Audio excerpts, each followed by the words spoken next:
YouTube is up. Good morning, everybody.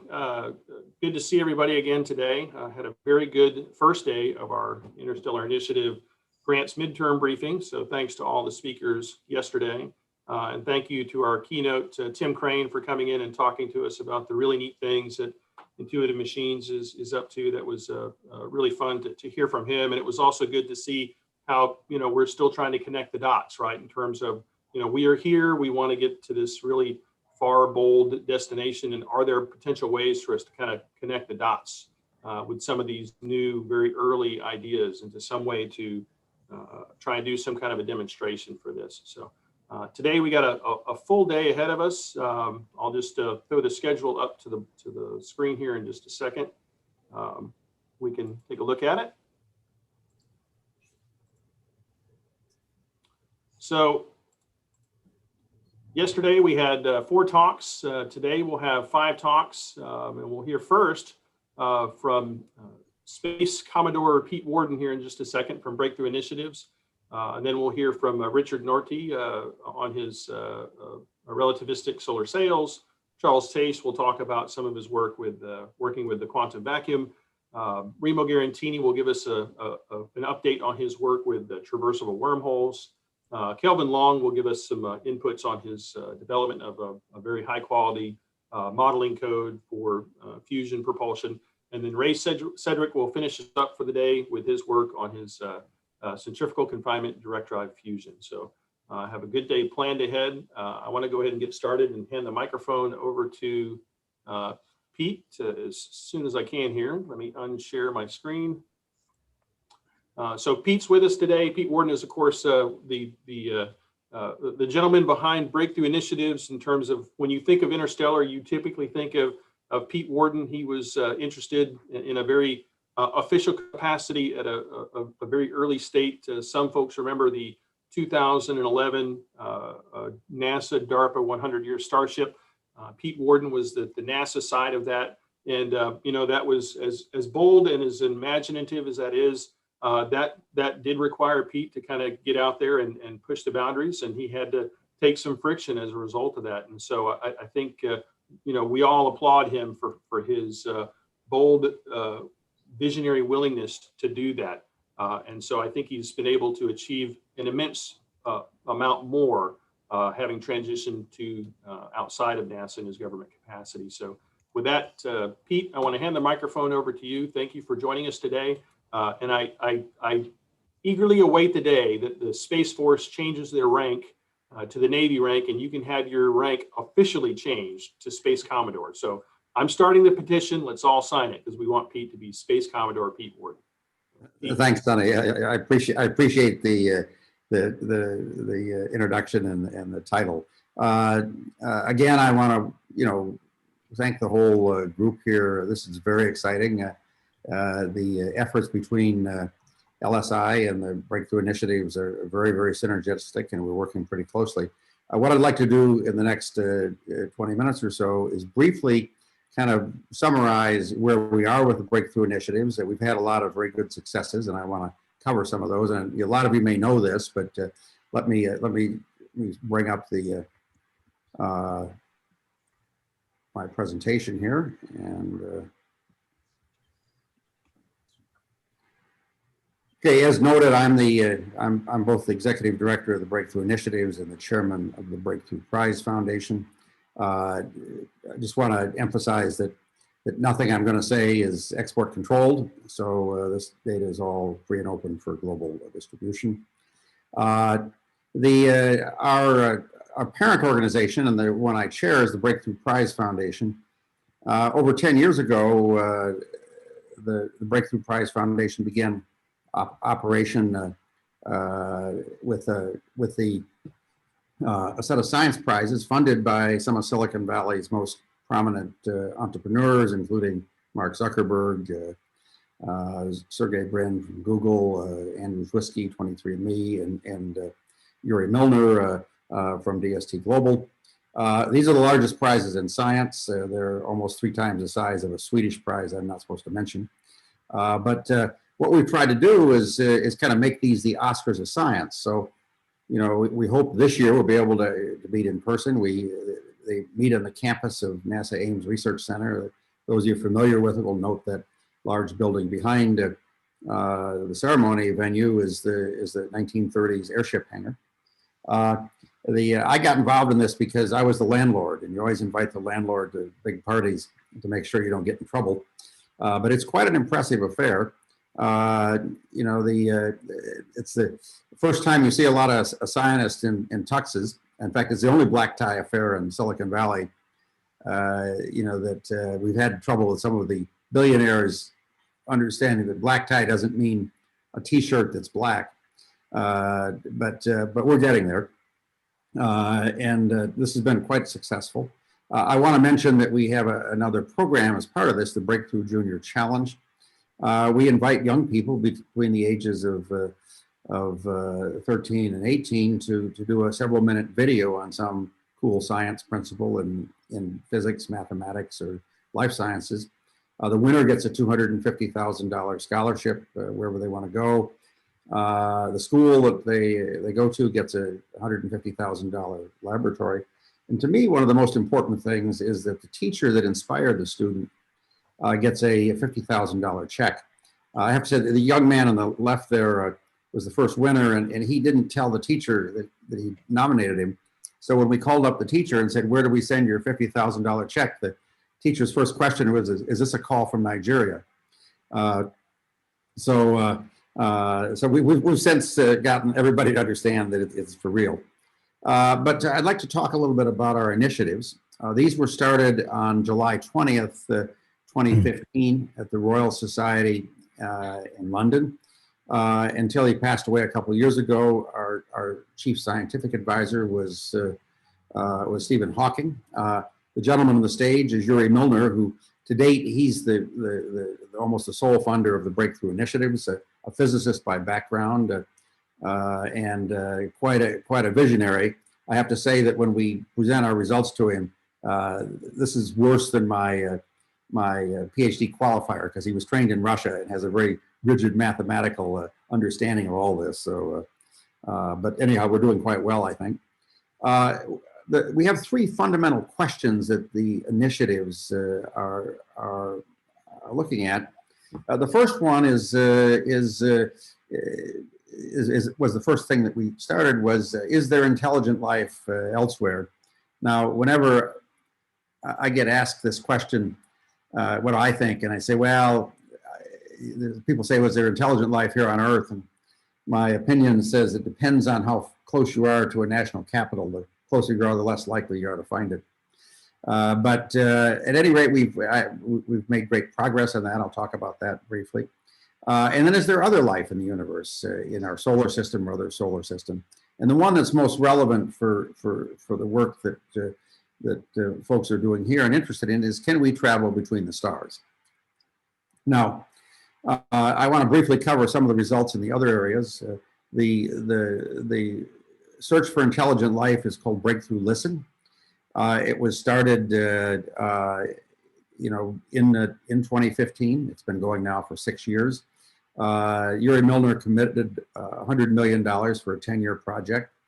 We have now got time in cooperative agreements with most of the world's radio telescopes and some of the world's large optical instruments. A very exciting project to look for what I think it used to be called Search for Extraterrestrial Intelligence. Now it's called technosignatures, which I think is a more accurate term. Now, I put this picture up. This is a beautiful picture of the Parkes Radio Telescope in New South Wales in Australia. This is actually quite a historic radio telescope. It's the second largest dish in the Southern Hemisphere, but it was actually the radio receiver that was used to receive the Apollo 11 moonwalk. So it's quite an interesting facility. And this is a lovely picture taken by a local amateur astronomer there. Now, the reason I put it up is about a year and a half ago, this is what's called a waterfall plot. It plots frequency versus time and shows the power levels. The red line is a calibration. But what this, you'll see in the middle of this figure a sort of bright yellow streak, which you see it's intermittent. It's in one frame and not in the other, the intermediate one. That's the telescope is rocked back and forth between the object and another object. This is the first signal that passed all of our basic tests of what a technosignature would look like. It was taken in April, May of 2019. And the interesting thing is it came from Proxima Centauri, the very nearest star system. So we, over the fall, we did a lot of intensive analysis on this. As I said, it got us quite excited because we said, oh my goodness, maybe there's aliens in the nearest star. We're now almost 100% certain that this is a terrestrially caused radio interference. It enabled us to look very carefully at all of our methodology. And it's very, very difficult from the surface of the Earth to look for radio signatures because we're in basically an ocean of noise. But this was quite exciting, and it still is a very interesting result. Now, of course, our primary target for all of this is the nearest star system, the Alpha Centauri system, which is 4.3 light years away. Actually, Proxima, the third star, is pretty far away from the other two, and it's about 4.2 light years. There are 3 stars there. One of them is a little bigger than the sun, one a little smaller. And then the Proxima Centauri, which is quite distant, is a red dwarf star, which is maybe 10% the mass of the sun and maybe a 10,000th the luminosity. The other 2 stars orbit around each other with about an 80-year period. Calculations suggest that there's stable orbits within an astronomical unit or 2 of each of the 2 bigger stars that in the so-called habitable zone where liquid water could exist. So we have this program that's called Breakthrough Watch, is to intensively study this star system and maybe some other nearby ones, and see if we can find a habitable zone, Earth-sized planet, and maybe even eventually find evidence of life. Now, we announced this program in 2016 in the summer without knowing anything that was there. We also announced the other program I'm going to talk about, Breakthrough Starshot. Fortunately, and this says sort of sometimes better to be lucky than good, that in August of 2016, the European Southern Observatory announced an indirect detection of a planet orbiting Proxima Centauri in the habitable zone. Now, the habitable zone is much closer to the star because it's a very faint star. The planet has an 11-day period, but quite exciting. And the leadership there was nice enough to invite me to their press conference where the PI was announcing this result. Now, this is an artist's conception of what Proxima Centauri might look like. There's another one behind me in the scene here. Of course, since we have these pictures, I guess we don't need to go there. But at any rate, there's quite a lot of interest in this planet. There's now been detected another planet in that orbiting that star, a larger planet, but further out. Red dwarf stars are perhaps not the most hospitable place for life like ours, but there could be other possibilities. So this is we now have some interesting places to go.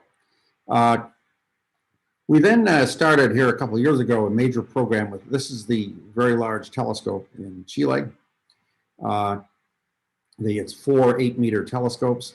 I have to say, as an astronomer, I'm somewhat embarrassed that we're not better at naming things. That this is called the Very Large Telescope. Their next generation telescope, which is 39 meters in diameter, is called the Extremely Large Telescope, the ELT. And I'm aware that they initially were going to build an even bigger one, which was going to be called the Overwhelmingly Large Telescope. So they ought to do a better job of naming them. At any rate, we had 100 hours of time on one of these telescopes with a laser guide star, which enabled us to correct for the atmosphere. And we were able to do direct imaging on Alpha Centauri A and B, the 2 solar type stars. Now, I put this picture up. A lot of you may recognize it. This is not a science picture. It's a picture from the movie Avatar, which you can actually see a starship there. And if you recall, the scenario is that there is a giant planet, sort of, Neptune size, orbiting Alpha Centauri A in the habitable zone, and it has a number of moons, one of which is big enough and that it's a terrestrial size object that is not only life-bearing but intelligent life-bearing. This is the planet Pandora. The giant planet was dubbed Polyphemus. Now, the interesting thing is our program has a marginal detection, it's about a 3 sigma, of a giant planet orbiting in the habitable zone of Alpha Centauri, and that was a paper that was published in Nature a couple of months ago. So perhaps fiction is preceding reality, so it's a very exciting effort. It's all of our job now to actually go there and see if there's a moon that's actually inhabited. Of course, the program that we started was Breakthrough Starshot. And I have to say, and I'll go a little bit some of the history and where we are today, that Professor Phil Lubin, who's one of our colleagues in this program, really wrote the seminal work and did the seminal work on how to do this. The idea is to launch by the middle of this century a Gram-class payload, and get it to a velocity of 20% the speed of light. This was a very, very tough job. We were convinced that there was a method to do this. So on April 12th, the anniversary, or 2016, the anniversary of Yuri Gagarin's flight, we announced Breakthrough Starshot, our $100 million initial research program to figure, to start looking at the technology of can we actually do the approach that Phil Lubin initially suggested. And just to put this in context, of course, and I think the whole team here knows this, but maybe some of the others listening in don't. But in order to get to Alpha Centauri system in 20 years, you have to go about 1,000 times faster than we can go today. And now this is a formidable challenge. But we note that in the middle of the 20th century, we did increase the velocities about a factor of 1,000. Our first look at this was not very promising. We looked at a lot of different ideas, most of which, didn't pan out very well. But the one that finally did was Phil's concept that he'd done significant work under NASA support for. And so our objective now is to mount a program that actually go and visit the potentially life-bearing planets in the Alpha Centauri system later this century, take science data and get the data back to the Earth. And we'd like to launch again by the middle of the century. Our definition of an affordable cost is sort of the cost of the James Webb Space Telescope or the Large Hadron Collider, so of order $10 billion or euros or whatever currency you prefer. Now, just to go back, this is an old idea, and the first reference to sailing in space is Kepler's letter to Galileo in 1610 that talks about sailing on heavenly winds. And of course, the winds that we're looking at are light sails. And but there are a couple advances that really seem to make this possible. One is being able to make very, very small, electronic components that we could actually build a spacecraft that's sort of a gram, and there's been a number of those done, including by some of the people on the LSI team. The other one is photonics, the development of laser technology that could enable us to do a really impressive levels of power. We identified three, major sort of deal breakers or showstoppers. The three key things that we identified, and there's probably 20 or 30, hard parts, but the first one is, can we build a photon engine that can produce hundreds of gigawatts of power in an affordable manner? And you know, if you do the sums on this, this is a, you know, kilometers scale laser device, and the big challenge there is how to phase all of those lasers and do this affordably. The second one is a light sail that's probably roughly 10 meters in diameter that could take that much power and not disintegrate. And the third, and I have to say this is my view is the hardest, is how to communicate back from Alpha Centauri. So we have 3 independent programs, and we also have a system engineering effort. The phase 1 is basically a set of contracts very similar to what's being done for the LSI program.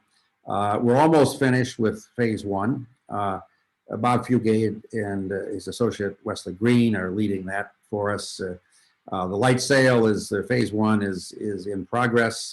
Harry Atwater at Caltech is leading that one, and we've just begun phase 1 of the communications effort being led by Phil Mouskoff at Arizona State. We hope that if based on positive results, we would move to phase 2, where we're going to be spending a few tens of millions to actually begin to build some prototype hardware. Hopefully we'll do that sometime in about a year from now.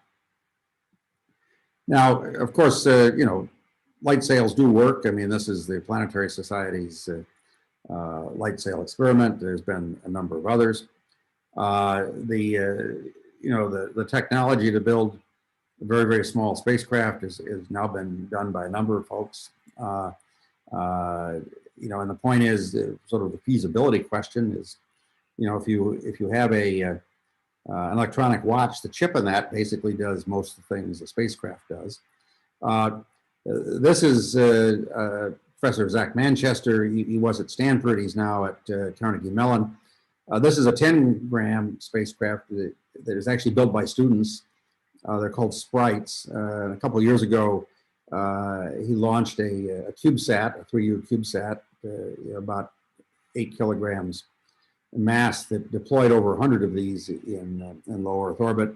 Now, that to date, they didn't have a lot of sophistication. They were just sort of what's called beep sats, but the technology seems to be moving along quite well.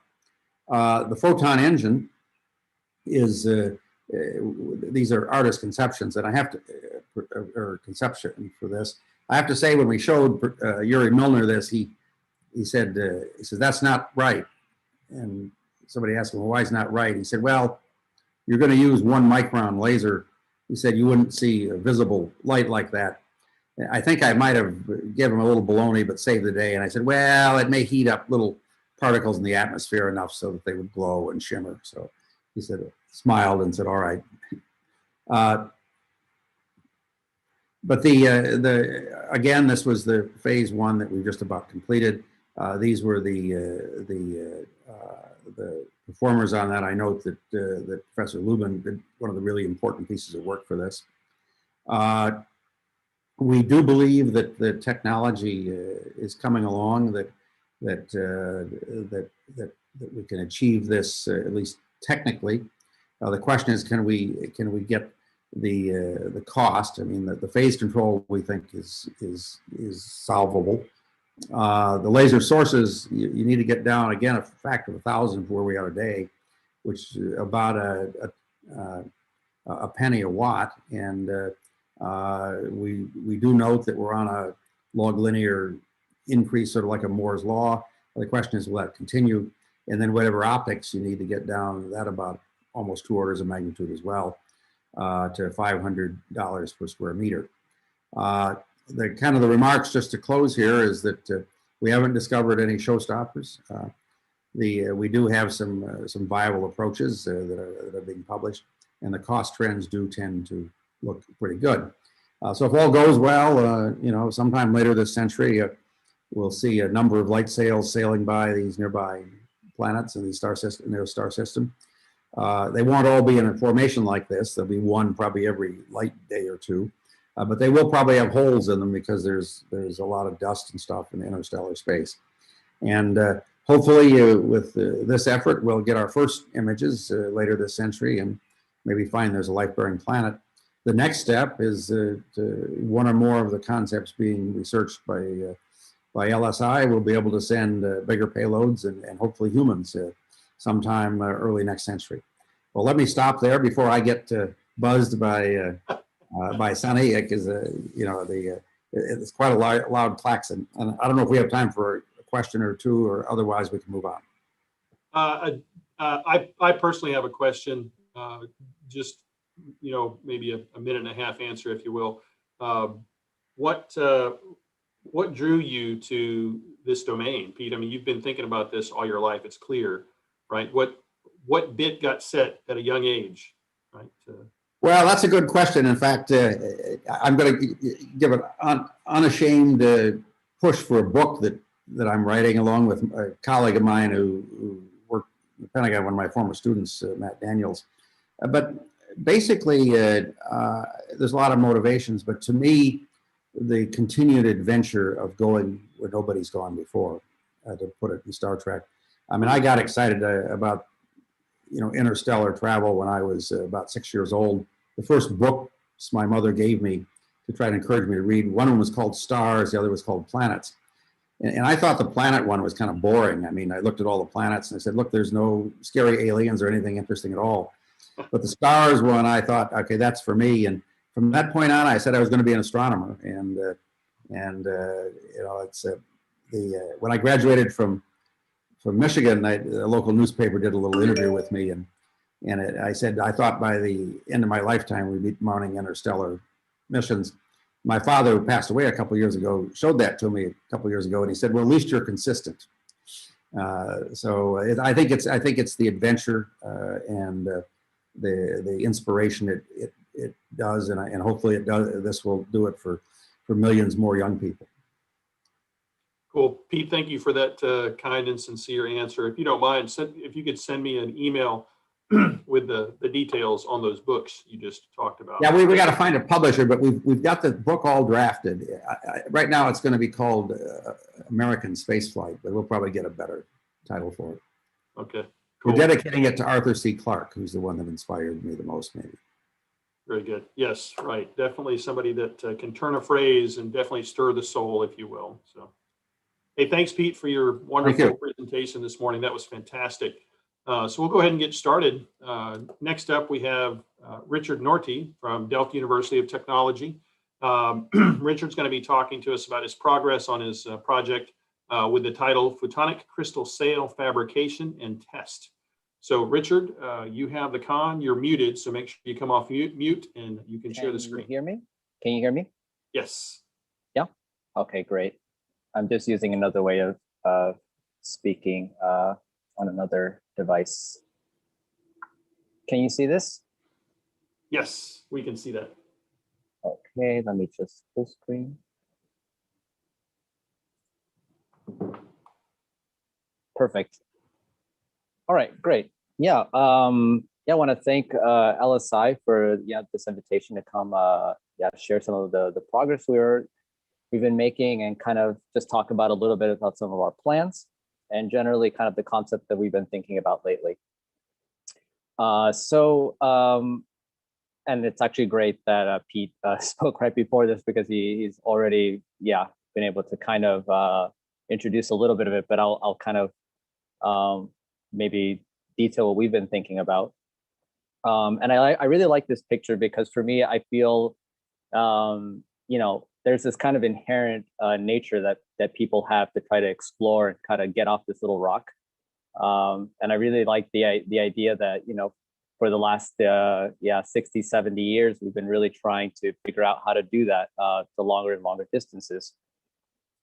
So here, for instance, is a really nice infographic from National Geographic, which kind of shows essentially 63 years of exploration. So, you've got 72 missions to the moon, several to Venus, and a few to Mars.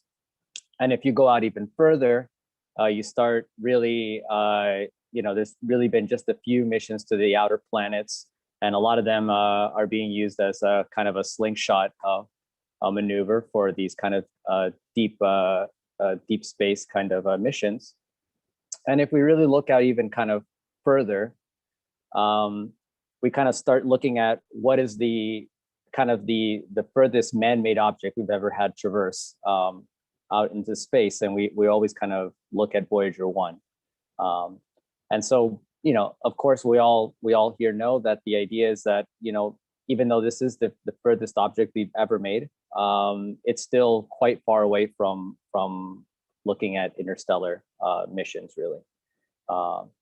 And so, we're really thinking with a lot of this kind of technologies, we're really thinking on the order of 10,000 years to get to these nearest stars.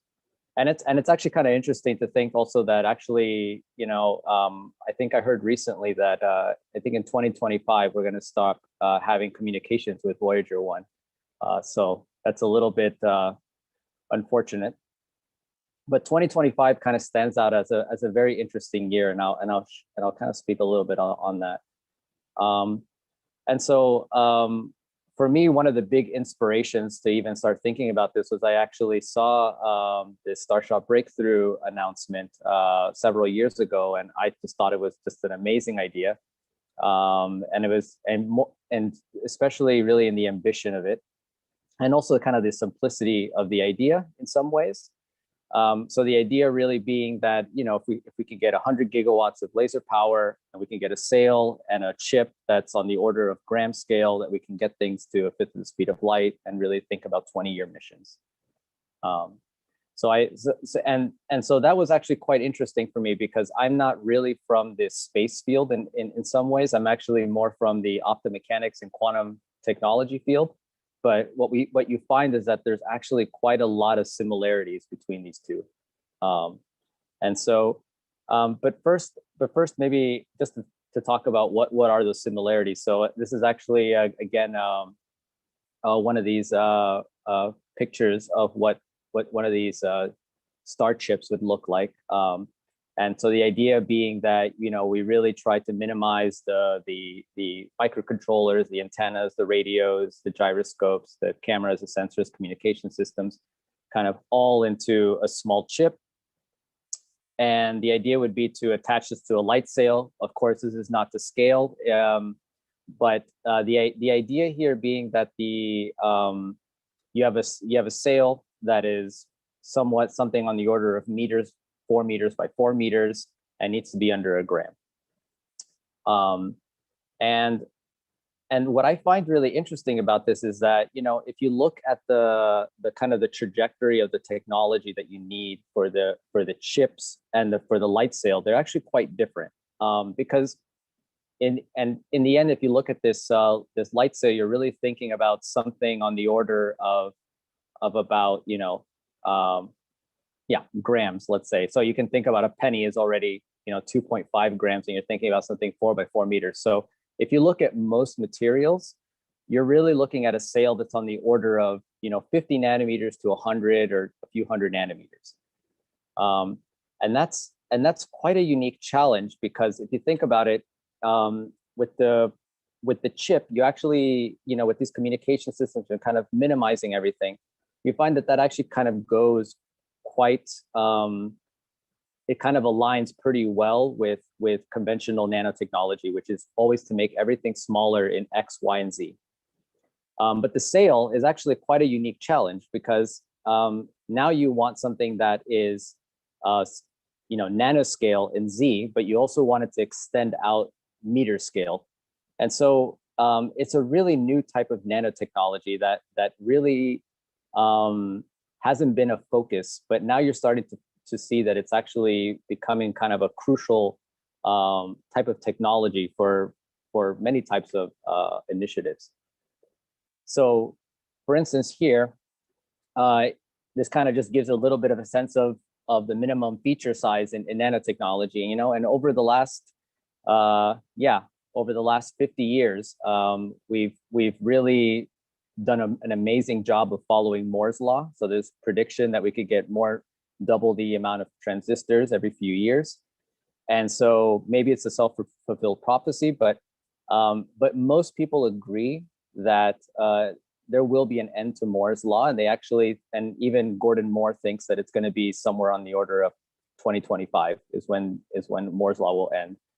And that's partly because we're getting now to the atomic scale, of things. So now the components are getting atomic scale. But the other thing is, it's just environmentally starting to become not attractive, and also economically to go down further. But what I think is really exciting is what happens after in this kind of post-Moore world. And I really think that this kind of extreme aspect ratio miniaturization is going to have a lot of really interesting avenues. So that's something I want to talk about, because in the end, when you look at what fields have actually been looking at this quite a lot, you can think of solar sails, but there's also optomechanics. And so optomechanics, you'll find, has actually already started to pioneer a lot of these types of nanotechnology. So just to give a little bit of a sense, and this is a little bit going off of the space route, but it kind of gives you an idea of why the optomechanics community has been looking at this. And so one of the big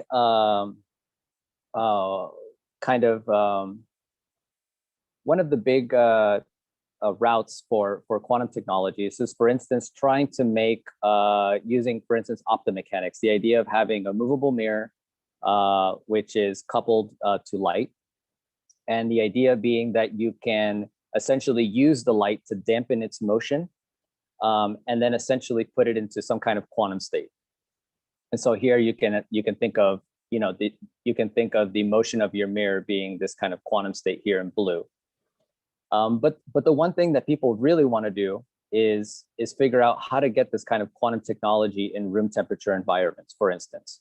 So and so when you think about room temperature technology, it means that you have a lot of outside noise, vibrational noise, or thermal noise.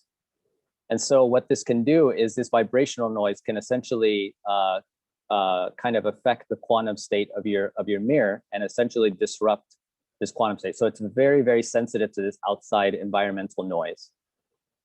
And so maybe this is a little bit of a more accurate picture of what that looks like. So you have a mirror, and it's always going to be attached to this kind of, however way you find to cool it, it's always going to be attached to this kind of room temperature environment. And so this is the kind of research that I had been thinking about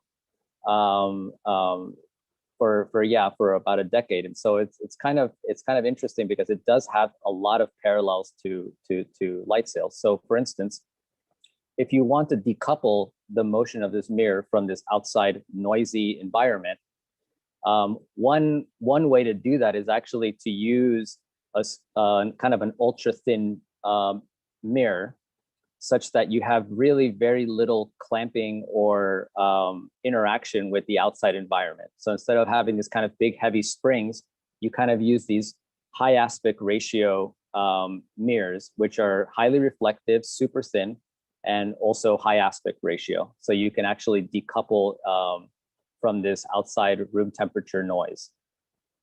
And so this really involves, for instance, trying to make mirrors that are super thin.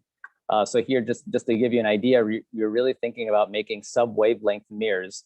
So essentially a mirror that has a thickness of 0.1 lambda of the light that it's reflecting. And so very similar to light sails, and you have these kind of very stringent requirements on high aspect ratios. You also want sub-wavelength thickness. You also want high reflectivity, so that you can interact really well with the light, and then actually dampen its motion into a quantum state. And you also want very low optical absorption, because any kind of heating will also essentially destroy the quantum state of this membrane. So for very, very different reasons, you already find that the optomechanics community has really already been thinking about these kind of problems for quite some time. So it was very exciting to see the announcement of Starshot, because I thought, well, actually, this is something we've been really thinking about, but maybe not on the meter scale. And meter scale is quite, at the time, I really thought this was a pretty crazy proposal, because the kind of mirrors we've been making are really on fractions of a millimeter. So maybe a quick thing on how we make these membranes into a mirror. So essentially, we grab a membrane. So here, for instance, this is a 50 nanometer thick silicon nitride membrane, and you punch holes into it in a kind of periodic fashion. So this makes a highly reflective mirror. So the way that it works is that, for instance, here, if you look at the dashed blue line, that would be the reflectivity of a bare membrane, and a green line, when you punch these holes, you'd see this very high reflectivity at a very specific wavelength. And here it kind of gives you essentially what the light field would look like. So essentially you have an incoming light field. It builds a mode inside of this photonic crystal, and you'll get essentially constructive interference on the reflection side and destructive interference on the transmission side. So so it's a kind of an interesting thing, because it also works very well with the goals of Starshot, which is you want a super low mass sail. So it's kind of nice that these work hand in hand in terms of being able to take out mass from your membrane and then also make it highly reflective. So in that sense, it's really hard to get much better in terms of a lightweight reflector. And so another thing that is very interesting in terms of optomechanics is that optomechanics, again, I said that one of the things we want is, for instance, here you see a suspended trampoline. And one of the big goals is to actually isolate the motion of this membrane from the thermal noise of the chip. So that means trying to make, for instance, the tethers or the clamping to this outside environment as small as possible. And this is actually one of my first PhD projects. And again, really interesting, because in the end, this is not really meant for sales, but I never really knew that, at some point, this kind of research would be used for space missions, for instance. So for instance, here, this is one of the first kind of devices that I made first in 2010 with this is a 50 nanometer thin trampoline with a 5 micron wide tether. And by kind of looking at the physics of the nanofabrication, we started to really try to think about, how do you make these things smaller? How do you make these ultra delicate structures that are really lightly clamped to the environment? So here we were able to get it down to 1 micron. Then we were able to make kind of more intricate structures that were much floppier and kind of less connected to the outside environment. And then we were able to start to remove tethers altogether and even make them somewhere on the order of 250 nanometers wide. And then we started even running into kind of kind of limitations of nanotechnology. So for instance, we needed to make a lot of these patterns. We use an E-beam writer to expose these large areas and then remove the silicon underneath. But what you find is that when you expose these large areas, you also get kind of backscattering for these electrons. So there can be this kind of extra exposure that you get. So one thing that I started thinking about is new ways to for instance, expose this. So here, for instance, I'm just exposing the outside areas of these kind of trampolines, so such that you don't have to expose all of this filled in area here. And the idea then would be that you would, when you remove the silicon underneath, these kind of pieces would just essentially fly off. And so this way we were able to really push down how much we could make, how small we can make these tethers. And we can go from something from 250 nanometers wide to something on the order of 50 nanometers wide. So you're not even able to really see the tethers anymore. These really look like kind of levitating objects at this point. And so yeah, I think that this is quite relevant for light sails, because when you start making these super high aspect ratio nanostructures with, punched with lots of holes, it's really unlike any other material that people have really tried to make before. And so it really means really rethinking about how do you do the nanofabrication of such a thing with high yield? Because if you have sails that are breaking, if you're making sails and they're really only coming out 1 out of 1,000 times, it's not going to be a viable, low cost technology. It's going to be quite expensive. So you really have to think about the way in which you make these kind of sail materials. And so, so one of the things I started thinking about is how do you really start to, what can you do with this kind of capabilities to make freestanding nanostructures? So for instance, here, if you look at this, this is a photonic crystal, for instance, SEM, when you look up close.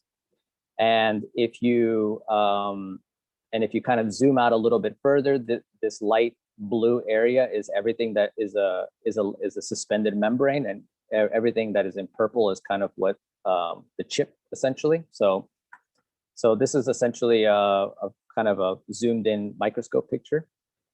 And if we zoom out even further, this is what a photonic crystal really looks like. And if we zoom out even further, you'll see that this is essentially a 350 micron by 350 micron suspended photonic crystal. And this is essentially more or less the largest photonic crystals that people were really making at the time that Starshot was announced. And so for me, this is also one of the big reasons I thought, wow, yeah, that's going to be a really big challenge, because you're really wanting meter scale things, and we're really on the order of 1/3 of a millimeter. But this just gives you an idea. But essentially, by kind of taking the lessons that I'd learned from optomechanics and the kind of the needs that we had for optomechanics, I thought, well, why don't we try to apply that and try to see, well, how big can we make them? We've never needed to make them much bigger than this, but what is the real limit? So just to give you a sense here of the kind of things that I've been thinking about is, so I've actually put some scaling arrows near this photonic crystal.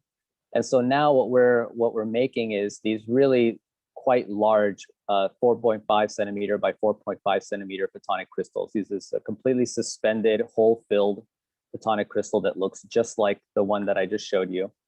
And so this is actually something that we needed to have come out with high yield, because these are actually, I would say, not so cheap to make in terms of clean room time.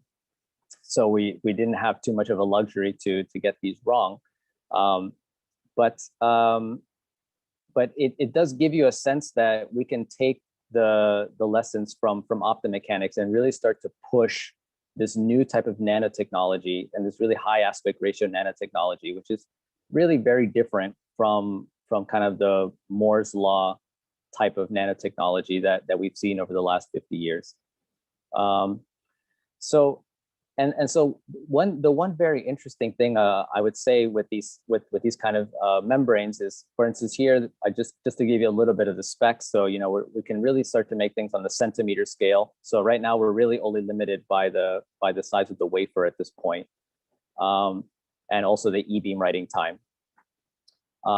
But the other thing is that we can go to thicknesses of 200 nanometers. We can get a reflectivity in 99.6 with thickness of 0.03 lambda, and this is something that I would say is unique to these kind of high aspect ratio mirrors. Is that what you find is that you can actually get a much better reflectivity when you go to these larger sails, or these larger photonic crystals. So it means that you can actually get a much better reflectivity from a thinner photonic crystal than at the centimeter scale than you would ever be able to get at the sub millimeter scale. So it kind of shows you that when you start going to these high aspect ratios, you start to actually unlock capabilities that just weren't there before. And I think one really important thing, and this is something that I think is not talked about too much, is that what you really want in these sails is you want something that is highly tensile, because you don't want, this is really more for a stability, from the point of stability. So, and this is something people normally don't want in nanofabrication. You normally don't want highly tensile films because they break easily and these kind of things.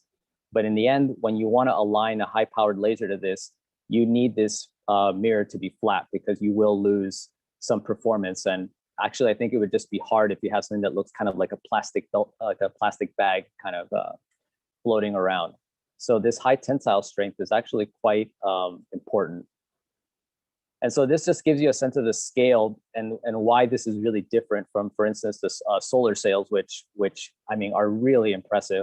People have now been making things that are on the order of of 14 meters by 14 meters by 7.5 microns. And so essentially they use these polyamide films and they cover it with a reflective layer. And here's what a photonic crystal would look like kind of to scale.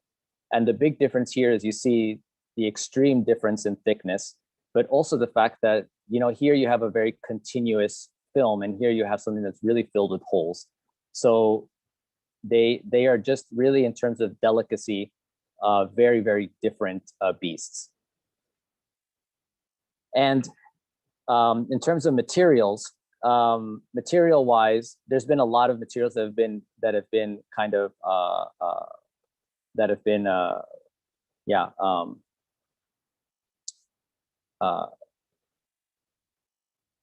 so there's been a lot of materials that have kind of been proposed for light sails. But what you find, the silicon nitride is kind of unique in that it's really the only material where people have made photonic crystals at the centimeter scale, kind of like I just showed. It's got the parts per million absorption. It doesn't wrinkle, meaning that it's actually high tensile.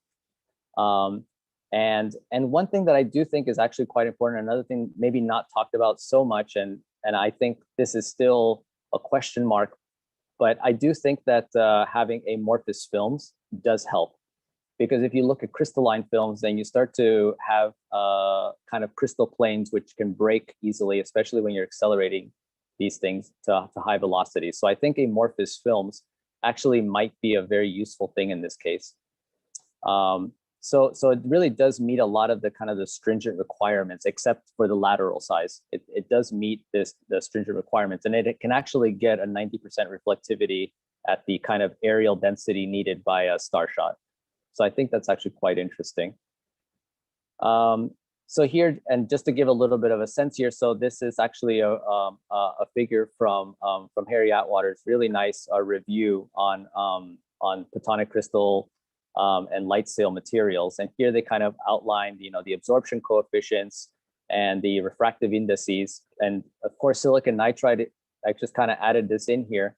But silicon nitride, of course, has a kind of a lower refractive index, but in terms of also optical absorption, it also is performing really well compared to other materials. So in that sense, it's really, I would say, one of the big materials of interest now, I think. And so actually, this is something that I was doing in my PhD now nearly 10 years ago. So we were actually trying to put essentially optically trap these kind of silicon nitride membranes. And we were using essentially about double the power density that is now being considered for Starshot, being this kind of 100 gigawatt laser on a 4x4 meter sail. So here we're actually able to show, for instance, that that actually this material actually has a pretty good chance of holding up to these kind of power levels. And but one thing that we're going to be looking at, for instance, in the project, and I think is going to be a very important first step, is figuring out whether this is still true when you use a photonic crystal. And the reason for that is because, as I showed you before, what happens is you actually build up a quite high density optical mode in this membrane, and so it's still not clear whether the photonic crystals, silicon nitride membranes, will be able to take such a power. So this is something now that we are building in the lab. And this is actually something that is, it's a little bit dangerous. So we're now essentially building boxes around these optical tables because we do have some, it's basically got to be fireproof. We don't want to cause fires in the lab. But yeah, so this is something that we are now essentially building the infrastructure and just making sure that it's safe. As Pete mentioned, you have a beam that can set things on fire, but is also invisible. So it is a bit of a worry and something that we do have to really be very careful with. but I think, and I think this is really important because in the end, I think this is also going to set a limit, because I do think that silicon nitride is essentially kind of one of the better materials you can get in terms of absorption. So if you can get a kind of a max limit to what that power level is, it does essentially give you a limit of how much optical power we can anyways use in a real mission. So I think Philip was yesterday talking about this idea of making, you know, there kind of being no real end to how large we can, or how powerful we can make a laser in principle. But then I think the real limitation might be how much power this a sail can actually take. So that's going to be quite an interesting thing that really puts limitations on what is possible. And so one thing we're also thinking about is, what do the actual flight dynamics of something like this look like? So this is actually quite similar to work that I did in my PhD, where we really tried to use these high-powered lasers to optically levitate membranes. And so the idea being that you have, for instance, your kind of suspended silicon nitride structure. And then the idea would be to try to use optical levitation or optical trapping to essentially start to lift and get a real lift off. And that's something that would be interesting from the idea of just seeing what the dynamics of these kind of things look like as you put in more and more power. And so the way I kind of like to think about it is, it's kind of like essentially like testing the flight pad a little bit, and just kind of tying down a rocket and just seeing what the dynamics look like. So this is something that that Amir, who is working on this project, will be really concentrating on. And the other thing that I think, just want to make sure I'm good on time here. So the one thing that we've also been thinking about quite a bit is also the payload, because you also think about, we always think about kind of a sail here. So I'm using this illustration by Phil Saunders here, but essentially we always had this kind of idea of this sail connected to this microchip payload and it taking it. But you're really thinking about essentially something that's super thin, super fragile, also pulling along this chip. And so the idea is, what is the physics of that, and how does that really work? And can you just accelerate these things as fast as you want without breaking those ties, and how do you bring along that chip with you? And I think that's a really important question about how do you really how do you really make these things go fast? And so this is actually something that is also for my PhD, again, really for optomechanics, but it does again kind of talk to you, show a little kind of a different form of high aspect ratio nanotechnology. So let me just quickly explain here. The idea is, we have a membrane, we had a chip, and what we always found is that whenever we clip down this chip onto a setup, we always found that it kind of messed with the mechanics of this membrane. And so one idea we had was to actually suspend this membrane inside of another piece of chip that's also suspended from another membrane, in order to make sure that it's really isolated from this kind of outside clamping. And so here, what you can do, what you see is essentially a 200 nanometer micron thick chip suspended on a 30 nanometer thin 30 nanometer thin silicon nitride membrane. But just to give you an idea of what that looks like, so if you were to look at the cross section of this, so here you have your chip, here you have your other smaller chip, which is being suspended from a little membrane, and here you have your membrane in the middle. And so if you were to really scale this up to people sizes, so here's a person here this little person here, this would be something on, and this would, let's say that now the chip is something on the order of 13 meters high and 49 meters long. Then if you zoom in, it would essentially be like suspending this giant structure from a piece of glass that is only 2 millimeters thin. And so that's really, so here I always put, this is our clean rooms on campus. So it would essentially be like putting a 22,000 square meter building and kind of suspending it from a piece of glass, extending out into the parking lot. And so this is something that we would never be able to build at at macroscopic scales. But what you find is that at nanoscales, you can really start to do these kind of high aspect ratios that are just really not possible at larger scales. And I think this is quite relevant to the idea of these star chips and sails, because you essentially want to carry pieces of silicon just like this with the sail.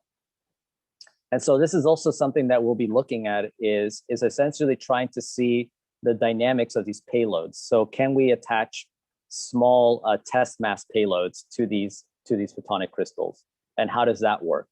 And that's something that I think is going to be quite an interesting adventure here in terms of trying to figure out what that looks like, how does it affect it, how do we distribute these masses, and I think that it also gives you an idea of kind of the unique challenges in something like Starshot. So I think I just want to quickly end here. So I think for us, one of the main things that we're now building up is the infrastructure to really look at real limitations. We want to be able to say what can we actually expect to do, and that really requires looking at the power handling in terms of the best materials available right now. Another thing is really looking at the flight dynamics of these kind of high aspect ratio nanostructures, and then really looking at the flight dynamics of payloads. And so this is really going to involve looking at a new type of what I would call a post-Moore nanotechnology with these kind of high aspect ratios. And so, 2025 is really going to force us to think a lot, because I think 2025 is when Moore's law ends.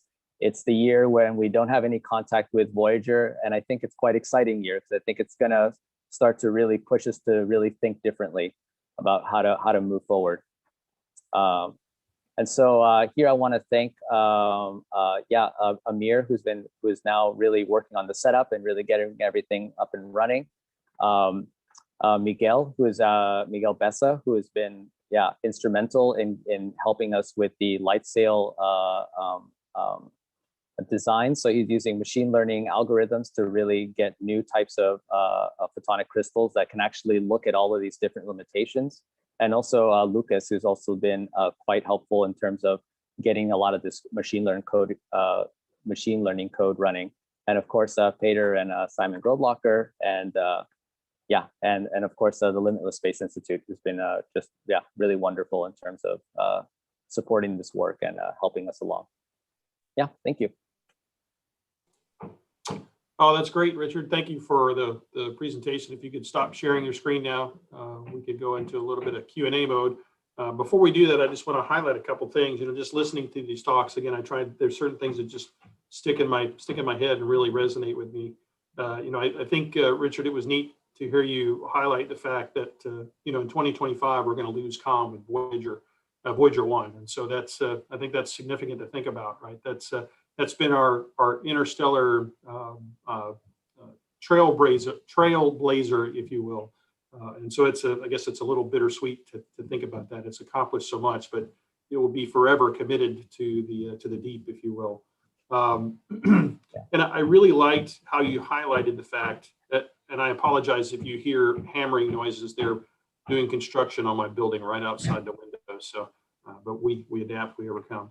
I did like your highlighting of the fact that the optics community has been working on some of these challenges that have relevance for the concept of breakthrough starshot, if you will. And it was neat to hear how your voyage was focused on optics, and then by Pete Worden and Yuri Milner and company starting up this breakthrough starshot, that inspired you to go, hey, the things that you guys are talking about, this is right in my wheelhouse, and boy, I'm really excited about that. So that's kind of a neat origin story, if you will, for you in my mind. So definitely like that. And then I did pick out a quote from you when you were doing your little analogy for your suspension on a suspension, if you will, doing the etching of the chip, suspending a 22,000 square foot building on 2 millimeters of glass. So, wow, that's a quote right there. Right? So, very challenging. Let me go ahead and open it up to questions first from the panelists. Any questions from the panelists for Richard? I have a quick question. Philip Lubin here. Hey, Richard. Hi. Good seeing you again, talking to you again. Wonderful talk, really inspirational, as was Pete Worden's. What a great team of individuals. Honestly, I was just blown away yesterday by all the incredible talks. I had a quick sort of a technical question. You and I have talked offline on a number of subjects. One of the issues that we've thrown around, and others have pondered, is that the payload and the reflector do not have to be two individual elements, but they could be homogenized in some sense, possibly. And while it's premature to really go there, it's maybe something to think about. I just want to get your thoughts on it. The other one was the more nerdy part, was that the absorption coefficient does become a formidable issue. In the original work, we looked at things like Z-bland, which have incredibly low sort of parts per trillion per micron absorption coefficients. And one of the things that has concerned me about all of the proposed reflector materials is that you really have to get the absorbed part way down. And 10⁻⁶ does sound low, and it is, but 10⁻⁶ of 100 gigawatts, which is 10 to the 11 watts, it's still 100 kilowatts, absorbed. And I just want to get your thoughts on that. It's a major issue. We don't have to solve it today, but it's something to think about for the future. And just one very fast comment on the comment you made on the kind of limitation. So as you go to bigger sails, larger mass objects, which are larger sails, the flux actually goes down. And so, one can conceive of much larger mass missions in the future as you raise the power level. The mass of the sail matches the mass of the payload in order to have the optimized speed. And so the flux actually goes down and becomes easier as you go to high mass missions. But anyway, just want to get a couple of comments from you on those questions. Okay, I'm going to try to remember them. Thank you very much for the comments. Yeah, I really appreciate it. Yeah, so maybe the first one is the payload. So I actually think that probably I agree that the way I envision is that it kind of comes back to this high stress, having a very stable sail, and to have a stable sail, kind of like a drum, like a drum head, you do need a frame. You always need a frame to keep that stable. And I do think that if you can kind of combine the frame and the payload as one, so basically putting all the communication systems, everything on the frame itself, so having it kind of have a dual purpose, I think that's really the way to go. So if you look at the this kind of 4 centimeter by 4 centimeter photonic crystal that I had on this wafer, on this 100 millimeter wafer, actually, if you look at the mass of this frame around it, if you were to make it about 100 microns, I think now it's 500, but if you were to make it about 100 microns, that would already be on the gram scale. So I do think that there is something to there's going to need to be some very clever designs in terms of combining the payload and everything else that you need in terms of like essentially to integrating the light sail and the payload in a very clever way. And I think there's probably going to be a lot of design work in terms of that. So that's kind of what we want to look at a little bit, just to start off to say how do we start to integrate these in a nice way. In terms of the absorption, I think that there's going to be an essential trade-off between the reflectivity that you can get and the absorption that you get. So for instance, if you go to a much thinner film, say 20 nanometer thin film with photonic crystals, you may be able to absorb less light, but then you'll kind of suffer a little bit on the reflectivity. And I think it's probably going to be somewhere about finding a happy medium there where you can work. So that's kind of my guess in terms of that. And the third question was about,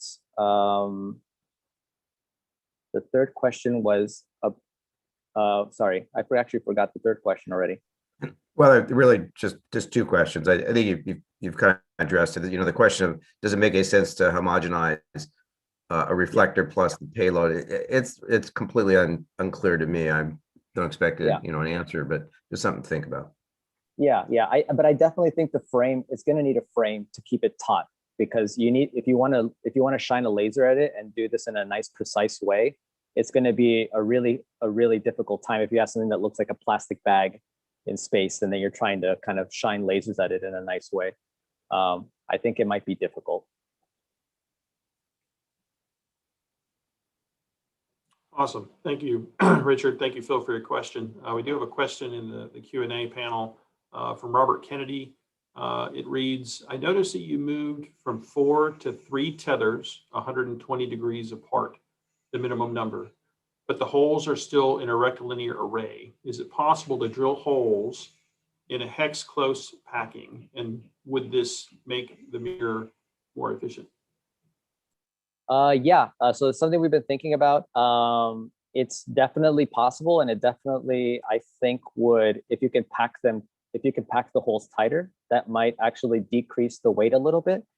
The problem ends up being more about stability. So when you have this kind of hex-filled hole array, this hexagonal array, what ends up happening is that you essentially don't have straight lines kind of going through your photonic crystal anymore. So that means that essentially the sail is maybe more likely to break. So it might be lighter, but it also might be a little bit more likely to break because you've just made it a little more fragile. But I think that's always going to be a trade-off. There's always going to be a trade-off between this kind of delicate structure and the performance. Great. Thank you, Richard. I appreciate that.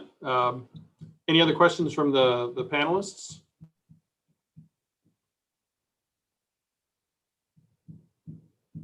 I do have one myself that I think, Richard, you and I have kind of talked about this in different conversations, but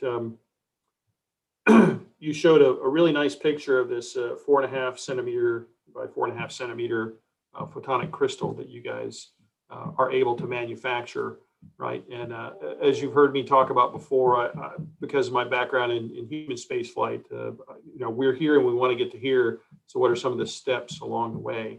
And we already heard with Phil Lubin and some of his interactions with Intuitive Machines, some things to maybe try and address those intermediate points. Is there something that we could start to toy around with or think about with your 4.5 centimeter by 4.5 centimeter sail? I mean, part of me would love to see, is there something we can do with just that, right? Yeah. Even though it may be humble and modest, that might be very interesting to talk about. So give me some comments on that.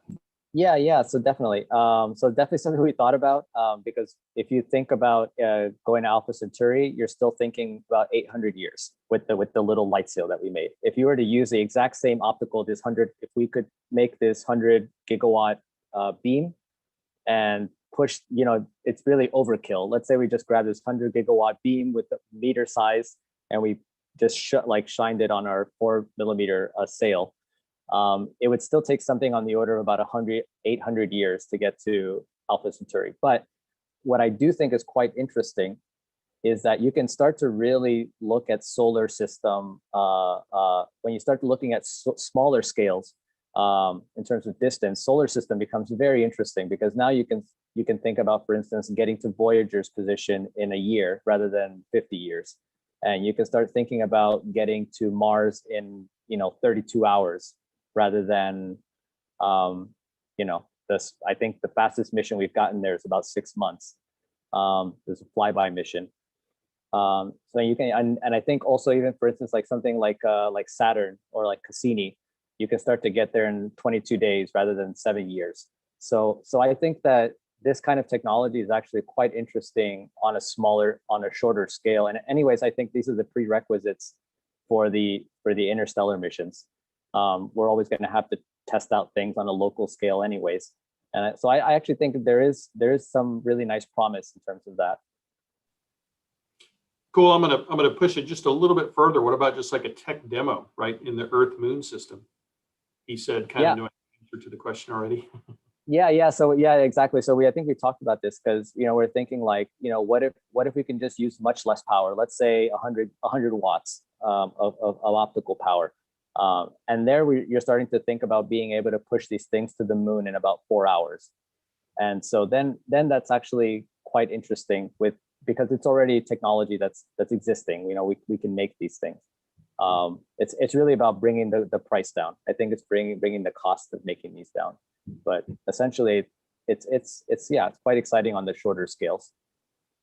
Yeah, that to me that seems like a really interesting thing to think about, right? Being able to do an experiment with 100 watts to be able to zot, technical term there, zot a 5 centimeter by 5 centimeter sail and send it from close Earth vicinity to the moon. And how many hours did you say? 4. Yeah, something like 4. I'm estimating here. I mean, I'm not taking into account the accelerations and all these things, but yeah, something on the order. It's okay. It's okay. I'm not. Yeah. Tilde 4-ish, right? So yeah, tilde 4. To me, that seems like something really interesting to think about. And I know certainly between some of our cousin entities, Intuitive Machines and Axiom, they certainly like thinking about those things as well. So we'll be keeping our eyes and ears open for potential future opportunities. So any other last questions from the panelists? Just a quick comment, Richard, on the last point, because these come up frequently when people think about a variety of sort of intermediate step missions, and it is very important to look at both the power level and the aperture size required for a given mission. One thing I would urge everybody, if you think of a mission, is kind of run the numbers through. On our website there is an online calculator, so you don't have to go through and do the math yourself. But there was recently a comment made at another conference on sort of nano-sized sails, sort of nanogram class sails. I wasn't at the conference myself, but I heard from others. And then one of the statements made that you only needed 60 watts to push these things out. And the problem is that's not true. They didn't actually sit down and do the mathematics. And so I just want to make sure that you're incredibly brilliant guy. When it comes down to these various propulsion stages, it is incredibly important not to only look at the power but the aperture required, because the economics do not favor large aperture and low power. There's a trade space here, and we've looked at things like launching directly off the surface of the moon, for example, as sort of interesting intermediate steps. Yeah. But it's extremely important to do that. And if you just go to our website, there is a calculator. It'll do the whole thing for you. You don't have to bust your brains. No, that's actually super interesting. I didn't know about this website. That's actually great. Yeah. Oh, that's a really good point. Yeah, definitely. I mean, with these high-powered lasers are really not, these really large arrays are not really our expertise. So it's always good to hear like how this actually works. So we always try, for instance, just to assume whatever Starshot has already proposed, like a giant beam, and but it's a really nice point. Yeah. Yeah, I think there's a misperception that the power scales sort of inversely as the mass to it for a given mission space, and that's not correct. There is a trade space between power and aperture and target mass, and it's more complex than that. And just whatever. Just if you get a chance, you might check it out. You could run any mission scenario you want. You and I have talked offline a lot. We'll continue to, but there are a lot of these really interesting intermediate missions. Being able to communicate with the missions, a big challenge. Even going out to Mars with a tiny thing is hard, and so it's a lot of complexity there. But anyway, yeah, definitely. Great talk. Thank you. Thanks, Phil. Thanks, Richard. Greatly appreciate it. We'll go ahead and move on to the next presentation. Next up, we've got Charles Chase from UnLab, and he's also partnered with Yuval Dagan at Technion Israel Institute of Technology. The title of his project is Asymmetric Potential Vacuum Fluctuation Forces. And so, Charles, thank you for joining us today. You have the con, and I'm going to start the little clock. All right, bud, you have it. Okay. Can you hear me okay? Yes, we got you. Okay, good. And you can see my slides? Yes, we can see your slides. Are you going to go to presentation mode? Let's see. There we go. There we go. We got it. Let me change my view here. Okay. Great. So, thank you, Sunny, for, all your work at LSI and getting these exciting projects going that range from some hardcore engineering to make things possible to more speculative, more science-based activities. And, I also want to acknowledge just people's fortitude through the pandemic that, I'm thinking back to the last in-person meeting I had, which was a DARPA meeting, March 8th, I believe. And so it's been more than a year since we've been able to get together in person. And I'm really looking forward to the October timeframe when we can all join up as a group and have those interactions that really, are more substantial than we can over Zoom and drive things forward. So, I just wanted to acknowledge the past year that we've lived through, and and thank you, Sunny, for all your perseverance through everything. And so, the team we have is a collaboration between Technion, Yuval, who I met at MIT maybe 3 years ago when we gave an advanced propulsion and energy workshop. Met John Bush there too, and also wanted to say hi to all my colleagues and friends. I've noticed some people I know attending and viewing these talks, so hi to everyone. And so Kobe and Micah are the ones doing all the heavy lifting, I would say. And this project is more of a, I wouldn't say speculative, but it's not settled what we can actually accomplish, but it's based on using things that we can build now. So it's kind of a combination between the two. And it has to do with exploiting vacuum fluctuations. And I wanted to give, probably a lot of people know quite a bit about vacuum fluctuations. I wanted to give a little bit of background so that people are on the, have some more understanding.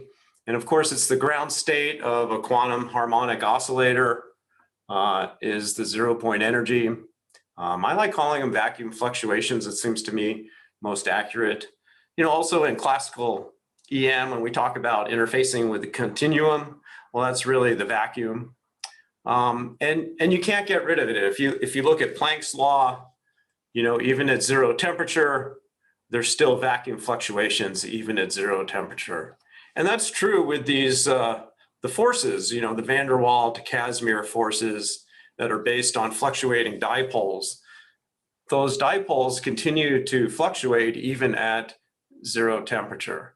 And, just to make sure everyone, so van der Waal forces are really a subset of Casimir forces. It's a simplification.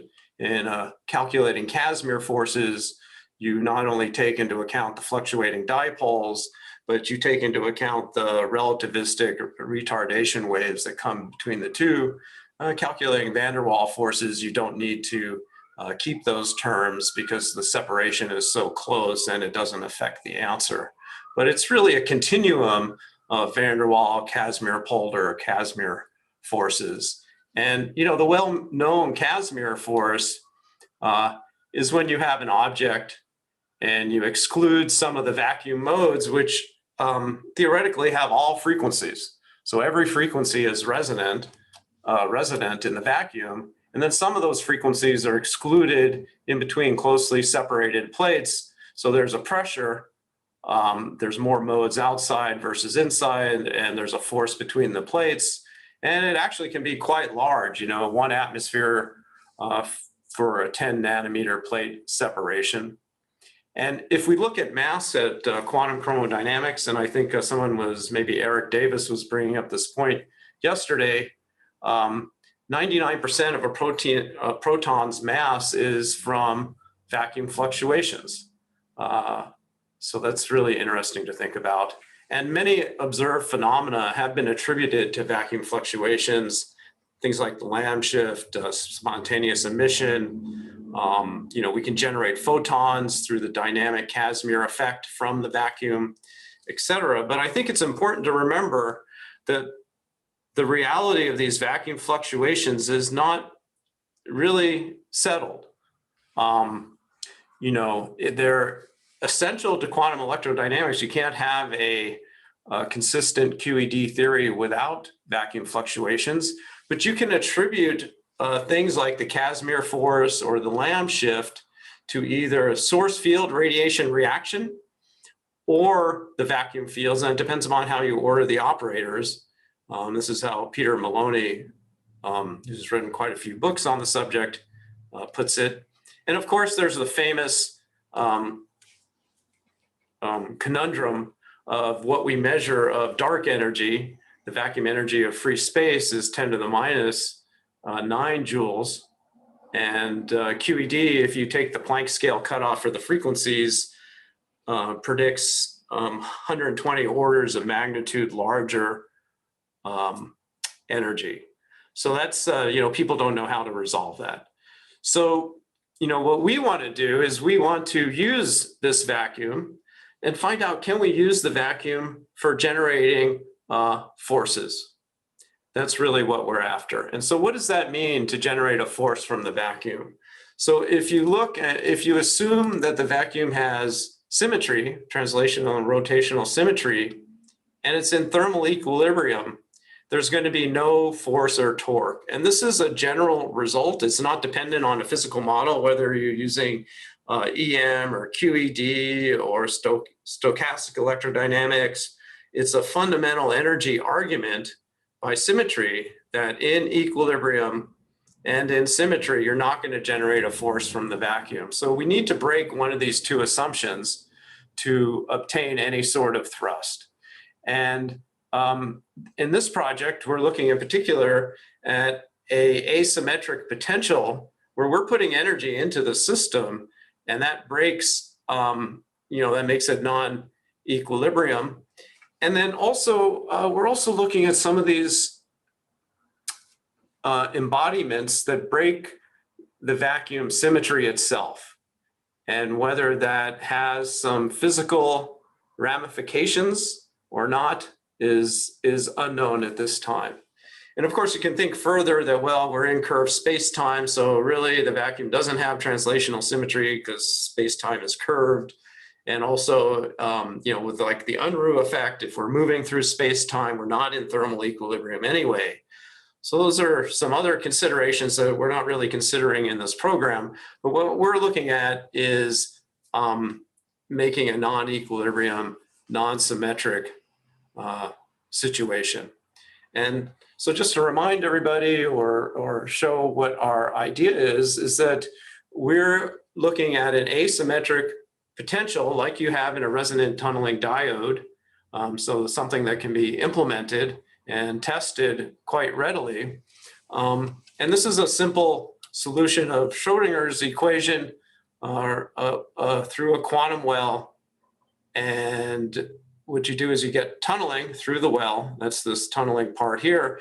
But it's interesting that the wave function is different on one side than the other. And that difference will result in a force, is what we think. And will move a body along.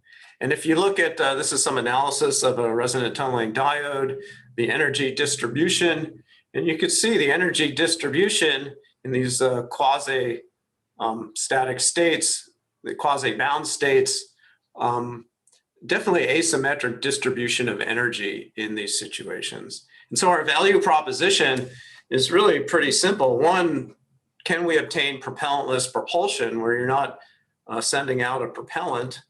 And so even if you can get small forces, you could use this quite readily for satellite repositioning. Especially in cross range is very intensive from a propellant standpoint, be very useful from that simple application. But also, if you continue to add the energy in, You can get acceleration to near light speed, only limited by vacuum friction, which is the friction that an object encounters just through the interaction of the vacuum. And as I was mentioning, that this is something that we can implement now based on existing technologies. And these are some examples. And so part of the project has been researching these different available resonant tunneling diodes and other diodes. So here's, this is a 1.2 nanometer quantum well device that people make now. And so just to indicate that, what are we saying? Well, that the vacuum would be, because of the potential difference between these two regions here, that we would get a force in this direction.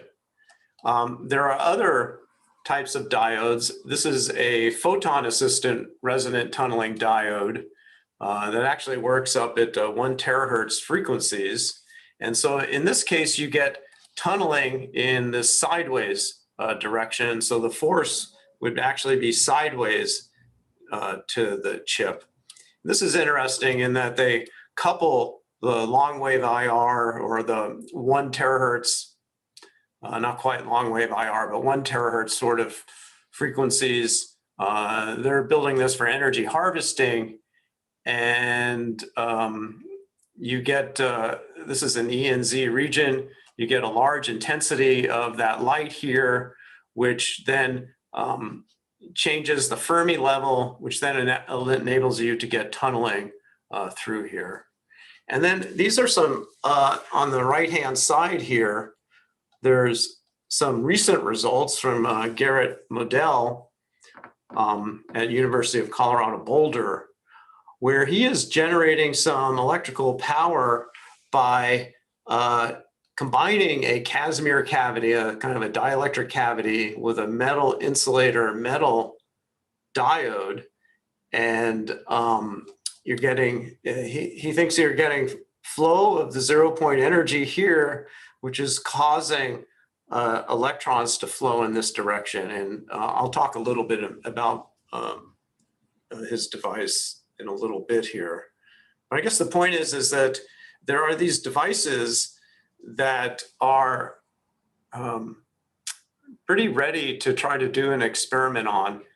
And people, when you're measuring the Casimir force, people are always measuring attraction or repulsion, some repulsion measurements, but never a motive force.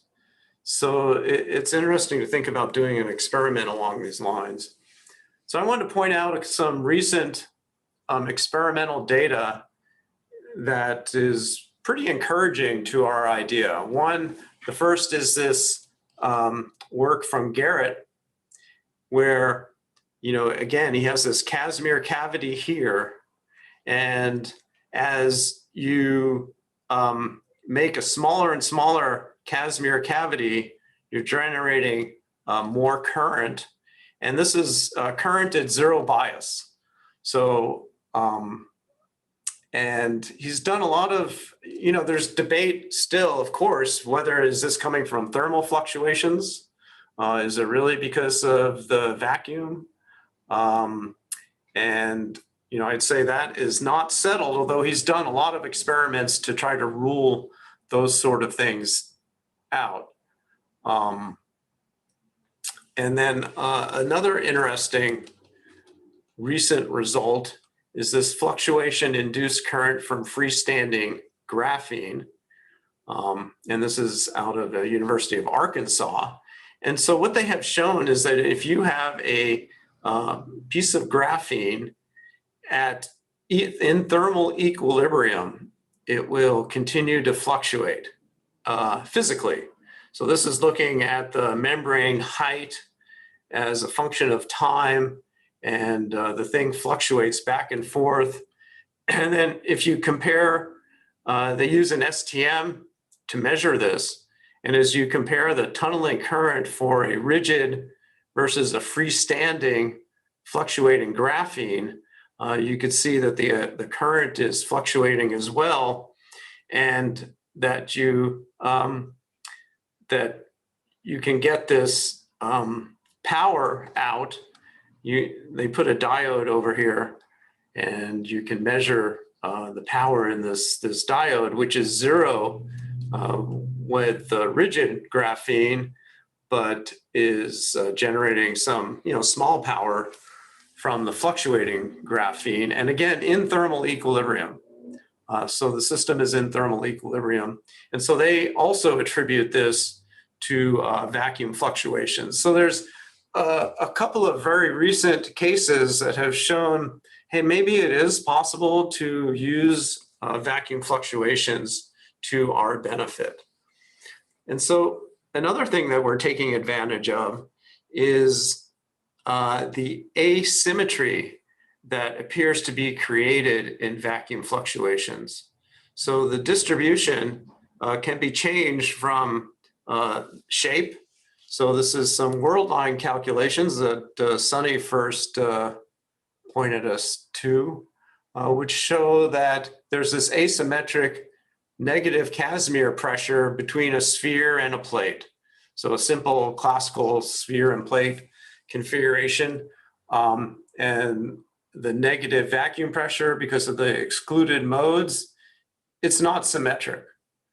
And then here's some recent results of Casimir force between a metal and an anisotropic magnetic material, showing that the force, again, is not symmetric depending upon where you are on the material.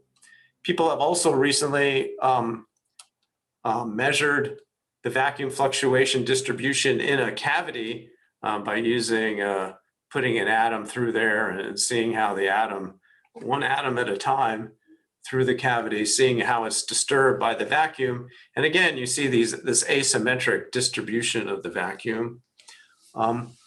People have also shown, and this is Shan-Hui Fan at Stanford, he's shown that you can control the Casimir forces by controlling Casimir, the chemical potential.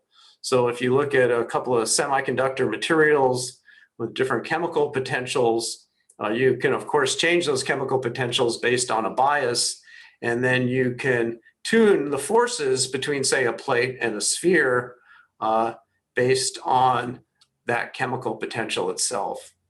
And like I had mentioned from Garrett's work, there's a measurement of a current from asymmetric Casimir cavities. It's important to have the Casimir cavity on one side of the device and not on both sides of the device.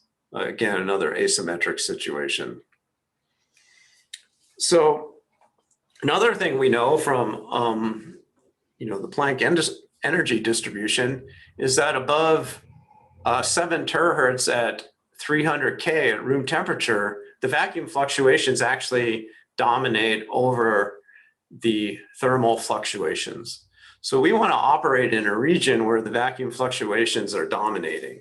And that's, for frequencies at about 1.5 terahertz, that's at about 50 K, much colder temperature than room temperature. But that's in the range where current devices interact very well with those frequencies. So that might be a good place for doing some initial tests, or at lower temperatures and with devices that interact well with those frequencies. So all that leads us to our conceptual-like device. And this is what we've been thinking about, that we would really like to build and go off and test.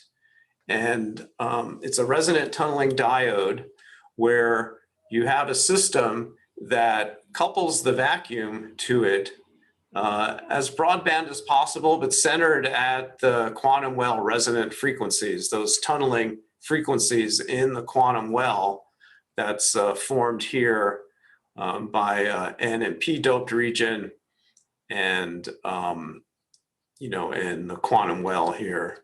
And so for the coupling, this is an outcoupler from a diode, outcoupling from a graphene on a system with a cube. But of course, it's a reciprocal system, so it'll couple in as well.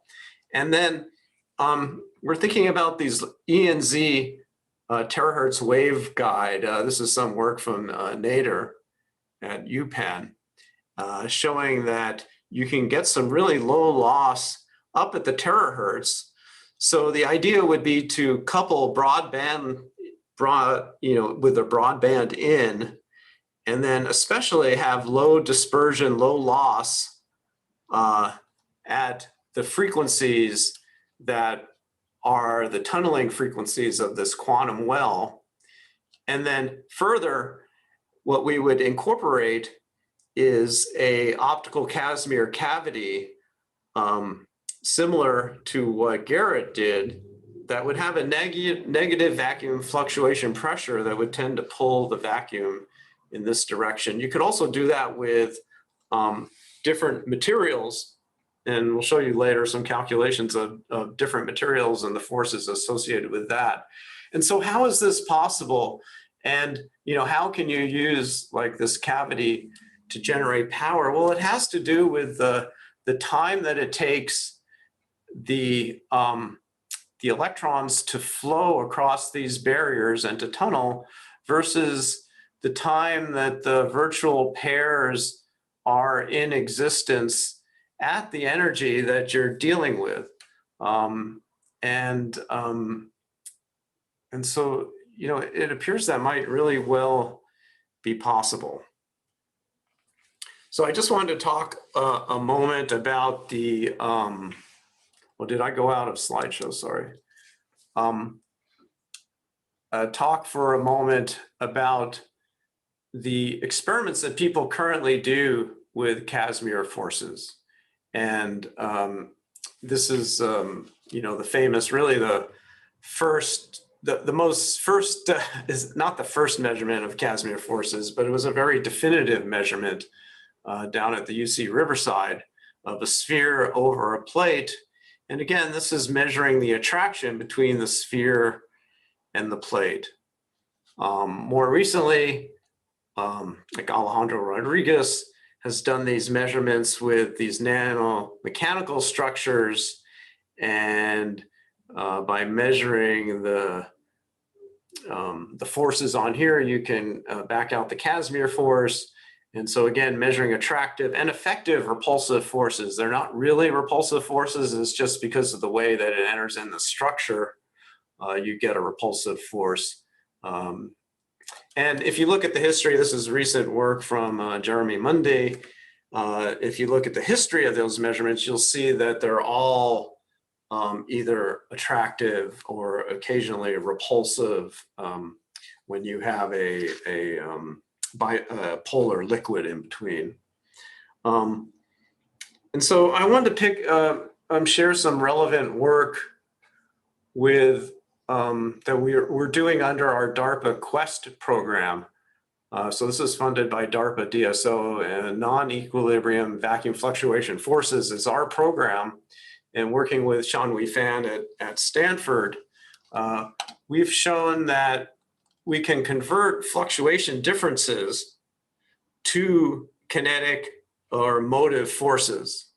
And that's using this gyrotropic nanoparticle that is not in thermal equilibrium. So there's a different temperature between the particle and the environment. And under a magnetic bias, this gyrotropic particle is non-reciprocal.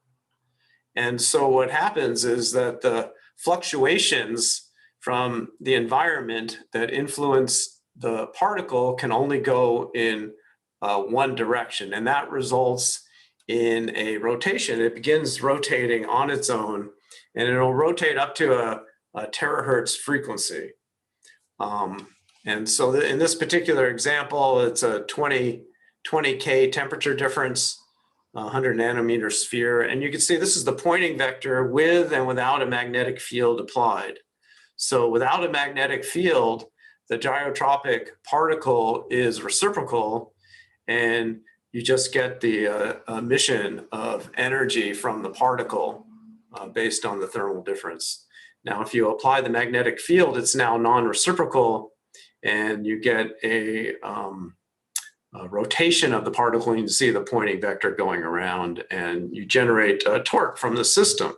So this is an example that shows that you can, from a fluctuation difference, you can convert that to kinetic motion. And there's several, under the program, we've looked at several different embodiments by getting in the near field of a non-reciprocal material, you can increase the forces, but the forces, really the angular acceleration that we get or the lateral forces we get are determined by the fluctuation force relative to the inertia of the particle itself.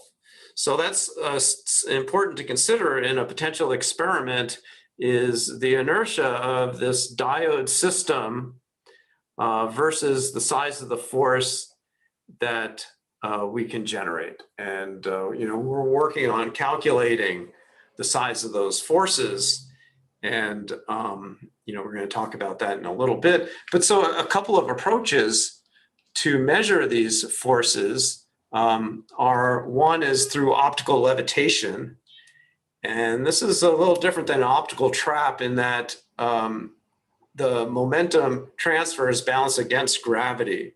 So you have the light coming up here and floating the particle here. You can measure really small forces.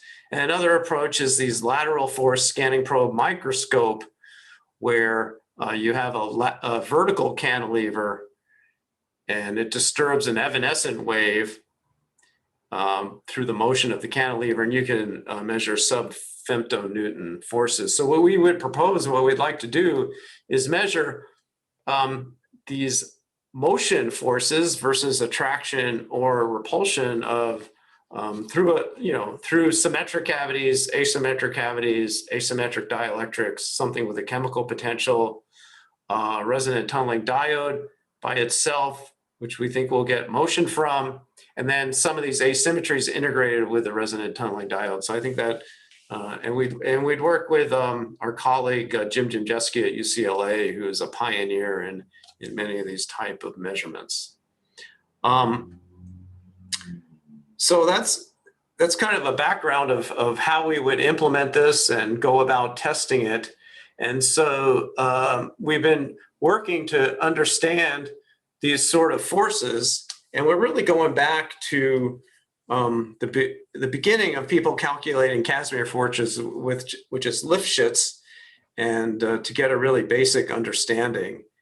And Yuval is going to cover some of the calculations that they've been doing. And let's see, I'm not really good at seeing what's going on with the Zoom. I'm here.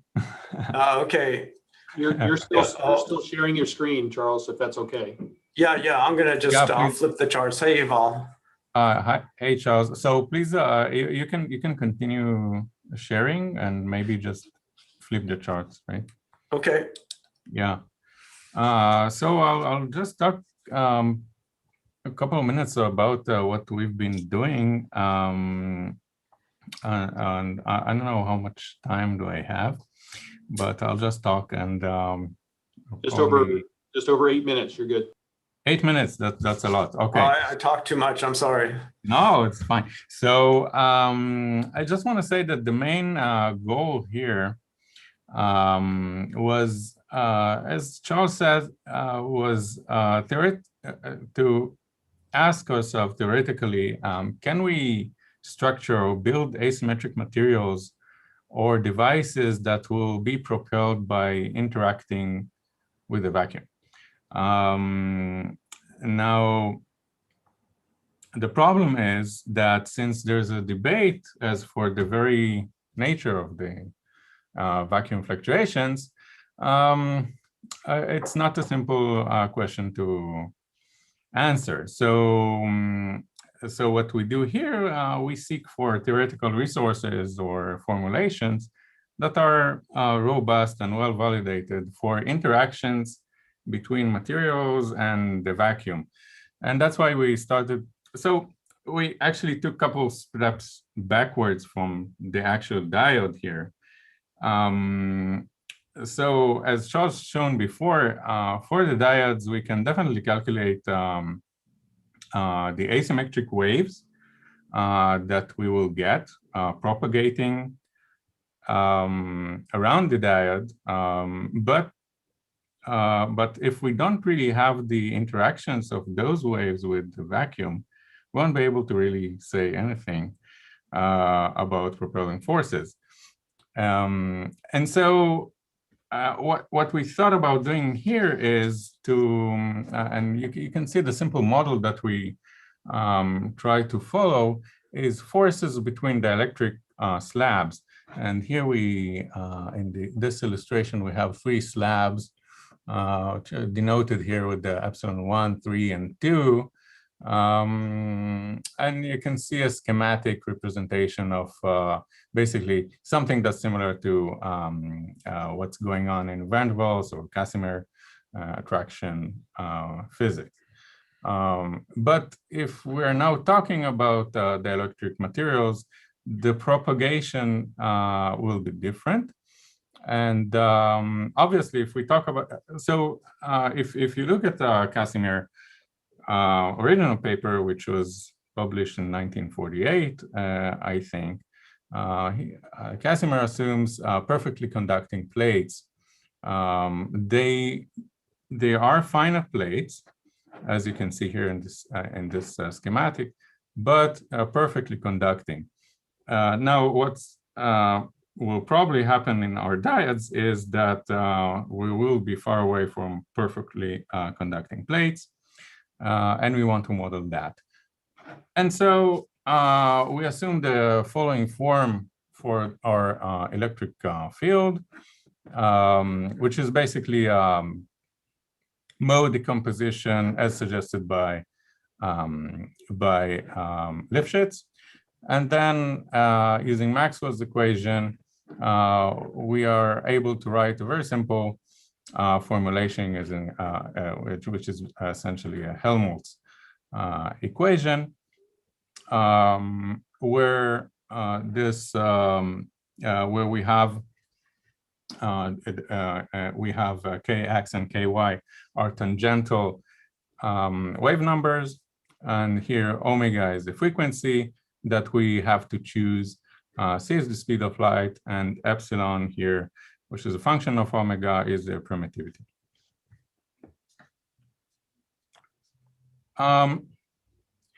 And so what's nice about this formulation is that we can get the dispersion relation basically for different modes. So if you think about, I'm sorry, Charles, can you go back one slide?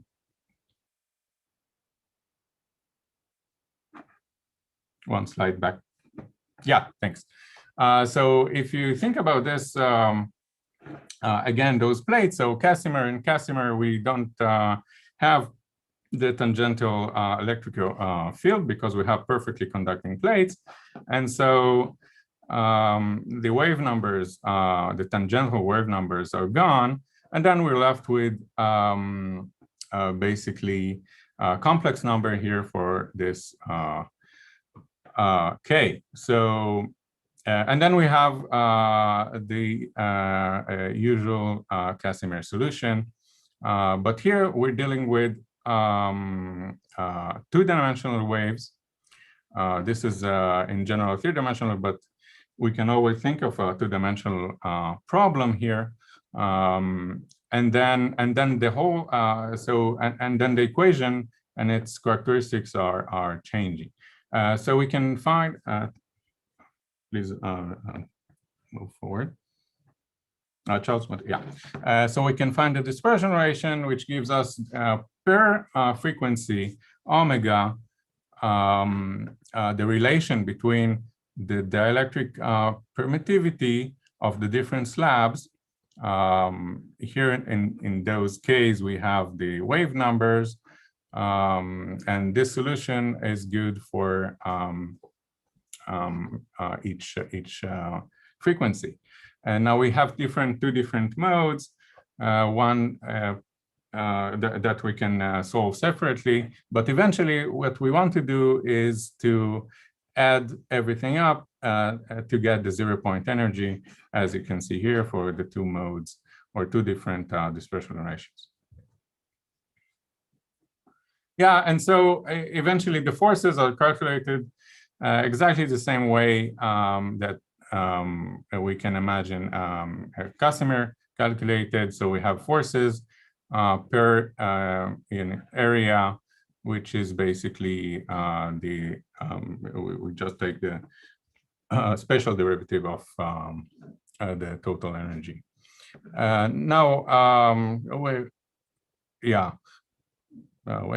Okay. So eventually, what I want to say here, we use some change of variables, and this is the integral we have to solve for the three slabs, and we solve it numerically. Now, this has been done, solving numerically those three slabs, where we assume that in the inner slab, we assume vacuum, and the outer slabs are dielectrics. But what we usually see is, in all the calculations that we saw, so those calculations were conducted for symmetric slabs. And what we really want to find here is the difference between symmetric slabs and asymmetric slabs. This will hopefully give us some idea as to the forces that we will be able to extract from the vacuum. And so for the permittivity, we use the Kermans-Kronig relations, where basically here this epsilon prime represent the penetration of waves into the material, and this double prime represent losses. So we take into account losses in our calculation. And so here we see an analytical solution, again following Lifshitz, where we see here the Casimir force per area, per unit area, but with dielectric constants.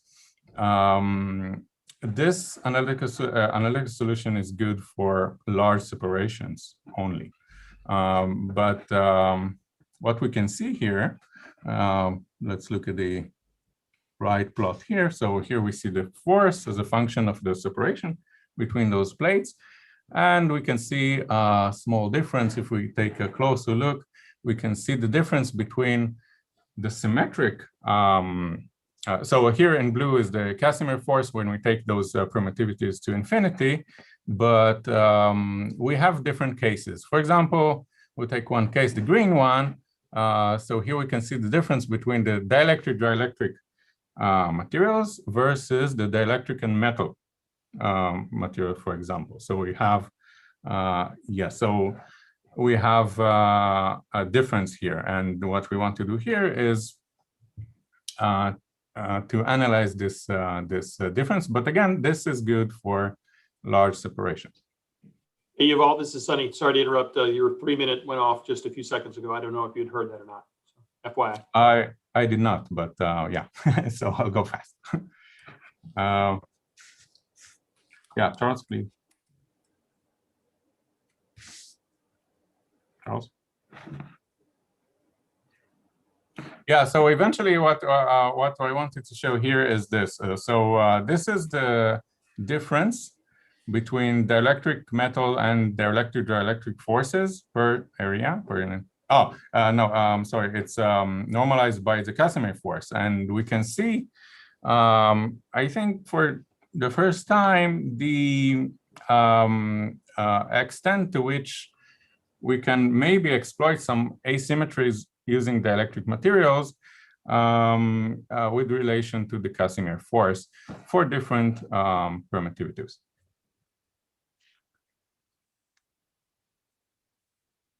So, yeah, can you, you can flip this chart. Charles, can you flip this chart? Yeah, I think I did. It didn't catch up? Oh, I don't see it. Sorry.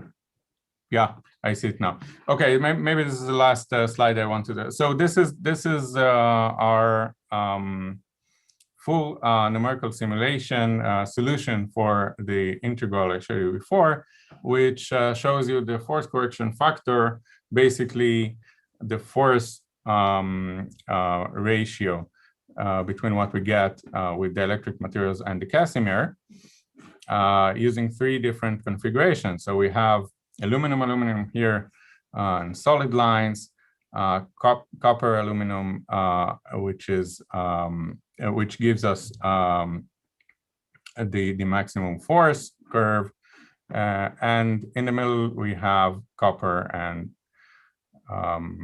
I'm sorry, in the middle we have copper and aluminum, which is the asymmetric case. So here we can really rationalize the asymmetric forces that we can get for different plate distances.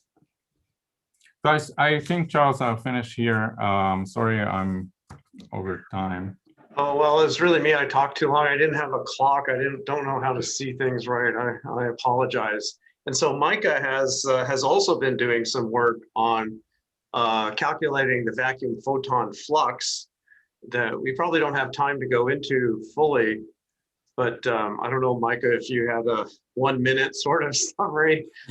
Yeah, Charles, that's a great idea. Let's give Micah 2 minutes, and the next step is the breaks. We'll just need a couple minutes in the break. Okay, all right. Thank you so much. Sure. Try and go quick, Micah. Thanks. Yeah, I'll try not to. It's pretty technical. I'll try not to like rush through it too much.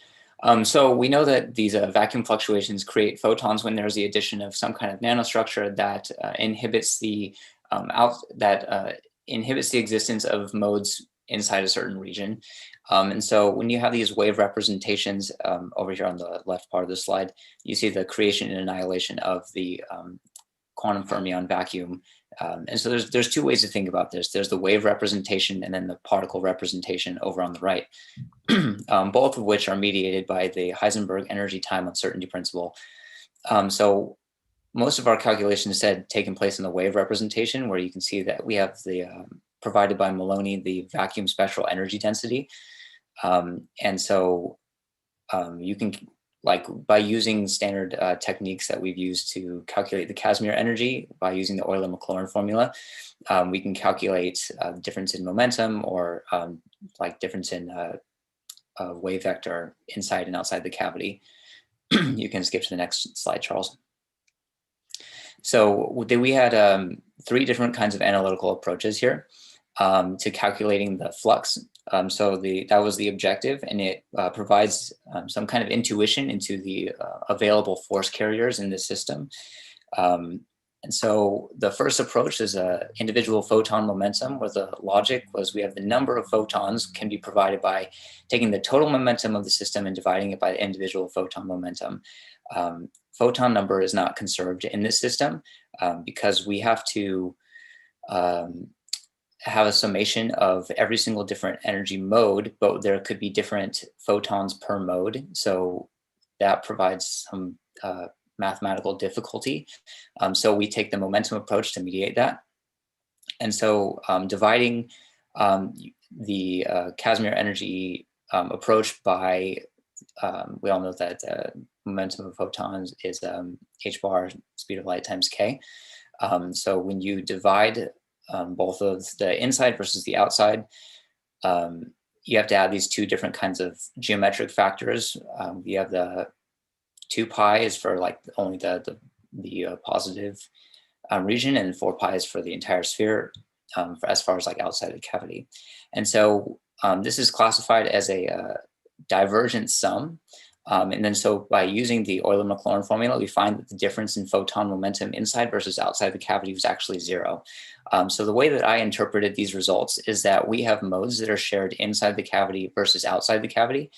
And so by using the Euler-Maclaurin formula to find the difference in momentum from the inside versus the outside, the difference is going to be 0 because the same modes exist inside versus outside.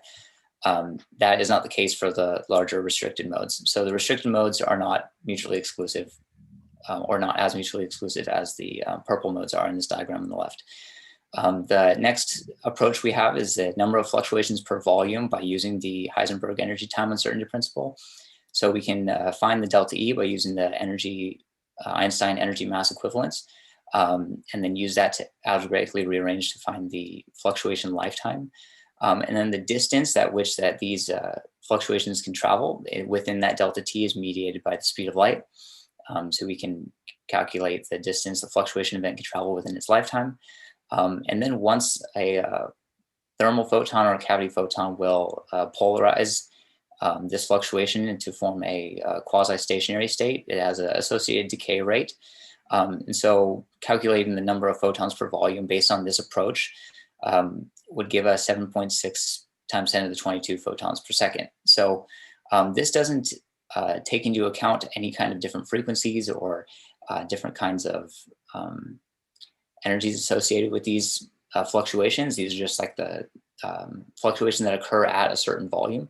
So our next approach, building off of that previous one, was to integrate the Planck vacuum spectral energy density. And so we know that when you integrate spectrums, and you get the number of constituent elements that are within the bounds of your integral. So that would give us the number of photons that make up these frequency ranges. So we have to define a kind of functional range. So if we're actually producing current out of this optical cavity system, then we have to agree that somehow there has to be enough input energy to get the electrons from the Fermi level to the conduction band. So that could be our lower bound, which is determined by the barrier height, which we found to be in the order of 10 to the 13 hertz. And then the upper bound is determined by the plasma frequency, because we know that these vacuum fluctuations are frequency dependent, so they don't occur all at the same frequency. So some of them are just gonna be too energetic and pass through, and some of them are gonna be not energetic enough to kick the electron up and over. So as we integrate that with our bounds, we find that the number of photons is 1230. But keep in mind that this approach on the right is time independent. So if we are to assume that these kinds of photons are being produced at the Planck time, or whatever delta t is available to us, we find that the flux is actually pretty substantial. It's on the order of 10 to the 46 photons per second if these are occurring at the Planck time. Yeah. Great. Thanks, Micah. Thank you, Charles. Yeah, so we're way out of time, and so I think we're on schedule. And I'll end with that. Hey, thank you, Charles. Fantastic talk. Appreciate you, Yuval, and Micah giving all this great stuff for us to look at and kind of to think about. So thank you for all this wonderful stuff. I think we have time for just maybe 2 questions. First off, I'll open it up to the panel. Any initial questions from the panel? Can I ask a question? Can I ask a question? Go ahead, Richard. Oh yeah, great. Yeah, really interesting. So I had a question about these kind of spinning spheres, because I know that in the nanosphere community, they've done these kind of levitated nanospheres, and they're like, rotating them at gigahertz speeds, and that they kind of start to encounter this Casimir friction. And is that something that would essentially limit you from getting to the terahertz? And would these things just explode at some, like, kind of outwardly if you start going at terahertz? It seems like a crazy speed. Yeah, so actually at the terahertz frequency, our particles would disintegrate. So we can't actually get to those frequencies. I don't remember off the top of my head at what frequency that is. We've done those calculations. And we are not at the point where we're limited by vacuum friction. As far as the rotation goes, I'm familiar with those dumbbells rotating up at the gigahertz frequencies. There's some really interesting, strange results with that too, down at low vacuum pressures, where the particles will not stay in the trap and they fly out. And we wonder if that might be related to the sort of motive forces that we're thinking about as well. But anyway, the gyrotropic particle experiment that we're going to do we're proposing for the Quest program is just to show that the fluctuation difference results in rotation. And, we're talking about kind of megahertz rotation speed. So we're not trying to get to the really fast rotation speeds, just to show that the fluctuations will result in a rotation. Yeah, at least my understanding is that in these optomechanical experiments, when they bring down the vacuum, part of why it jumps out is is I think because of the heating, because it can't dissipate through the small Mhm. little gases anymore. So it just you start to kind of fall out of the traps. Right, right. There, yeah, there seems but to be some debate about that in the literature. yeah, exactly. But very interesting. Thanks for the talk. Yeah, thank you. Thanks, Richard, for the question. We have one question, time for one more question. There's one in the Q&A panel. It's from Matus Josfowicz. I hope I said that correctly. Charles, have you explored the friction of vacuum in a more practical context of a concept propulsion device?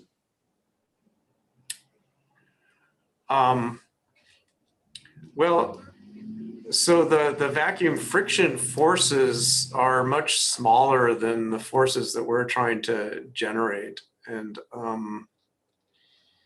yeah, I'm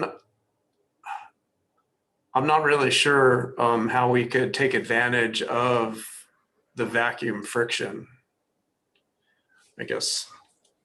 I'm not sure if I really answered the question very well. If I could just paraphrase what you said, it doesn't sound like it's a significant enough magnitude for you guys to have really started to think about it. Not that it's not, but it's just smaller than anything you're currently looking at. Yeah, that's correct. Yes. Okay, awesome. Thank you, Charles. With that, I'm going to go ahead. We just went a few minutes into our break here. We will take a short break, and we will come back at 10:30 Central Time. It's currently 10:13, so in about 15 plus minutes, and we will hear from Remo Garattini about traversable wormholes. So I'm going to bring up the schedule here just to have this as the splash screen while we're stepping away, and everybody can go take a few minute break. So with that, thanks everybody. We'll see you in just a few minutes. Okay.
pretty bad.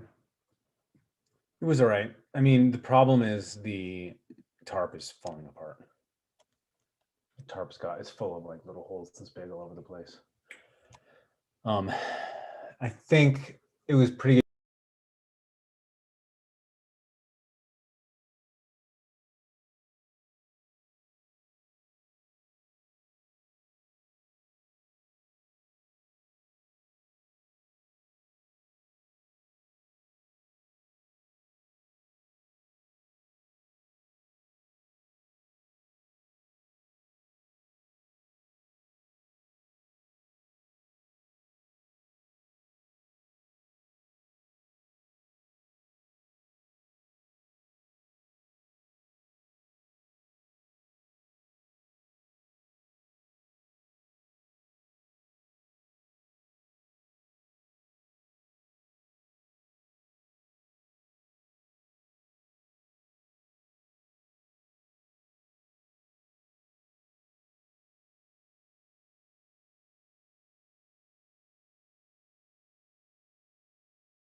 Hey, Adam, how you doing? I muted you just a few minutes ago. Sorry about that. Was I unmuted by accident? Yeah, you were on Vox, so I just muted you for your benefit. You're talking Thanks. about it. I figured that. Oh, Sonny, God. Sonny, can you Sorry. hear me? Yeah, I'm used to Zoom automatically muting. Yeah, everything's cool. Yeah. Hey, Remo, I hear you loud and clear, sir. Okay. Can you give me 1 minute to go to the bathroom, to the toilet? Oh, yes, of course. We can survive that. Okay. Okay. Just a minute. Okay. He obviously doesn't have a wormhole because it wouldn't take him 1 minute. I know, right? Okay. So you've got to make some progress, I think.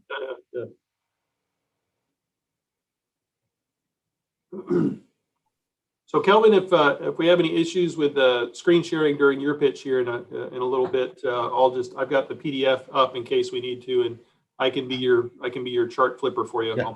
Okay, that's fine. Yeah. So hopefully we don't have any issues. So. Yeah, the issue I have is my tables some of the tables are quite small, and I have to look at my Apple Mac, so I'm going to have to run my computer screen at the same time. I've got 3 monitors in front of me, so I can switch 2 keyboards at the same time. Let's hope they don't go out of sync. Right.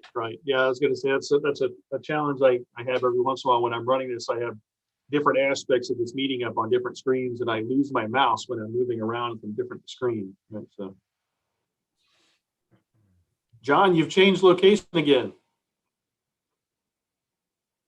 You're muted. You're muted. You're muted. We can't hear you.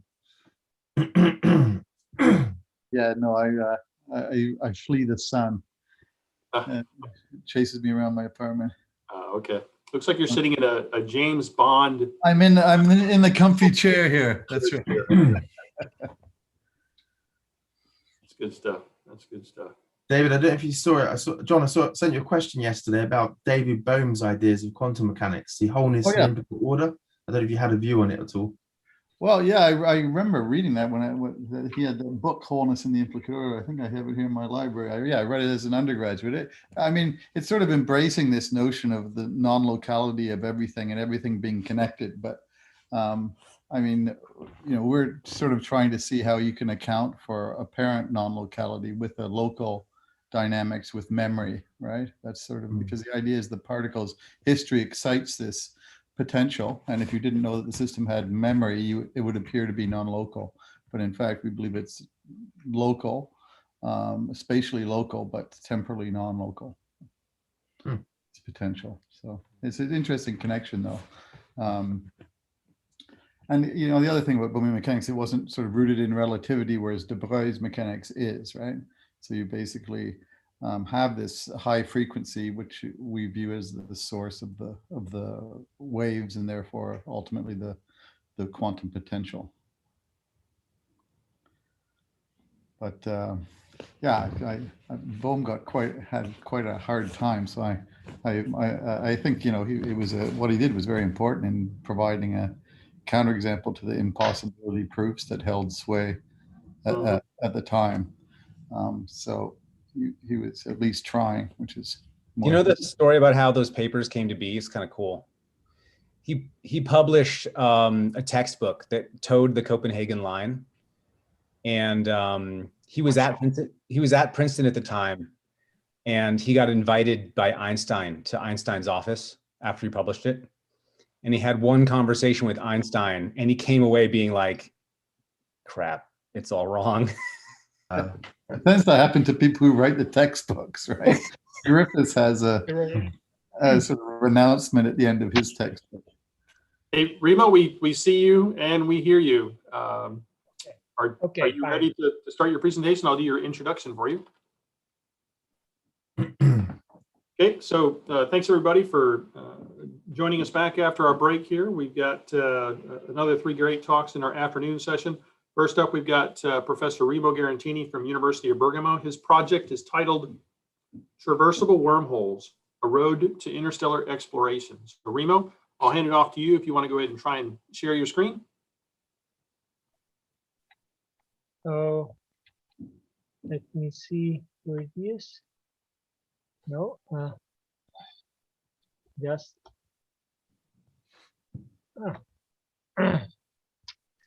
Oh.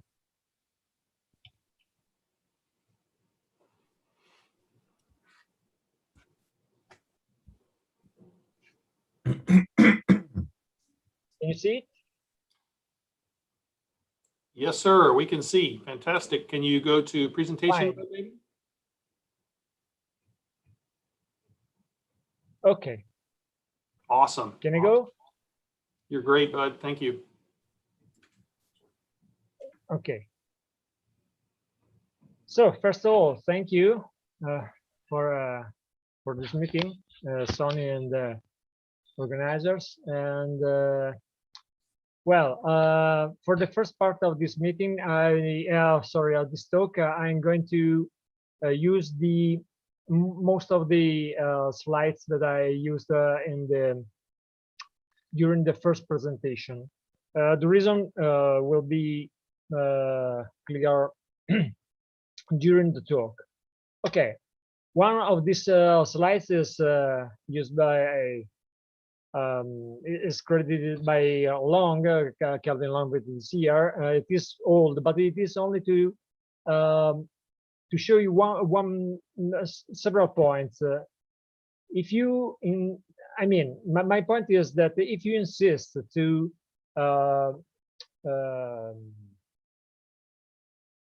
spend, if you want, your efforts to see what happens only in the some chemical rockets or very, very advanced pure photon rockets, for example, that are very, very incredible, but very clear, very close to science fiction, if you want. So, as close as the proposal I have about the traversable wormhole. So it is quite difficult to see that we have a possibility to cross very large distances in space and time. Moreover, we have to take into account about this point that if you try to increase your speed, your mass unavoidably continue to grow. So this is a very, very big problem. Okay, this is the other problem, that when you go close to the speed of light, you reach this barrier. So we do not know if there are tachyons or not, because they are not detected. But we know that you cannot cross this barrier. So we do not know if there is something out there of the speed of light, because there is no interaction between the hypersurface, if you want, of the present, where is the everywhere here. Well, my proposal is use the traversable wormhole, because in this way, okay, this is very speculative, but it is very interesting from one side, because in a sense, you don't need to break the speed of light. Well, what is a traversable? This is a representation. This is a picture I did with Maple many years ago, and as you can see, there is a representation in 2 dimensions, and of course, gives you an idea of what happens when you cross this. And one problem is that very close on the throat, you have an amount of negative energy that gives you the possibility of having a wormhole stable. The wormhole is very interesting because it is a shortcut in space and time, and gives you the possibility of crossing very large distances in an amount of time that is quite reasonable for the human life. Well, how can you find traversable wormhole? Well, first of all, you have to solve the Einstein field equations. They can be put in an orthonormal frame. So this tensor and this tensor, this is the Einstein tensor, this is the stress energy tensor. They are reduced only to 3 basic equations. Of course, I'm talking about spherically symmetric, because they are simple, but one can think about, for example, rotations and so on, rotating wormholes and so on. They are just a little bit complicated, but the idea is always the same. Well, one proposal comes from this very famous paper appeared on the American Journal of Physics, due by Morris and Thorne, and this kind of line element, this is a representation of the metric, is a possible solution of the Einstein field equation. Here, if you put the line element inside in the first, second, and third equation, you can find what happens on the right-hand side. Usually, you have to fix the stress energy tensor and see what happens on the shape function and on the redshift function. But another strategy could be exactly the opposite, and try to fix the geometry and see what kind of stress energy tensor you need to have a wormhole. Well, there are some conditions throughout that for some particular cases, this throat can be looks like an horizon for a black hole, but there is no horizon here. It is a feature of a traversable wormhole to have no horizon at all. Otherwise, the idea of traversable wormhole is a complete failure. Well, another interesting quantity is the proper radial distance, and after I will give you some example for this. And what you obtain is something that is approaching the Minkowski space-time at infinity, so flat space. So when you are very far from the wormhole, everything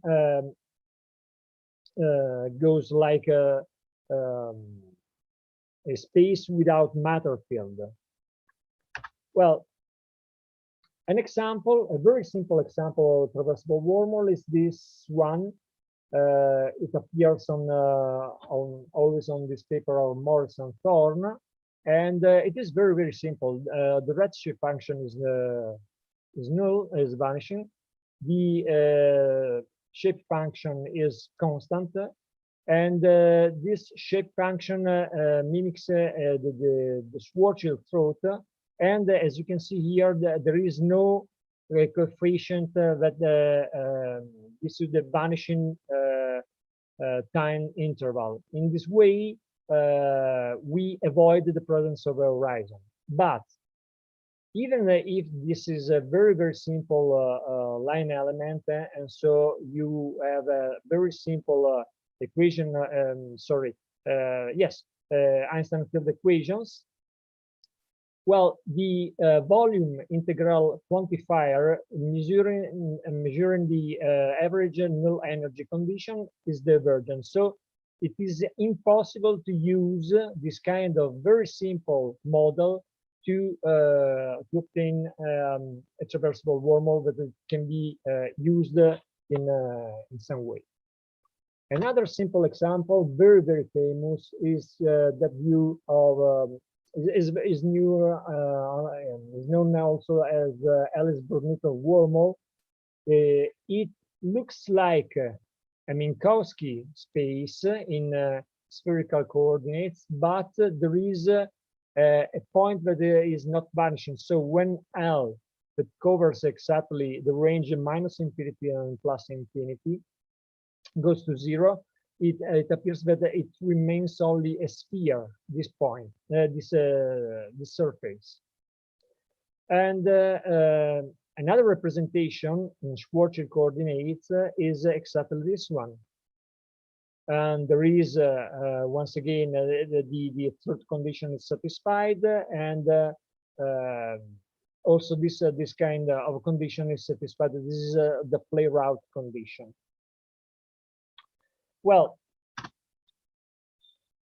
there are some features of this Ellis-Brunito wormhole that are very interesting to calculate. One of these is the so-called zero mass wormhole.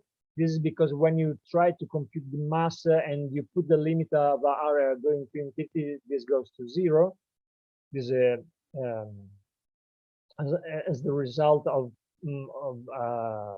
the integration, if you want. But there is another quantity that you can calculate. It is the proper mass, that it is the energy density divided by the proper length, if you want. And this is not vanishing, but it is also depending on the universe where you are. And so if you compute the total energy, so the difference between the energy and the proper mass energy, you obtain this kind of quantity that gives you an explanation of why a wormhole of this kind, for example, develops in any case an attractive or repulsive feature about particles. Oh, this is the proper length. This is very easy to calculate. If you put exactly here the this quantity, R0 squared divided by R inside, this can be computed very easily. And on the throat, as you can see, once again, that the pressure is negative, while the transverse pressure is positive.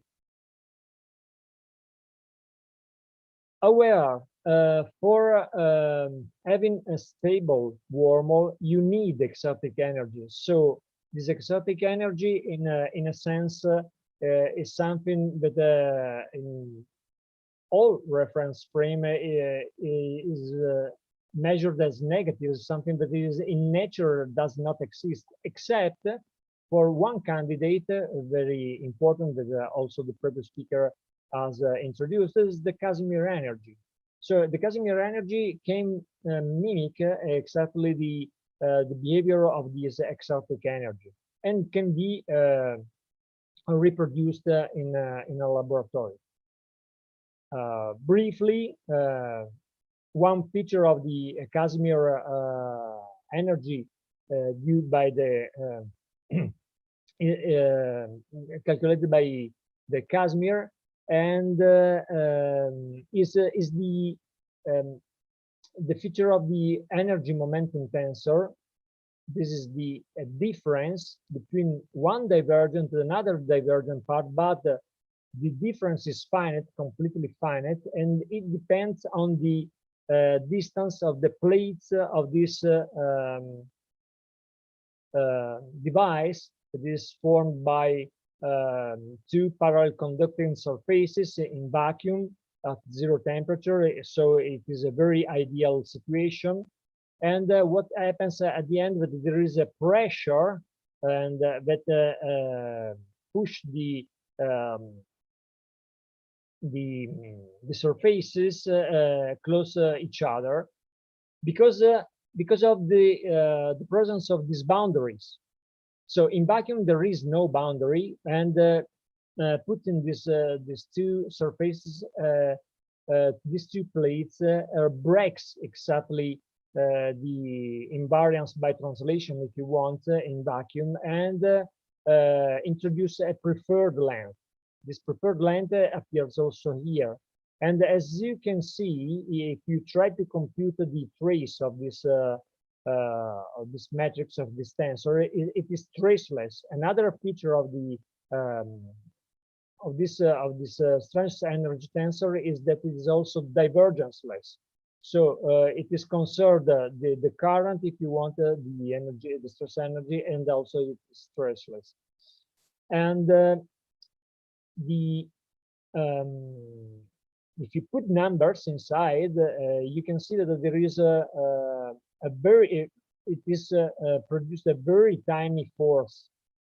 Is very small, but it doesn't matter for this, because you have a source that can be built into a laboratory. So potentially you have something that you can use. Now, if we take seriously the Casimir energy, as done by Morris, Thorne, and Yurtsever, also in the book of Visser, you can take seriously the energy density that gives you the source, and this when it is integrated gives you the shape function that is it has not the usual behavior of a traversable wormhole, because when R is very large, as you can see here, this is divergent like a cube. So there is a problem with this kind of source. So this is not asymptotically flat, but this is asymptotically de Sitter. There is also a possibility to use this solution in any case. After I will say something about this point. Well, if you insist to use the source, but instead of having the separation between the plates fixed, but you promote the separation as a variable, R.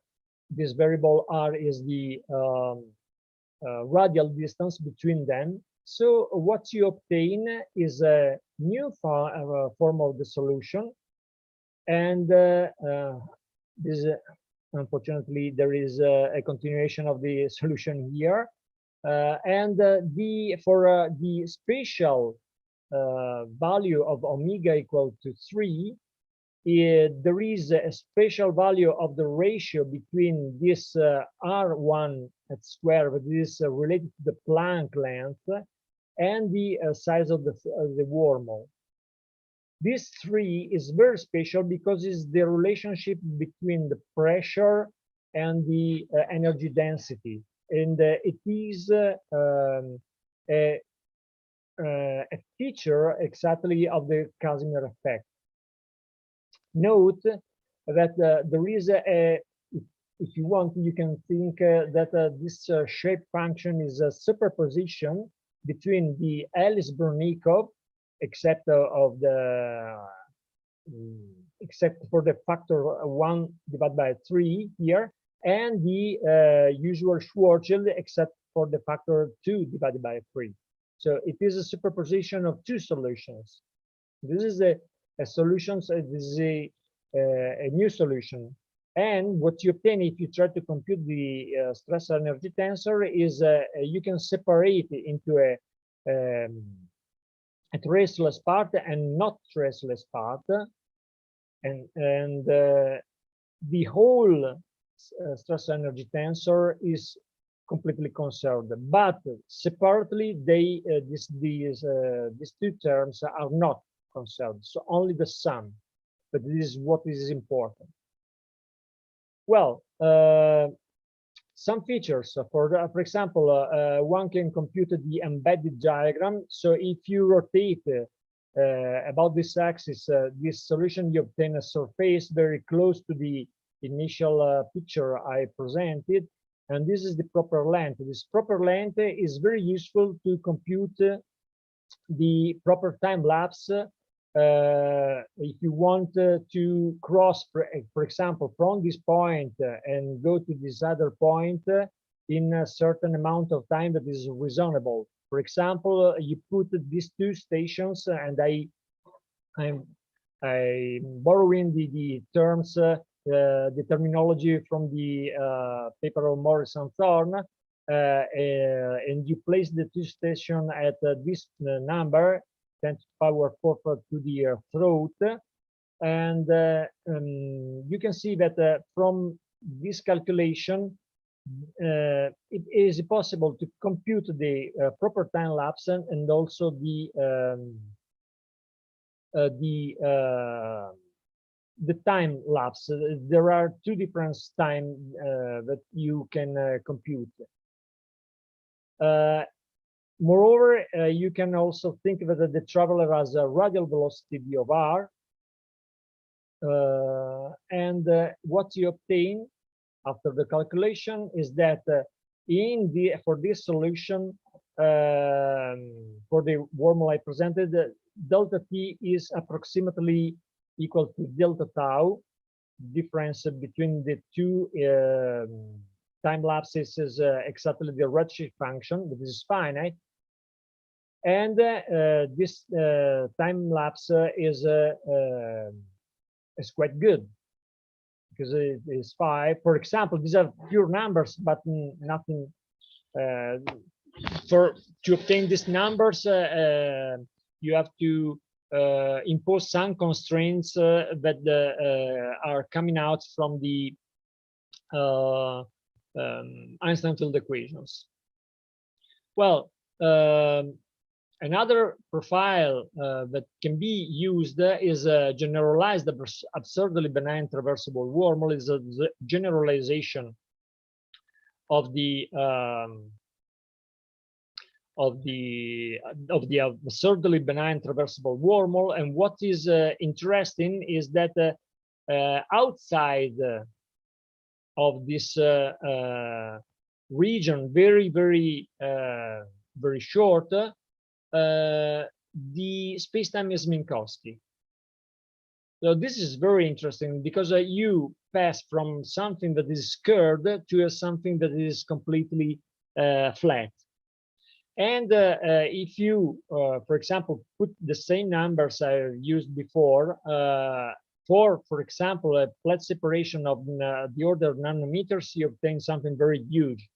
But if you are able to put your plate separation at the picometer, that is very difficult, but not impossible, the size of the throat can be reduced to something that can begin to be more reasonable. Well, this is not the end of the story, because the idea is to take this kind of solution and see what happens when you try to include also quantum fluctuation about this background, the spatial backgrounds. in this context, you can use a possible kind of a wormhole that is called I've termed this kind of wormhole self-sustained traversable wormhole because it is sustained by its own quantum fluctuation about its own background. This is possible because the Einstein gravity is nonlinear, so it is quite reasonable to think that there is a self powering of the wormhole with itself. The problem is at last it is always the stabilization. It must be stable. Well, the purpose of the research was exactly find a more reasonable size of the throat and try to arrive to this kind of result or better with these possibilities. For example, trying to use superconducting plates, superposition Casimir devices, metamaterials, and so on. And a remark very important is that the negative energy can be used also to power the warp drive. So as I written here at the report, we have two sets of brass of one. Well, however, during this period, I found something interesting before arriving, before taking this kind of research. This intermediate target was exactly the Yukawa-Casimir wormholes. So another profile. And in the meantime, we found, me and my collaborator, Piero Nicolini, we have put on the archive appear today a partial result, but it is involved in the one loop calculation, so in the self-sustained traversable wormhole. This is very formal. I spent 2 words about this if I will have time about this. Well, Yukawa-Casimir motivation for this. Yukawa proposed the potential to mediate the strong interaction between nucleons of this form. And what is interesting is that Yukawa correction to the Newton potential of this form are also considered for the Casimir effect, in the sense that finding deviation of the usual pressure energy density relationship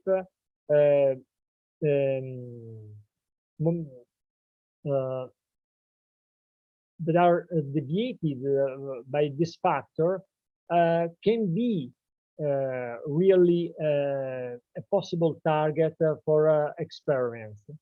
This is has been considered, for example, in this kind of profile that is very similar to this point and to this kind of behavior, and it appeared as a proceeding in Marcel Grossman proceeding of 1918. Sorry, 2018, sorry. Well, a possible other motivations is related by the fact that if you put the limit of mu equal to 0, you obtain exactly the Ellis-Bernickel wormhole. And here there are other motivations appeared in the literature, for example, about the relationship between the Casimir force and Yukawa constant. There is this paper, quite old, but very interesting. And there are, if you try to find these authors in the literature, you can find upgrades about this problem. Well, I can give you some properties of this Yukawa wormhole. So it is another zero mass wormhole. And you can find here on the throat some of the features. One of these features is that once again the proper mass is different by 0, and it looks like exactly the Alice-Brunico wormhole. It is quite simple to imagine this because at very large distances this factor damps out very rapidly, but there are also this term, and when you compute exactly the energy density, there are the sum of two terms, and so in a sense at infinity you obtain something that can survive at least from the proper mass point of view. Well, the idea is that now not only to use Yukawa wormholes modifying the Alice-Brunico wormhole, but Yukawa-Casimir wormholes. Why? The interesting point is that this is a new solution, and if you try to consider the different form of the damping factor in this different position, you obtain 3 different families. Moreover, if you try to impose the zero tidal forces, this corresponds to a very new profile. What is interesting is that even in this case, you can estimate always at the plate separation of the picometer size of the wormhole of this type. But to obtain the zero tidal forces, I have to recall that you have to impose an equation of state. There are various equations of states in general relativity. I'm using this inhomogeneous. The polytropic is very complicated. Also, the quantum weak energy condition is useful, but can be very complicated. This is quite simple, but interesting enough to obtain new solutions. By imposing this kind of equation, you can you're able to impose the redshift function equal to a constant, equal to 0 if you want, and the shape of function is constrained to have this kind of form. And this omega function, not more a parameter if you want, but it is a function now, is obtained by this ratio. What happens for these 3 profiles is exactly this, is that you obtain 3 forms of this function. It is very interesting that all of them satisfy the zero tidal force because by construction. What is interesting is that this must be discarded because it is divergent for our very large compared to the throat location. While this and this one, oops, sorry. While this and this one are finite. Moreover, for mu equal to 0 and r equal to r0, omega is equal to 3.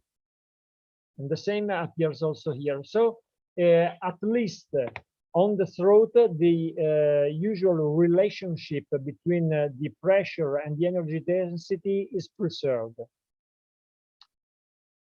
Another interesting point that I'm going to consider, and this is a part the Yukawa-Casimir, and this superposition of Yukawa-Casimir wormhole are part of a paper that it is at the final rush, and I presume that in a couple weeks or less, it will be put on the archive and put on the some journal. I try to, since the Casimir Wormholes suggests that there is a superposition of shape function, I try to consider something more general. If you can see, if, for example, if alpha equal to 0, you obtain something that is similar, and c equal to 1, you obtain the Yukawa modification of the Ellis-Bernickel wormhole. If alpha is equal to 1, you obtain the and mu equal to 0 is Br is equal to R0, and so on. You obtain a very large family of wormholes, and what is interesting to see that the omega function always needed to impose zero tidal forces is finite, at least for many possibilities, combination of the parameters mu, c, and alpha. Of course, if you reduce this, for example, if you put mu and mu equal to 0, you obtain something that is going like R0 to R. So with some calculation, I can show that this is not true for some choices of the parameter, but for many of them, this kind of function is finite for large R. And what is more interesting is that the estimation of the size of the wormhole, in any case, imposing the constraint induced by Einstein equation, is of the order of the original estimation I did. So, in a sense, it depends always of the plate separation that can be reduced, and in a sense, gives you a confirmation of that this dependence is the dependence that it is physically relevant. Well,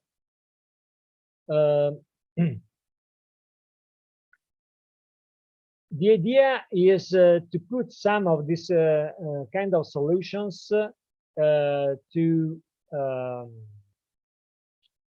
see what happens when you introduce also quantum fluctuations. And it is one point that is important, and if you try to do this, you have this kind of equation that must be solved. These are the two terms due to the graviton. The graviton is extracted by the modified Lichner-Rovitz operator and from this kind of eigenvalue equation. The standard Lichner-Rovitz operator is this one. What is this operator? It is the analog of the Laplace operator for tensors in curved space. So there is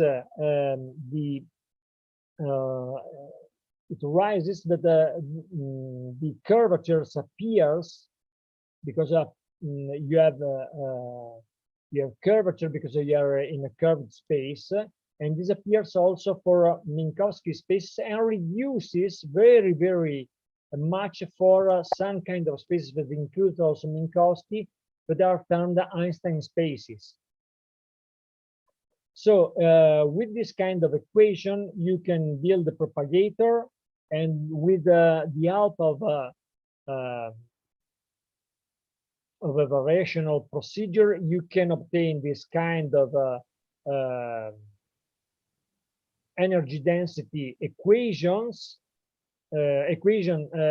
between the classical part and the fluctuating part. Of course, this kind of equation is divergent because you are taking into account the quantum fluctuation, and usually one loop, two loop are very complicated, and so on are divergent. So you need a regularization.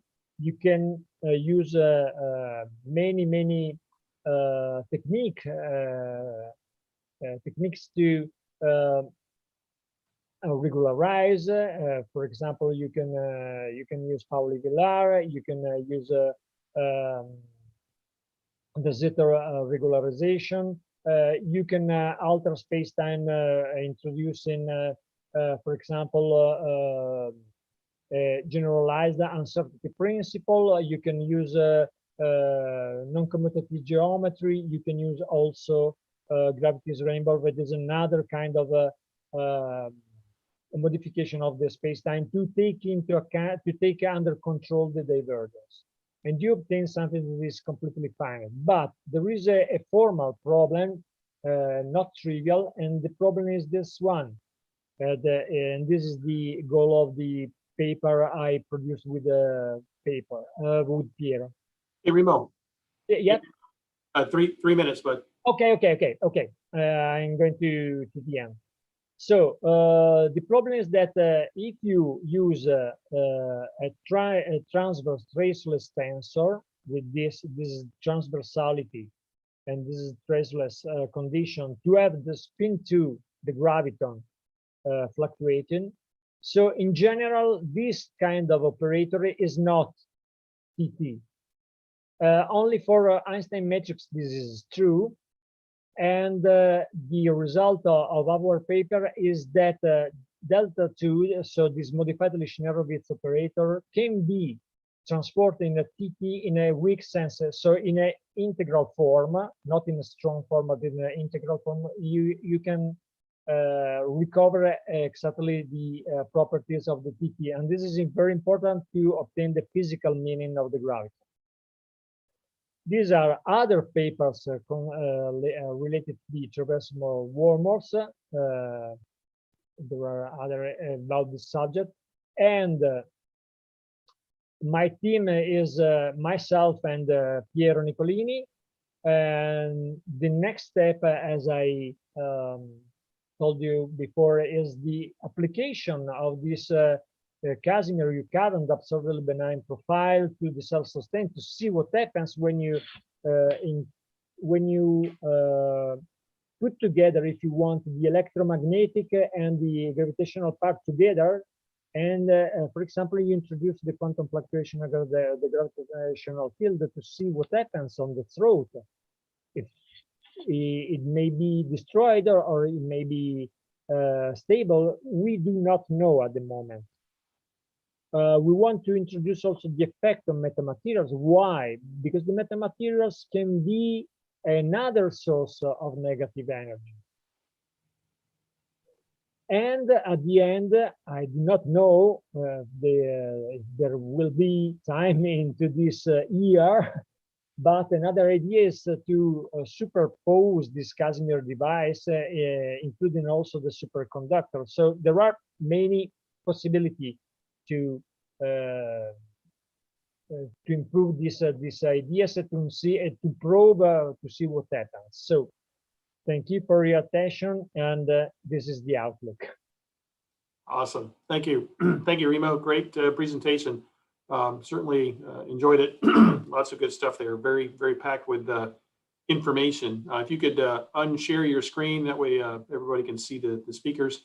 I guess I'll just lift out one of the quotes that I picked out of your talk there, Remo, is we have two for the price of one. I like that little quote. Yeah. Yeah. Talking about maybe the value proposition of Casimir phenomena. And, yeah, because the problem is the usual. You need negative energy as the source of warp drive. I told you when we made the test, do you remember I told you that there are in these 2 months appeared papers about the warp drive and the positive energy on the literature. And there was the last paper of last week of Matt Visser and collaborators claiming that unfortunately this analysis is limited to some observers, but if you do the analysis very carefully, at the end, the negative energy is required. Also for warp drive. Right, right, right. But there are potentially mechanisms to be able to answer the mail, if you will, as you said in your slide that kind of equated the characteristics of one in general relativity to the characteristics of the other in quantum mechanics.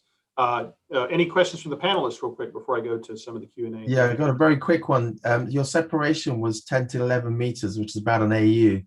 So does that mean if we wanted to apply this to a warp drive, we'd have to build a starship as big as an AU? Yeah, it is very big. I mean, it is interesting from one side because the first estimation I did about the size of the throat of the wormhole, usually the result is Planckian. So it is on the opposite, very, very small. Planckian is useless, so very big is useless. So you need something that can be, you need something to fine tune, to obtain something that is very physically reasonable and can be used. Otherwise,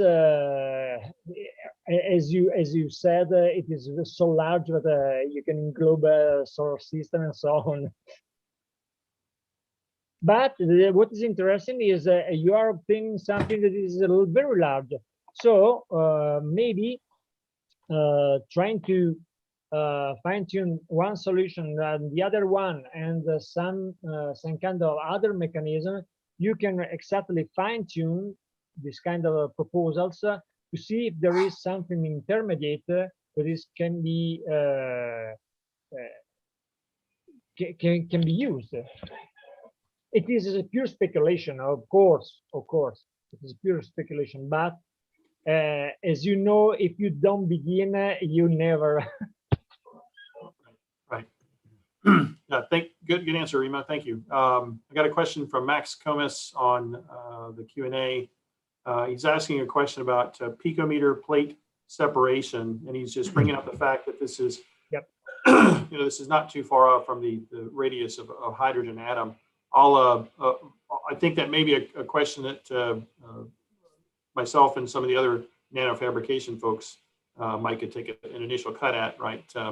I think Richard mentioned during his talk, right, they're doing work at the nanometer scale, and that requires e-beam lithography to be able to achieve those types of optimal results. Yeah, I mean, this is, okay, it is very small, but remember, if I try to find something that has a throat that is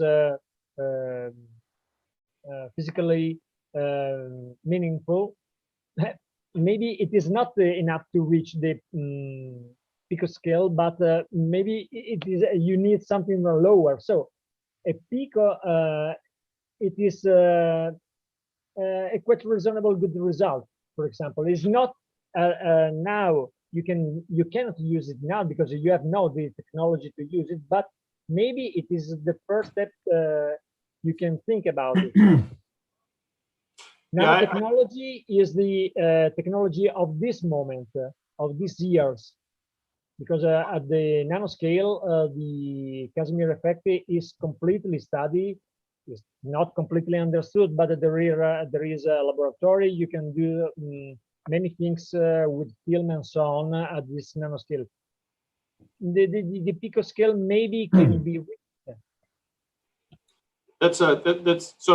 I'm glad Richard's here. Richard, can you speculate for in 45 seconds or less?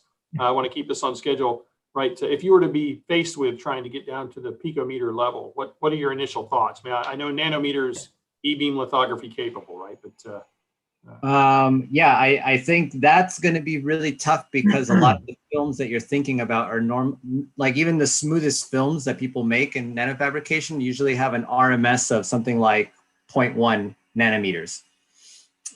So you're starting to now talk about gaps that are essentially about the size of the roughness of a super smooth. Yeah, sure. Yeah. You have to introduce also the approximity, the surfaces that are corrugated, and many things. It is very complicated. So maybe also the lateral forces that comes into. Yeah, I understand that it is very complicated.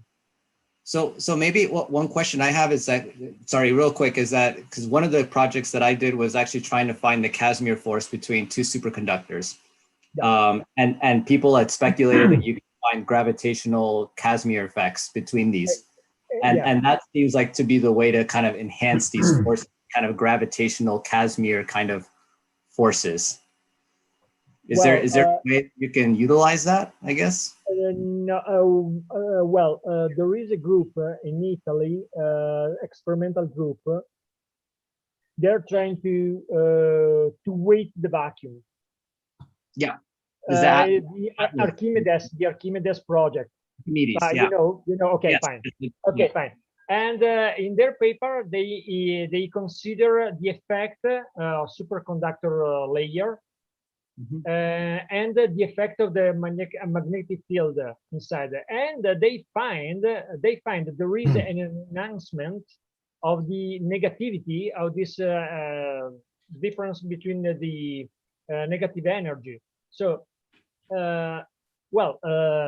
why cannot we use it to have more negative energy? Maybe we can. There is no, unfortunately, there is no. An analytic specification of the form of the field, but this difference in B in magnetic field gives you an enhancement of this negativity, and this is what I need for the moment. Interesting. Yeah. I just wanted to point out real quick that the group of Raymond Chow at UC Merced and Nathan Innen, he's at Fresno State now, has done a lot of work on the intersection between gravity waves and superconductors in particular, and how gravity can affect superconductors. And so it sounds like you're familiar with their work, but yeah, I remember also there is a group of Akin Camp that is trying to use the superconducting layers and Casimir effect. So there are a lot of people thinking about yes, this. So this is very interesting and very amazing. Awesome. This is great stuff. Sorry to interject here. I got to keep this on schedule. I want to jump to the next talk. Next up, we have Kelvin Long of the Interstellar Research Center. He'll be giving us an update on his project titled HELIOS-X, Inertial Confinement Fusion Code for Advanced Space Propulsion. So with that, Kelvin, I'll turn it over to you and let me know if you can share, and if not, I can bring up the PDF on my deck as well. On my clock, we're 3 minutes over, so do I get an extra? I will give you you'll get full credit. Don't worry, I won't cheat you. Okay, just trying to open the virtual background. Hang on. So there we go. Okay. Hopefully this will work. I currently see a black screen that says Kelvin Long has started screen sharing.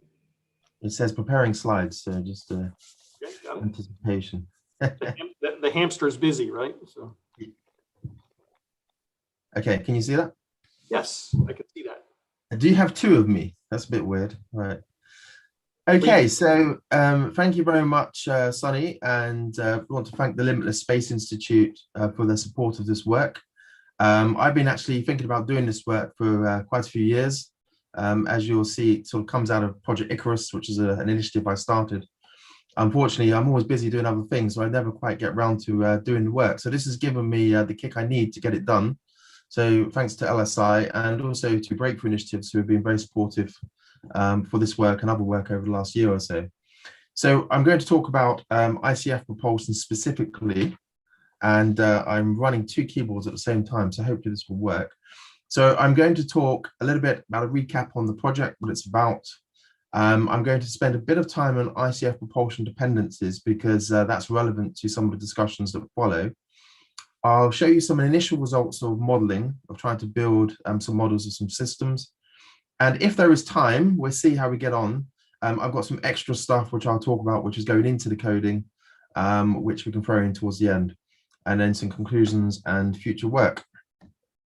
So just to recap, first of all, the purpose of the project is essentially to provide a design tool that permits a rigorous assessment of ICF assumptions used in space propulsion calculations, to give a reliable assessment of capsule performance outputs and how this influences the integrated spacecraft design, and to permit proper analysis of ICF-based fusion propulsion spacecraft concepts in the literature, so as to demonstrate confidence or otherwise in claimed efficacy. So basically, there's lots of papers out there that have run calculations on ICF fusion, and it's interesting when you go through them, trying to actually back engineer their calculations and work out what assumptions they made. That's actually turned out to be more difficult than I realized it would be, but it's fun. It's a bit like trying to take a science fiction novel together and trying to work out how some of the spacecraft work in those concepts. And so what I'm trying to do is provide a model which links claimed ICF output performance directly into mission analysis for a given spacecraft configuration. So I'm not running an ICF simulation. That can be done by ICF codes. What I'm trying to do is to somehow represent through the equations, if you define what the ICF parameters are, what the mass of fuel is, the type of fuel, what sort of lasers you're using, with appropriate assumptions and efficiencies, we can basically characterize what the output should be, and therefore how that will affect the exhaust velocity and the performance of the spacecraft. So just want to talk a bit about what I call propulsion dependencies. There's lots of things that go into this, which have to be factored into any model. First of all, there's a type of driver to ignite the ignition. So this could be laser beams such as NIF. It could be electron beams, ion drivers, all kinds of drivers out there. There's the choice of fuel, which really does affect the joules per gram, that specific energy that comes out of that reaction. The capsule design and the size to maximize that gain is really important. I mentioned that yesterday during Set's talk. And there's all kinds of advantages you can get from tailoring the capsule designs. There's the ignition method. So even in ICF, there's subdivisions of how you achieve that ignition, from direct to indirect drive to fast ignition schemes, all kinds of interesting ways of actually achieving the ignition. There's the quantity of the propellant required for the mission, which is really important because, you know, how much fuel do you want to carry for your given mission? Something that's often forgotten is the radiator. I mean, 2001 was a classic example, thanks to Stanley Kubrick. He missed out the radiators. Arthur C. Clarke knew jolly well they should be on the spacecraft. And this is often missing in calculations. And this is something that's very important, is to have an estimate for how you're going to get rid of that waste heat. The power supply itself, often you need that power supply for starting the fusion reaction, as well as running other systems. Then there's the design of the thrust chamber for plasma control and conversion to thrust, and the magnetic nozzle for thrust directivity and collimation, mostly for charged particles, of course. Then there's the payload, the instruments, and what the science goals, what you're actually trying to achieve, the mission profile and this acceleration staging, and then the cost of the technology, which I'm not looking at. I originally had some costing stuff in the programs I was writing. I've removed those for the scope of this project. Some of the things that really depend on a lot of that stuff is the mass of the system, which is really important for the definition of a vehicle, the efficiency of the energy conversion. There's three types of efficiencies we really worry about. First of all, there's the coupling of the laser to the capsule, how much energy is lost in that laser, how much actually reaches the, you know, for something like NIF, it may be 1.82 megajoules being fired, but only a fraction of that, a couple hundred kilojoules, will actually go into actually compressing that fuel target. And then you've got the burn fraction of the fuel itself, which is heavily based on the capsule design, what the implosion symmetry is, the convergence of that symmetry, lots of factors that go into that, the existence of Rayleigh-Taylor instabilities and Kelvin-Helmholtz instabilities. This all affects the convergence. And then there's the energy output, and then the management of neutron X-ray output. These are other critical issues. So the other inefficiency I forgot to mention was the nozzle. Just because you get out a certain amount of energy from that reaction, there's lots of losses in converting that to actually realizable thrust. So this is approximately the coding. So in the outside dashed lines, that's what my intention is. So first of all, you've got the code's called HELIOS-X. It's based on an original program I wrote called PyCap. I called it for Project Icarus. And essentially what I'm planning to do is split it into a user deck and separate that also with a capsule deck, which is the ICF parameters. So in one you specify with the spacecraft definition, in the other you specify the capsules, and then the capsules is run as a subroutine. So this is written in Fortran. And there is lots of smaller programs potentially you could run. You could separate, for example, the hydrodynamic implosion sequence from the ignition and the burn, the laser definition, but at the moment they're all running in one single subroutine just because it's easy for me to write the coding that way. And then there's the outputs, which produces your main output file, your trajectory data, which is really your mission profile. The energy data is your output from your ICF outputs energy. And then the error files is basically giving you a tip on what went wrong, and also some optimality guidance on how you can better tailor design. I'll talk about that later. And then summary dumps for anything where I wanted to produce, if I was running, for example, time marching equation, I wanted to produce summary dumps every nth second or every year in terms of an interstellar trajectory. There's various other options I might fold into it. Some of them already exist, and I'll talk about those. I mentioned power supply and radiators is very important. Possibility of comms module could be folded in. I've got something called a Medusa cell. Most of you wouldn't have heard of that. I'm not going to talk about it today, but it's in there. And there's all kinds of other stuff. And bombardment shielding, that's also in the coding at the moment. So this is roughly what the coding looks like. I'm just going to show you a couple of slides on this because I haven't really showed this before. So it's called HELIOS-X. As you can see, it's now written specifically for Limitless Space Institute under this grant submission. I've removed all the type declarations, there's no point showing those. Essentially what it is, you put in your star number. So say you were going to Alpha Centauri, and into the program, I've already started to write in some of the astrophysical data for that system. So the luminosity of the star, the mass, any exoplanets, and basically that will allow you to think about your mission objectives in terms of instrumentation. And so it opens a whole bunch of output files, and then you start to run, the input deck basically gives you the options of putting some configuration data in, such as the number of engine stages, whether you're running, so currently there's 2 stages that the system runs. You can run it in flyby mode only, which means that you can have a 2 engine stage flyby. So the first stage burn and the second stage burn, or you can turn the second stage into a deceleration burn. So you can go into full rendezvous mission. I'm going to building at least another stage by October because I realized I definitely do need it, looking at some of the other vehicles in the literature in order to model those with any degree of accuracy. There's the propellant mass, the structural mass.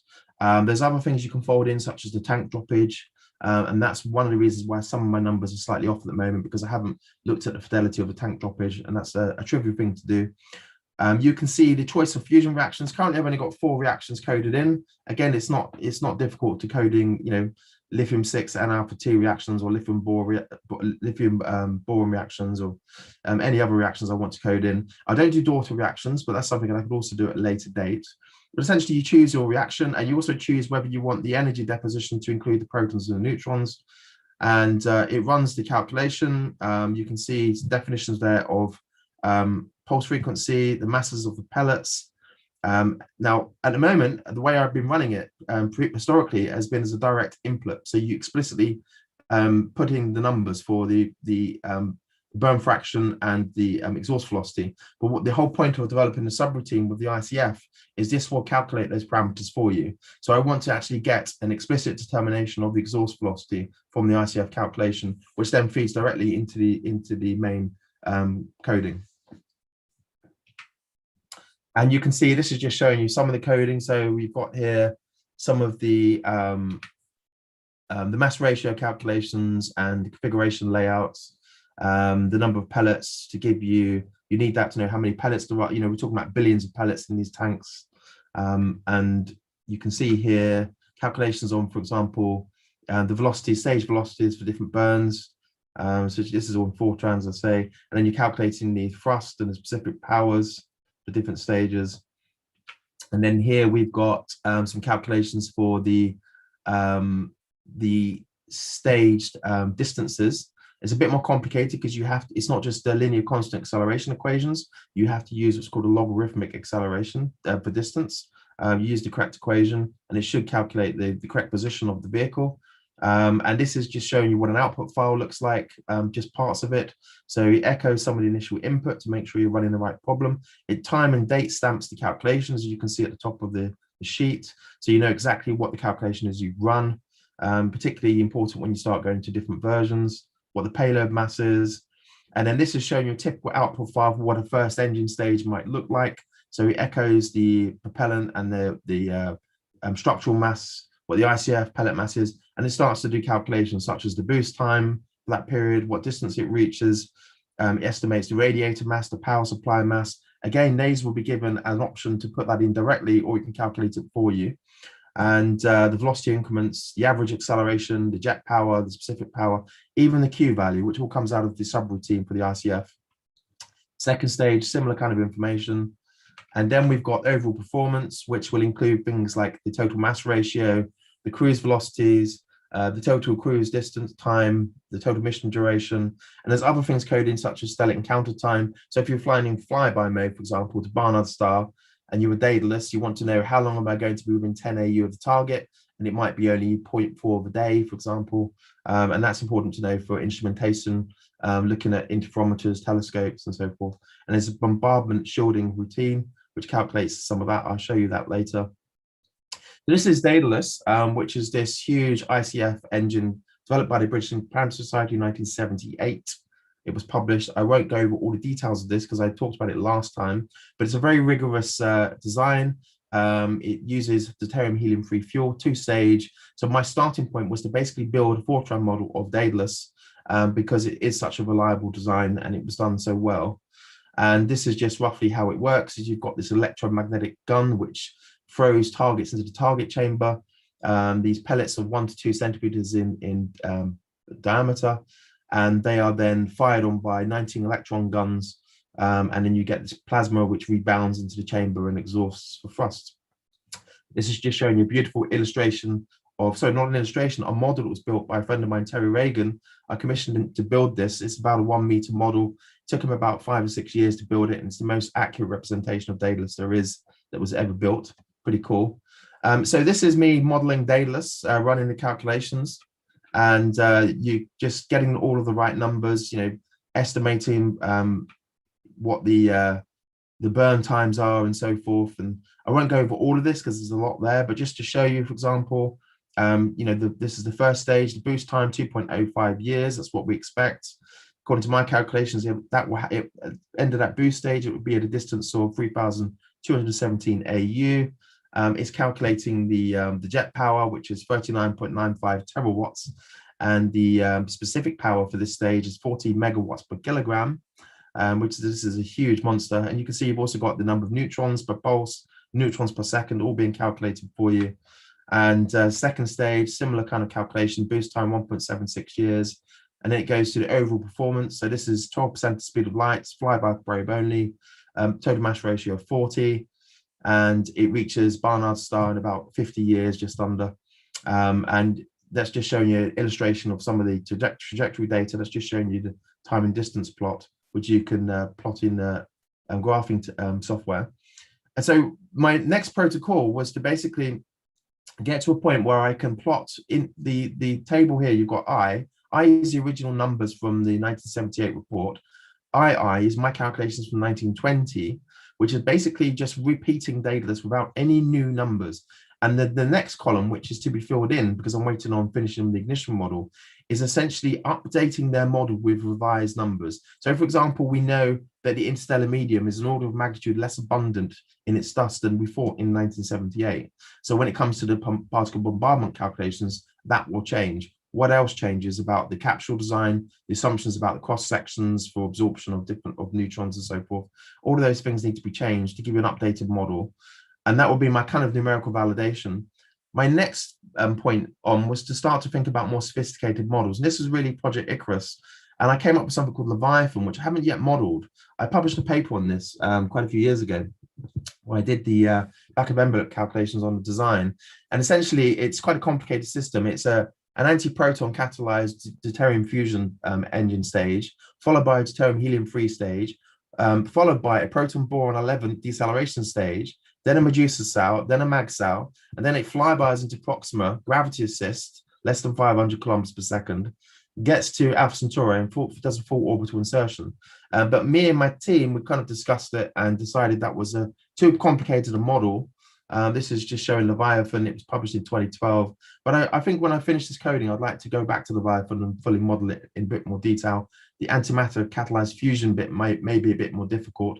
So I then moved to something much more simpler, which is called resolution. Essentially, it's taken the second stage engine of Daedalus and removing the first stage and just redesigning it, slightly elongated column, more propellant tanks, did some trade studies, figured out for a 100-year flight where it should be, roughly 24,000 tons of deuterium helium-3.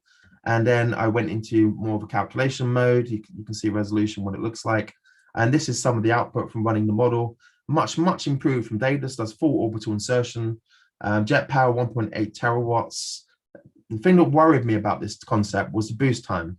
The boost time is 15 years. That's just the acceleration stage. And I personally don't think that the materials could survive such a long journey, especially this was running at 150 hertz instead of Daedalus, which was 250 hertz. And I was worried that you get massive material fatigue on that structure and it just wouldn't make the journey. So I realized the need to actually change the design up. And so I moved to something else. This is just showing the second stage calculations for the deceleration burn. But I'll skip over this, just the output files. But what I did is I did some trade studies on looking at parallelizing the thrust profile based on something similar to the Saturn V Quintec engine design. And you can see, for example, for a 5-stage engine, you're looking at a cruise velocity of just under 5% speed of light, boost time of 2.29 years. That looks much more attractive to me. So I parallelized the thrust profile with my team, and I moved into something called Endeavour, which is what this is. It's a 5-engine stage system. And I ran the calculations on that. But then I realized there's another problem, which is you're getting a lot of neutrons, particularly worried about the 14 MeV neutrons and the X-rays from the Bromstrahlung emission on the capsules, which radiates that structure. And so I realized I really need to put in some radiators. And so it was decided to do away with the central engine and I moved to something called Pegasus. And this is Pegasus.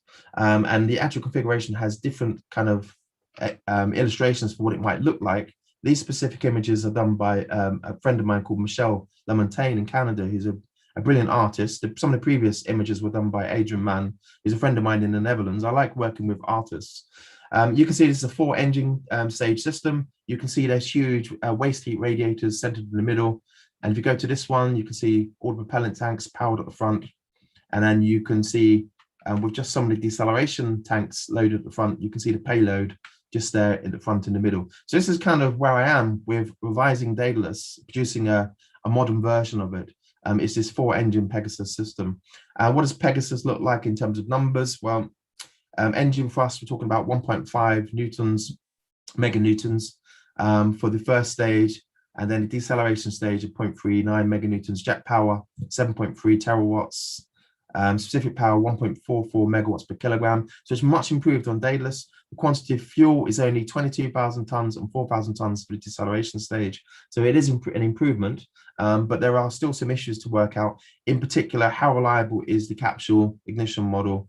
And so what I'm doing, and this is going into the paper I'm currently writing, is producing this table, which shows the 3 concepts for resolution, Endeavour, and Pegasus, and then how they compare to Daedalus. And these are my jump-off points to looking at all the other concepts in the literature. So here's one concept I've looked at. So this was actually a study done by the US Naval Academy, and it's called Project Longshot. And I've not seen much analysis of it in the literature. I first looked at it in 2011 when I wrote a book for Springer called Deep Space Propulsion. And I did conclude then that the mass ratios and everything didn't look right, and it looked like it didn't have the deceleration propellant accounted for. But it's a pretty cool design by students done over 2 summers, I believe, in 1987, 1988, using near to sort of projected technology, looking at going to Alpha Centauri in 100 years, carrying a 30 tons payload, 5% speed of light. I didn't like their graphic. I think we could do better than that. So I worked with another artist. This is Christian Darkin. He produced this. I call these guys graphical engineers because they produce these amazing graphics. I wish I could do this, of these engineering concepts. And this is my gift to the Naval Academy guys, really, to graphicalize their system. This is what Longshot might look like. You can see the instrument booms coming off the front of which there'll be lots of instruments. This is a robotic probe. Essentially has 2 boosts and 1 deburn, 1 deceleration. Then the 2 boosts have 2 tanks each, and there's 2 tanks on the deburn. And what I tried to do is, when running this model, was to try to stick as close as I could to their mission profile. So they would burn for 33.35 years, and then burn for another 33.35 years, another 2 tanks, and then decelerate after a little bit of cruise time. And so I ran some of this model. They weren't very prescriptive on the actual choice of the ignition system. They did define that it was ICF pulse fusion, deuterium helium-3, similar to Daedalus. And so that was something to sort of borrow ideas from, because they had some numbers for that. But they left the pulse frequency and the capsule mass rather vague. They showed this chart, which I'm showing at the bottom here, 14 hertz to 250 hertz, quite a range in pulse frequency. 0.005 grams to 0.085 grams. Because I've now ran it, I know what number they used for their calculations. So I'm able to repeat that. And this is roughly these are the graphics from their report. 2 burn drop, two tank drop on the first burn, a further 2 tank drop, and then 2 tanks drop for the third deceleration burn. And their assumption was it would then orbit into the local star systems. Unfortunately, it doesn't quite work like that. This is their acceleration profile. This is their mass budget, 396 tons overall. And if I run the calculations, which I did in my coding, using these assumptions, this is just, first of all, flyby mode.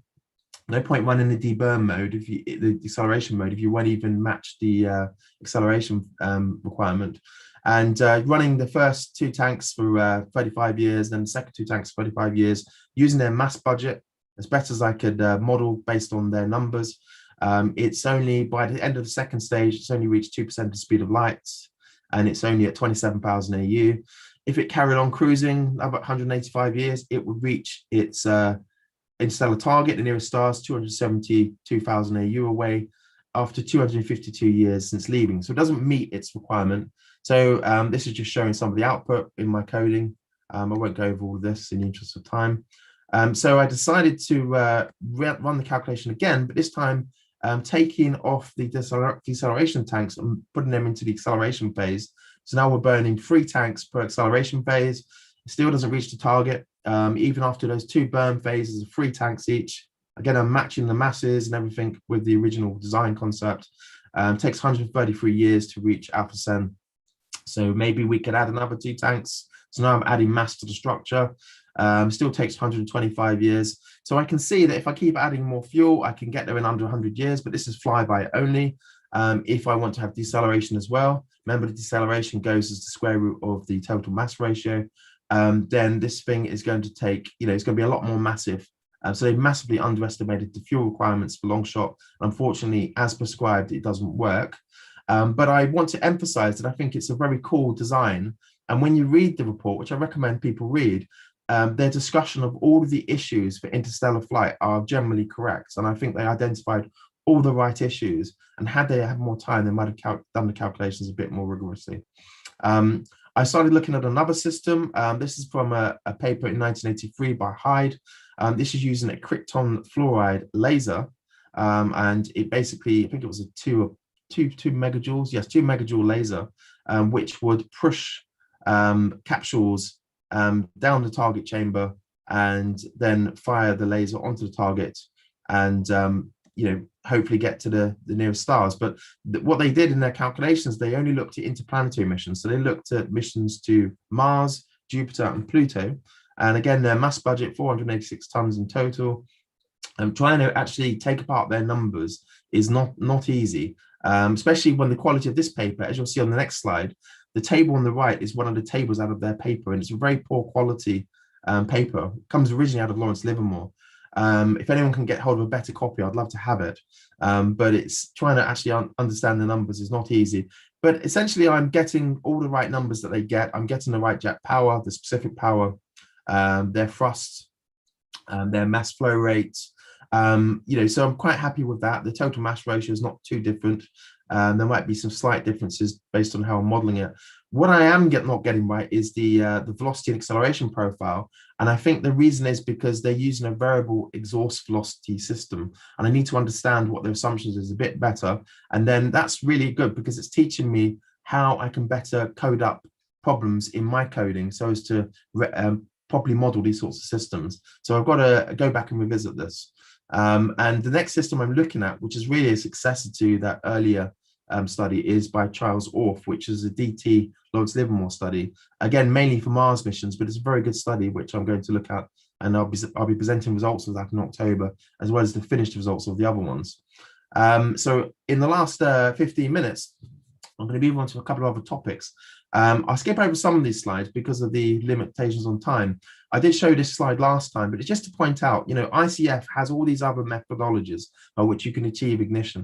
And there's lots of factors that go into it. You know, how fast that hydrodynamic compression occurs, what's the symmetry of the capsules it's imploding in, what's the instabilities, whether you're using a long pulse or short pulse laser to separate the compression from the ignition phase, what sort of target design you have. And so it's not just one, it's not just magnetic fusion versus ICF versus others. There's lots of subsystems, and I'm sure it's the same with those other systems.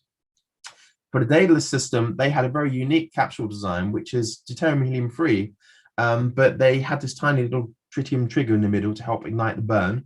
And they've got this superconducting shell around the outside to help it be passed through the electromagnetic gun as it is accelerated into the target chamber. And the good thing about the reports is I can get numbers such as the blow-off fraction, the burn-off fraction, the number of particles, the number of capsules there are in any engine, and the driver energies, and I can use that in my model to try and reproduce their numbers. This is just showing a comparison between, this is not to scale. On the left, you've got a NIF capsule, which might be only 1 millimeter in size. And on the right is a Daedalus capsule, which might be 1 to 2 centimeters in size. So the scales are not correct as a comparison, but it's just showing you, you know, very different types of materials, very different types of designs. I'm not planning to model these in my coding because it's not, there's various reasons why that's problematic doing that. I won't go into it now. But what I would say is that I'm certainly going to estimate the output power from and the energy that comes out of these capsule designs, which is then the assumption on driving the spacecraft mission analysis. And you can just see here some of the difficulties with getting the numbers. So Daedalus, fine, I can get the the fuel mixture, which is a 50-50 mixture of deuterium helium-free. I can get the mass of the capsules. I can get the energy drivers, the radius of the capsules, the burn fraction, pulse frequency, even the gain. I mean, very low for data systems. But for some of the other systems, these weren't defined. And so they are left for me to kind of work out. And my hope is to kind of redesign all of those other systems in the literature. And there's about 5 other spacecraft I'm looking at in the literature, and to come back with refined numbers for what I think such a vehicle would look like if it was driven by an ICF system. This is just showing you, I'm looking at the physics of the ignition and the implosion, ignition, burn model for an ICF capsule, and what I can realistically represent in my coding. And I'm thinking it's basically 2 fuel regions, an ablative shell, and maybe a central hotspot, which is the limit of what I can do with the resolution I'm playing with. One of the issues I'm worried about is the radiation, because that radically affects the spacecraft structure. You've got the potentially high energy neutrons coming out of the internal fuels. And so I'm looking at potentially coming up with a capsule design which is ideal for spacecraft propulsion, which maybe has a higher mixture of, for example, helium-free in the outer layers to help absorb some of those high energy neutrons. And this will be surrounded by maybe a boron-10 layer to also absorb some of those X-rays coming off the Bremsstrahlung emission. And then on top of that, you'd have an insulation layer and then the radiation shields. So lots of safety factors to increase the reliability of the system. This is some of the other stuff I want to talk about. So in the past, I published a paper in 2011 looking at optimum pulse frequency. And so you can see, for example, that if you go up to 250 hertz pulse frequency like Daedalus did, you're looking at sort of 40-50 year flight times. Whether they work or not is a different question. But for the requirement I was working to, which was for Project Icarus originally, was a 100-year requirement. And so you can get a range of where the pulse frequency should be with different exhaust velocities and different types of staging. And so what I did is I published a paper in 2011, and I came up with this optimality equation for the pulse frequency. And this is going into the coding. So the idea is that you might specify the pulse frequency for your system, and you run the calculation, but in the error file, there'll be a warning which tells you if it thinks you're off optimal from where you should be for the pulse frequency that you're running at. And that would be a helpful tip. In other words, you may be running at 50 hertz. You might say, if you change it to 75 hertz, this would be much more optimum. which might reduce your propellant mass, for example. So I'm looking at optimality equations. Other things I'm looking at for optimality equation is something called the specific engine mass, which gives you an estimate for the mass of the payload over the mass of the propellant. So essentially, it's showing that there's a maximum, for any given value of mass ratio, there's a maximum value of the ratio of propellant mass to payload mass. And that's something that's very important for designers to understand. So that, again, this is in the coding, and this will give you a message, and it will tell you how off-optimal you are in terms of your design. So obviously, the idea is to get to unity and all these things. This is just showing you some of the horrendous coding in Fortran. I'm sure I'm not one of the few people left on the earth that uses Fortran, but I for some reason like it. This is something else I'm looking at, which is actually in the calculations already, which is bombardment shielding. So it's not necessarily to do with the ICF engine, but it's highly relevant because you're moving for the interstellar medium at high velocity, and you need to know how fast you're going, and you need to know what's the dust, what's the ions, the protons, electrons, and how it's going to affect your vehicle. So in Daedalus, they calculated they need a 9 millimeters beryllium particle shield, 50 tons mass, which is a significant amount of mass. And you can see here, this is something called the erosion rate equation by Langton, published in 1973. So I'm using this equation and others, and you can see also the temperature on the nose you can estimate, which is a function of the area of your absorbing surface to your emission surface, radiation emission surface. So you want to allocate space for that. This is just showing you some of the coding again for the particle shielding. And I originally ran Daedalus for this and a bunch of other project ecosystems. Immediately found that Daedalus was mass heavy. It doesn't need a 50 tons particle shield. It needed something like a 9 tons particle shield. And the main reason is because their assumptions about the interstellar medium properties was an order of magnitude out based on what we know today. So they needed something like, instead of a 9 millimeter particle shield, maybe 1.5 to 2 millimeters particle shield, which is good news. I've also run these calculations separately on the Starshot because I'm on the Breakthrough Starshot Advisory Committee. I've not actually published this paper anyway. It's one of my problems is actually getting around to submitting papers that I write up. But for example, I've estimated that for an area ratio of something like 1, talking about 240 degrees Kelvin on the front of Starshot. And if you were running with a beryllium particle shield on Starshot, you're looking at erosion rate over a 20-year trajectory, something like 10 to the power minus 11 grams per second throughout the flight, which means you need a shielding mass of something like 0.017 grams, which has a thickness of about 3 millimeters. So, there's just here an illustration, a cartoon of what Starshot might look like if it had this small particle shield on the front. And these calculations are also going into this ICF program. So what I want to emphasize here, although this is an ICF program, the idea is to couple the ICF to the mission analysis. It has some other things built into it, which I might separate as separate subroutines or leave them in the input deck. But the idea is you can get a much better design by running all these different calculations and get a better handle on your concept. I'm currently writing a paper, which is, I was hoping it would be out by now, but it's not. I'm still working on it, unfortunately. But it's the first in the preliminary calculations, particularly of Daedalus, Resolution, Pegasus, and Endeavour, which is my kind of numerical start baseline calculations using the initial coding. And then the second paper I'm going to work on following on from that is some of these newer designs, such as the Vista and Hyde and other papers that I'm looking at.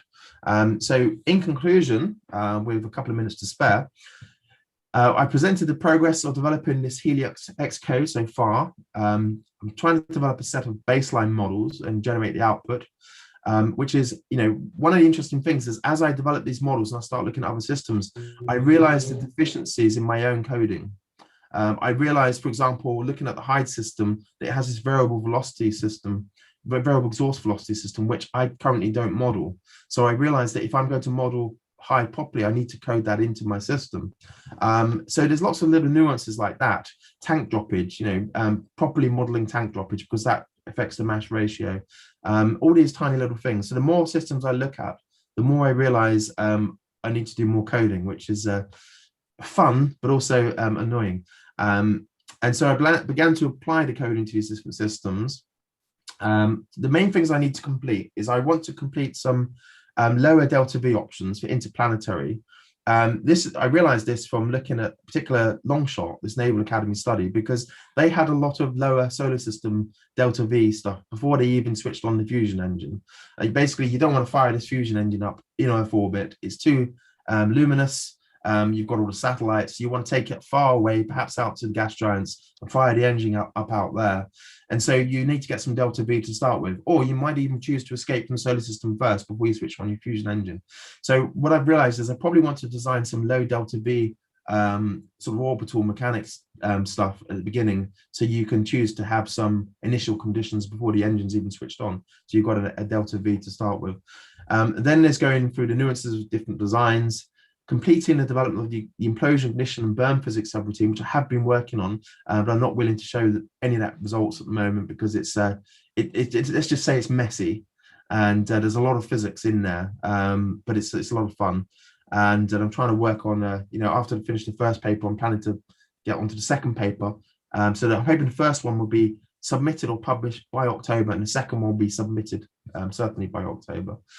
With that, I'll leave this last slide, which is a Rick Sternbach illustration of Daedalus, which was done for Cosmos, which starred Carl Sagan, and I actually own that painting, so it's a pretty cool painting, and I thought I'd leave that as the last slide. Thank you, Kelvin. Yeah, you were just under time, so you did not get the dreaded red alert thing. Yeah, great presentation. Thank you very much. Just real quick, you know, one of the things, as you're going through all the different slides, I like your terminology, graphical engineers. I'm definitely going to use that. You know, I also work Mark Raymaker, graphical engineer. Right, exactly. That's what I was thinking. You know, Mark Rademacher is our graphical engineer. It was neat to see some of the graphics from Longshot in terms of what was capable at the time, and your you know, upgrade that you commissioned for their artwork that you gave as a gift to the Naval Research Labs. That was Naval Academy. That was really neat. I really appreciate that. It's really neat to see using the code to kind of look at that example and think about that. And you know, their original estimations on performance were X, and then now you're showing that it's Y. So it's really neat to see the maturation of the code. Yeah, and I do want to emphasize that I don't want to be overly critical, because I think it was, you know, forgetting the illustrations, I think it was actually a very good study, and there's a lot of other things they did get right in terms of identifying the issues. It's just, I mean, the main issue is that the propellant allocation was way too small, and also the structural mass. I mean, they're talking about 1.7 tons for the structural beam, for example. You know, so there's nuances which can be addressed. That's good. That's awesome. Any questions from the panelists? Can I ask the question real quick? So, Kevin, I also do a fair amount of coding, so I understand the kind of work that must go into this. It's very impressive. So hats off. It's really cool. I had two questions. One is, I'm just curious about how you actually run the modeling, like how many cores you're using, how long this kind of thing takes, right? It's just like a nerdy question. And the other thing was a little bit less so. Your phrase, graphical engineers, has also struck me, and I thought it was cool. I'm wondering if you have observed any back and forth when you work with these artists insofar as, like, you give them a specification and then they come back to you maybe with questions that informs your own process, or is it more of a one-way flow where you tell them what to draw and then they draw it? Okay, I'll just a second question first. So I've worked with a lot of artists, and I bought a lot of their paintings. My house is turned into a museum, which is a bit of a problem. But basically, you know, Adrian Mann is the person I've always been personally preferred to work with, because I think he's brilliant. And I also like it because it's a collaborative relationship. I mean, for example, all of my logos, including the logo for this organization, Interstellar Research Center, I've always worked with Adrian on. So I have an idea, a concept, and he then has to, he calls it de-Kelvin it, because there's a lot of stuff on it. And he sort of brings it back to something that's much more sensible. And I know that Sonny likes designing logos too. Like, I love the EagleWorks logo. I think that's really cool. So it's the same kind of relationship with the designs. With Michelle Lemontaine, with Adrian Mann, you know, they both really have a good knowledge of engineering already, and that really helps. I mean, Michelle actually does calculations. He knows more about radiation shielding than me. I mean, he's presented papers on it, and and he's not, I don't think from memory, trained engineer. I might be wrong about that, but he's very good at doing these graphics. So it's a very collaborative relationship, and I believe very much in the interdisciplinary connection between the sciences and the arts. You know, there's that phrase that science needs the arts for creativity and arts needs science for rigor, and I think they do complement each other. There's other artists I have worked with where the collaboration has been more one way, where I've essentially given them instructions and they've just done what I've asked. And in some ways you could say, well, you know, what do you expect? But I do prefer a much more collaborative relationship. And so so some of the things I see on these beautiful pieces of artwork may not be things that I came up with, and that's good because that means we're working as a team. Going to your first question, I'm afraid the coding is not that big. At the moment, it's only about 3,000 lines for Fortran. And I run it literally on this little notebook, which I run all my coding on this, which I take on airplanes with me. I mean, so I can sit on an airplane, this little, I'm not running any, because I'm not doing any time marching or resolution. I'm not, originally I was going to do full Lagrangian meshing of the equations to actually simulate the implosion, at least to get the hydrodynamic implosion. But when we discussed the scope of the project and the budget and so forth, that was removed for this phase of the project. Maybe there'll be a phase 2, I don't know, that's up to LSI. I'll be happy to look at that. But there are also other codes out there that do that kind of modeling for you. So I'm just repeating other people's work. My point was to bring some rigor to ICF propulsion in terms of the assessment for what's the outputs from a capsule, and how does that actually affect the mission profile and the design in terms of the neutrons and the X-rays coming out of that capsule. How much shielding do you really need? How long does it really take to get there? So I'm trying to couple those two otherwise separate issues. That makes sense. Great, thanks. Yeah, if I could just dovetail onto that narrative, in terms of computational capability, this is for everybody to be aware of. We are in discussions with AWS about maybe trying to set up a scenario where we have clusters available for the folks that we are formally connected with. You know, there could be opportunities to run a job where it's, you know, several thousand CPUs. If there's something really big you need to have run, and it's maybe quicker or more effective to run it on our cluster, right? The AWS LSI cluster. That's just something to be thinking about as we continue to move forward. We'll be working and thinking about that. And so I think the size that might be potentially available for jobs could be anywhere from 1,000 CPUs to maybe as high as 10,000 CPUs, but that's starting to push it there at the upper end. So anyway, FYI, just putting it out there. Back to the panelists. Any other questions, comments, observations? I have a quick question, Kelvin. It's really beautiful work. What do you think it would take to do some sort of demonstration? Obviously, not build a starship, but do something that would kind of push ICF over the edge in terms of really getting people excited about it. Well, when I started Project Icarus, which was in 2009, nice to speak to you, Phil. I'm always terrified when you ask a question because I know it could be, but you're always very kind, so that helps. I started Project Icarus in 2009. I originally linked the program plan, and there's a huge program plan which I wrote.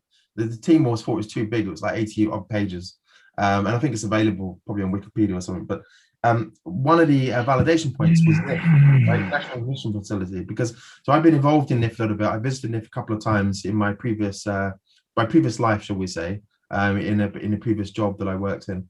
That's how I got into ICF, and I went to NIF before it was switched on, and after it was live, and there's reasons why they didn't quite get ignition, and you can read about that on the web and so forth. I won't go into that, but it's quite clear to me that I will advocate for a new NIF kind of facility.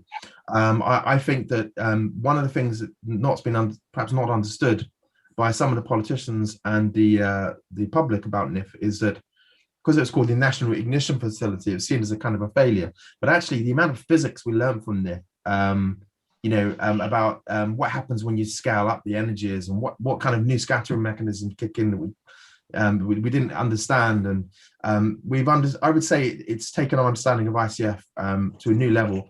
I think that the fundamental mistake of NIF, if I was to build a new one, is I'm not a fan of indirect drive. So indirect drive is this whole room where you're basically trying to capture all of the laser energy and to give a smooth bath of an X-ray bath, which then can symmetrically implode the capsule and thereby minimize the instabilities on the surface. But the problem is you lose quite a bit of energy. Even the energy that goes into that whole room, you still lose about 10-15% of the energy before it even gets absorbed into the capsule. I think that the gains you can get from direct drive is higher than for indirect drive. Like possibly, instead of 10, say, you might have 40 or 50. So I personally would like to see a new NIF facility built. Obviously, that's not in my paycheck. That's something that costs billions. I think NIF was something like 9 billion. There's lots of numerical stuff that can be done already, which is being done in a laboratory inertial fusion field. And that's really for, I guess, not really open to most people, but it's open to the graduate students, so forth, who want to work on those problems. What I would say is that there's not a lot of graduate students working on ICF propulsion. There's a lot of graduate students working on ICF or on other kinds of fusion schemes. But I know lots of fusion physicists who are closet propulsion people. I would encourage them to come out and start working in the open literature on propulsion problems. Great answer. Great answer. Let's see, it's 12:10. I'm going to use this opportunity to get us back on schedule, and we will switch gears to our last presentation of the day. Kelvin, if you would, there is a cool question from Ryan Weed in the chat. If you could just maybe type in an answer for that. Okay, I'll do that. Yeah. Okay, so we're going to switch gears now. Professor Ray Sedwick of University of Maryland is going to take us on the home stretch today. He's finishing us up. He's going to give us an update on his project titled Centrifugal Confinement, Direct Drive Fusion Propulsion. Ray, you have the con, sir. All right. Thanks, Sonny. Can you see my slides? I assume yes. Okay. All right. We're saving the last for last. So thanks everybody for hanging on. My name is Ray Sedwick. So my talk today is on centrifugal confinement, direct drive fusion propulsion. And I want to start out by acknowledging contributors to this project. Three students, Joey Carson, who is pursuing a PhD, Amelia Sherian, she is an undergraduate just completing her undergraduate degree this semester. And Ella Vicente, she is a master's student going to go on for her PhD.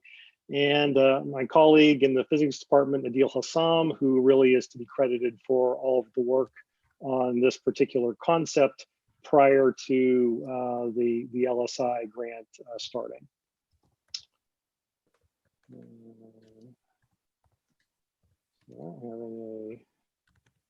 There we go. So outline for my talk. So I'll start with sort of the value proposition and mission drivers for the system.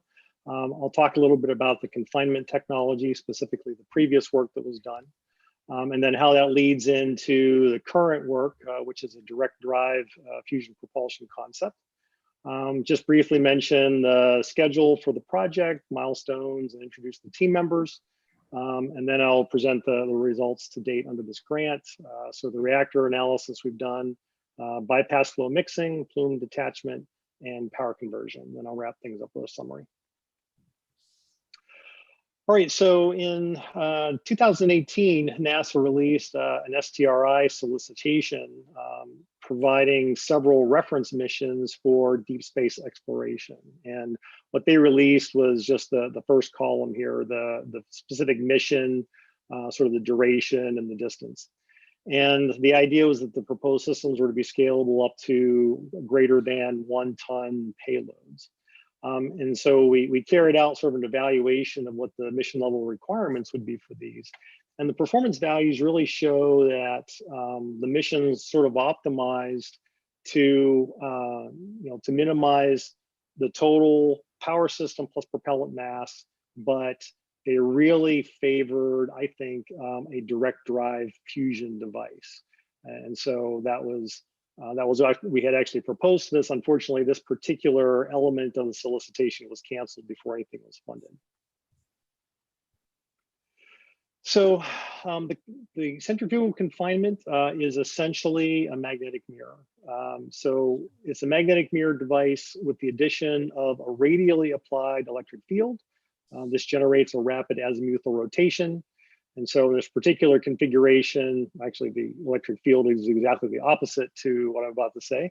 But I think the notional configuration would be that the central electrode is actually negatively charged, and the perimeter is then grounded.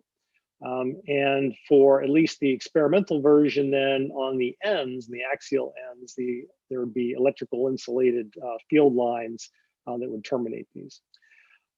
So the idea is that the centrifugal acceleration pulls the plasma away from the center line and towards the midplane. And so center line is this, midplane is this. And so the fast rotation essentially pulls the plasma here towards the midplane of the device. And this then enhances the axial confinement beyond what you would get from a simple mirror machine. In addition, then the rotation is not sort of a rigid rotation, but there is shear in the velocity as a function of radius. This is a result of non-uniform electric and magnetic fields. And this has a really nice side effect that it actually stabilizes a variety of plasma instabilities. So to sort of list out maybe some specific advantages of this particular approach. So I already mentioned it suppresses MHD instabilities. It also tends to suppress microturbulence. And the real advantage there is that we now have classical cross-field transport, which is a much slower transport phenomenon than you would find in a usual mirror device or in a tokamak or other types of magnetic confinement systems. Because it is a mirror design, it has simple coils. Basically, it's a set of axial coils. The system has a nice feature that it basically provides direct viscous heating. So often a problem with a magnetic containment system is how do you get the energy into it that you need to be able to get the system to operate it at break even or above.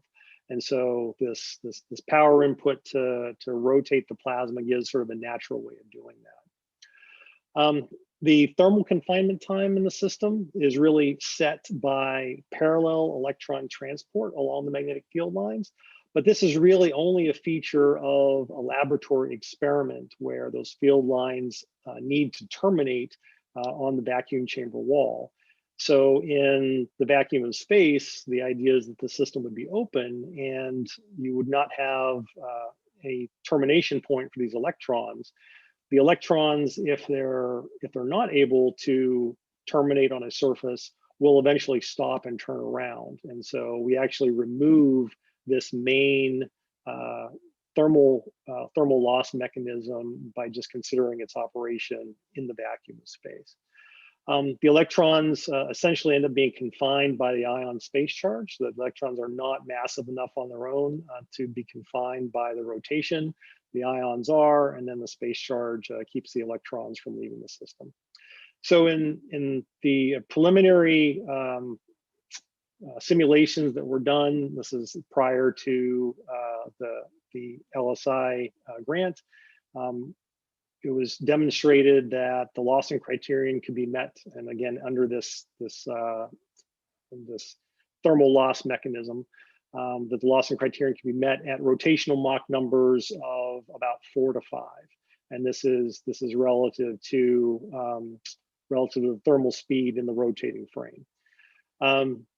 Of course, electrical power recirculation is still needed to maintain the plasma rotation. So you don't get away from having to recirculate some amount of power into the system to keep it operating. So some more simulations. So these were some MHD simulations that were used to demonstrate suppression of some of the MHD instabilities. In particular, these are showing suppression of the flute instabilities. And the way the simulation was run is that the simulation started out with all of the mechanisms to allow for radial shear of the flow as it's rotating. And then once the system reached steady state, the shear was removed, and it was observed that the instabilities grew at the expected growth rate in the absence of the shear. So just rotating as a rigid rotor. So this was demonstration that the shearing of the flow is really a mechanism that is suppressing this particular type of instability. Additional simulations that were done, so these were particle, so ion simulations, also used to show confinement.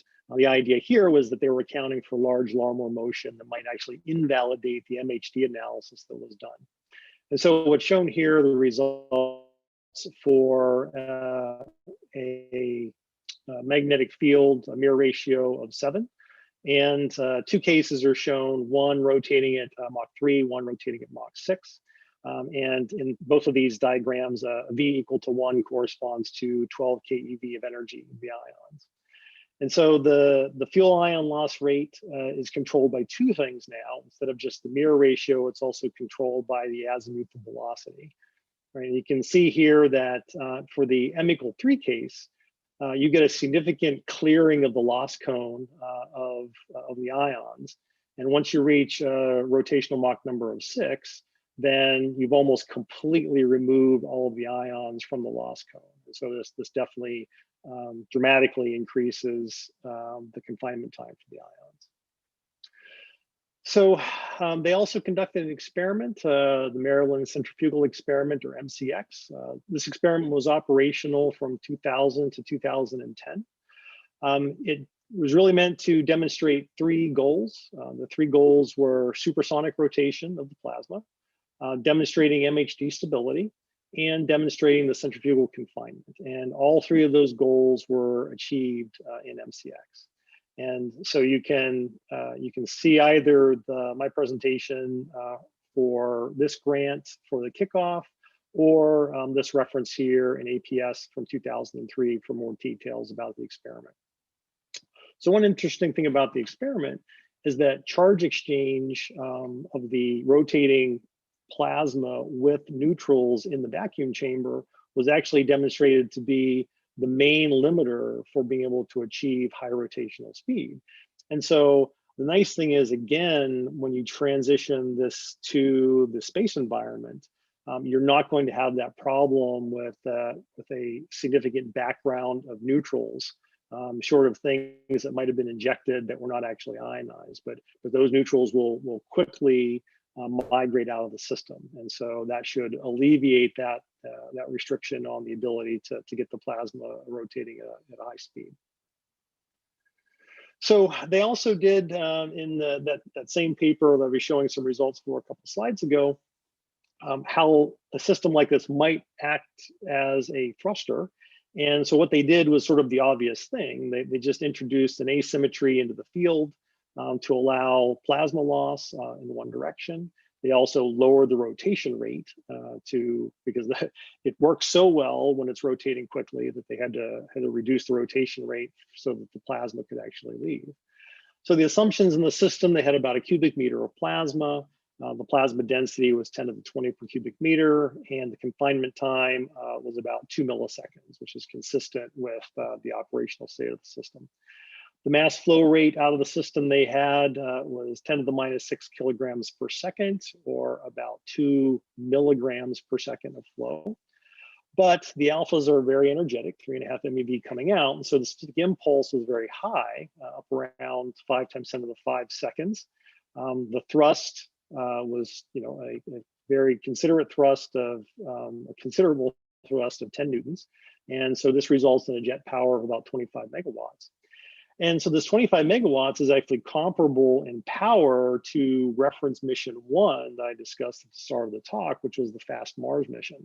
The problem is, although the power is sort of in the right ballpark, the thrust was about 60 times too low to be optimal, and the specific impulse is about 60 times too high to be optimal.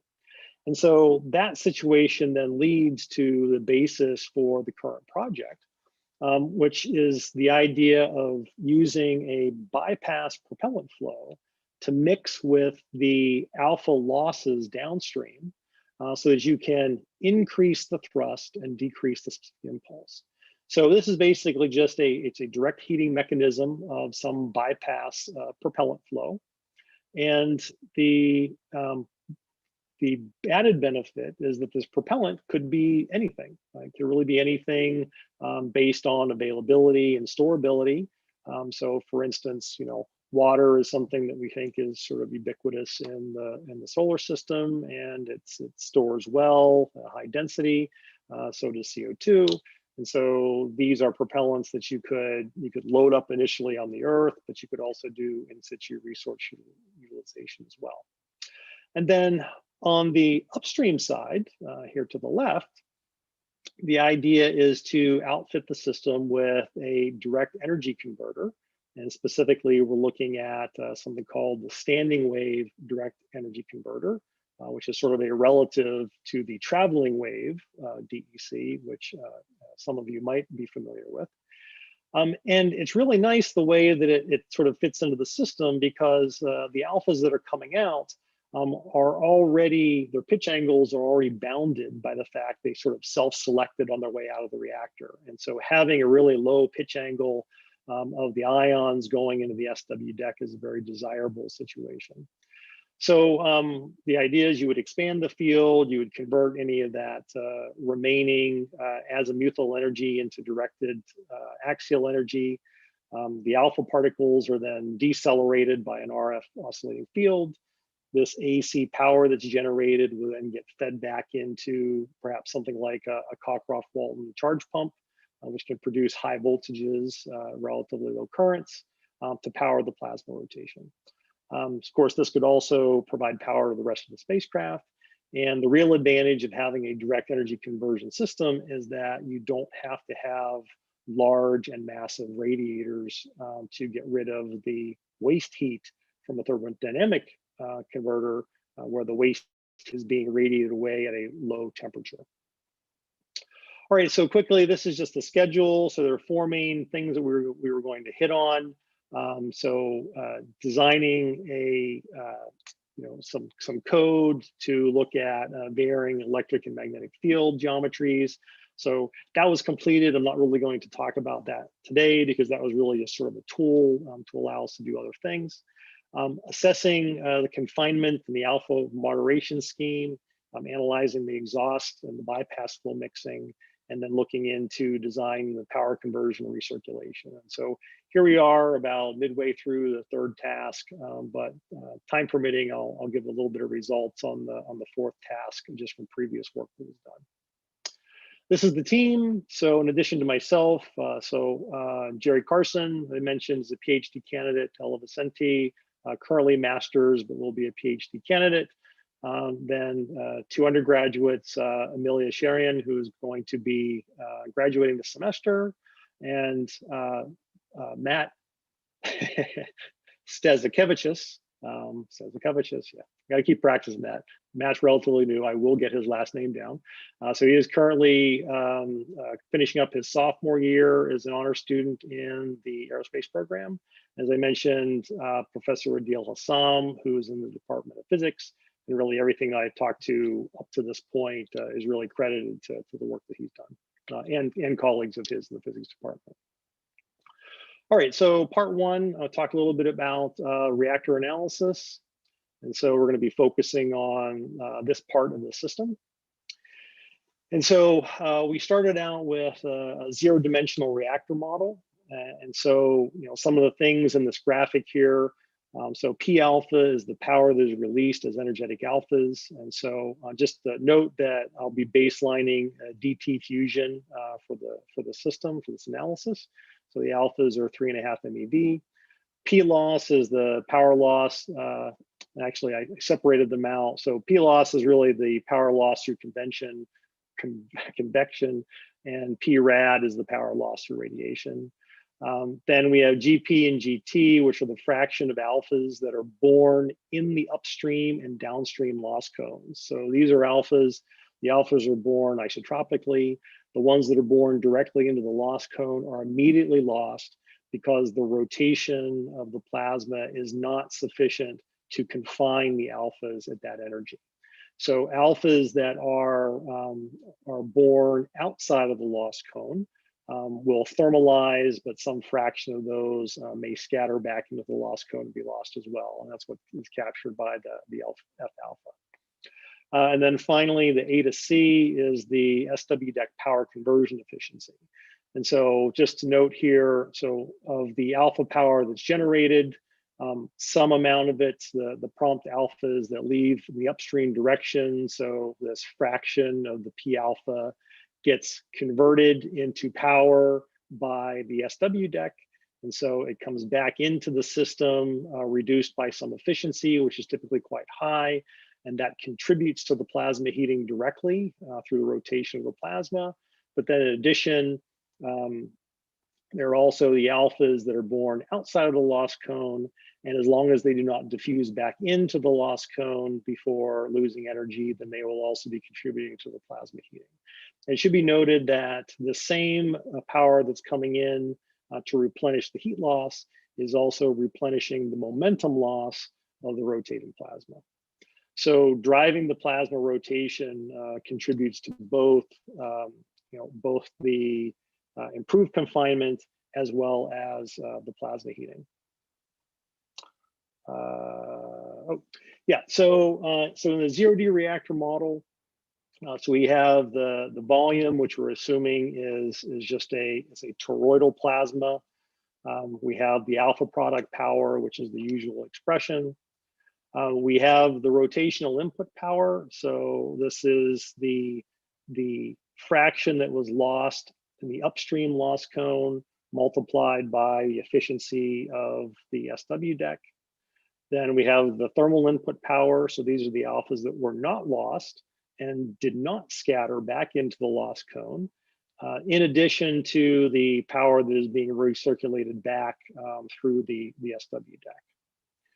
So then we have the thermal energy loss rate, right? So tau is the characteristic, or tau E is the characteristic time for the thermal energy storage. And so 1/tau is the rate. And so things that can contribute to the rate of thermal energy loss could be charge exchange, as I mentioned in the MCX experiment, or perpendicular cross fields motion, or parallel transport along the B fields of the electrons.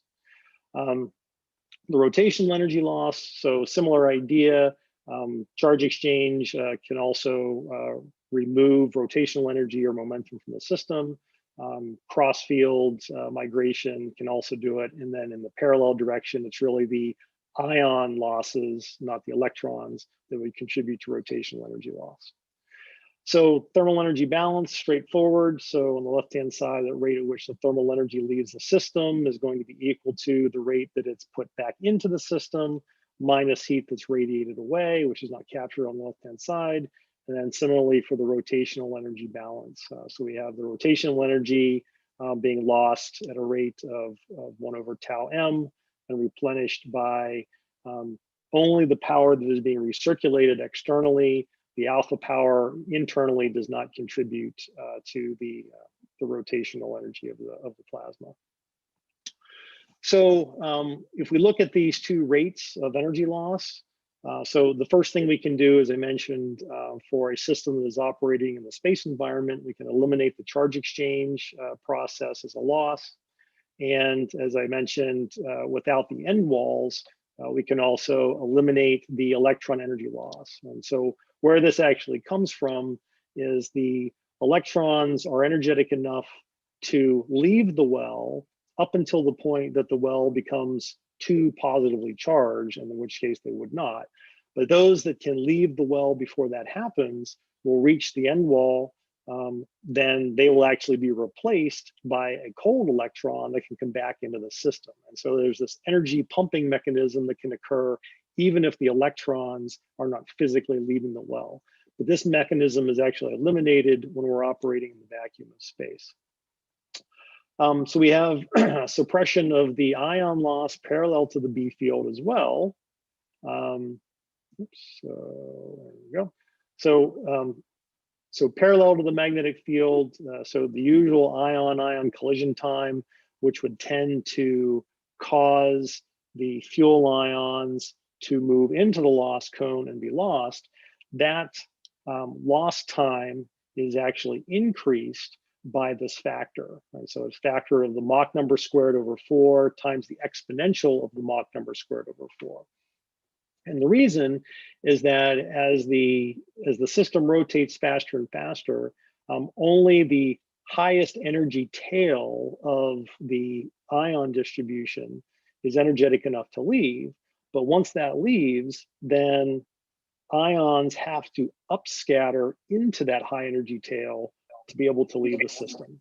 And so those combinations of effects then creates this additional factor that helps to suppress the energy loss parallel to the B field line. And just as an example, at a Mach number of 2.6, you get about a 10-fold increase. At 3.6, it's about 100, and at 4.6, it's about 1,000. So what we find then is really the transport perpendicular to the B field dominates both the energy and the momentum loss. But as was shown in the MCX experiment, this loss rate is classical due to the shear stabilization, right? So that means that the losses are actually slower than what you would find in other sorts of magnetic confinement mechanisms. Okay, so from the thermal and the rotational balance equations, you can take the ratio and actually solve for the Mach number for a self-consistent solution. Subsequently, then you can find the power generation.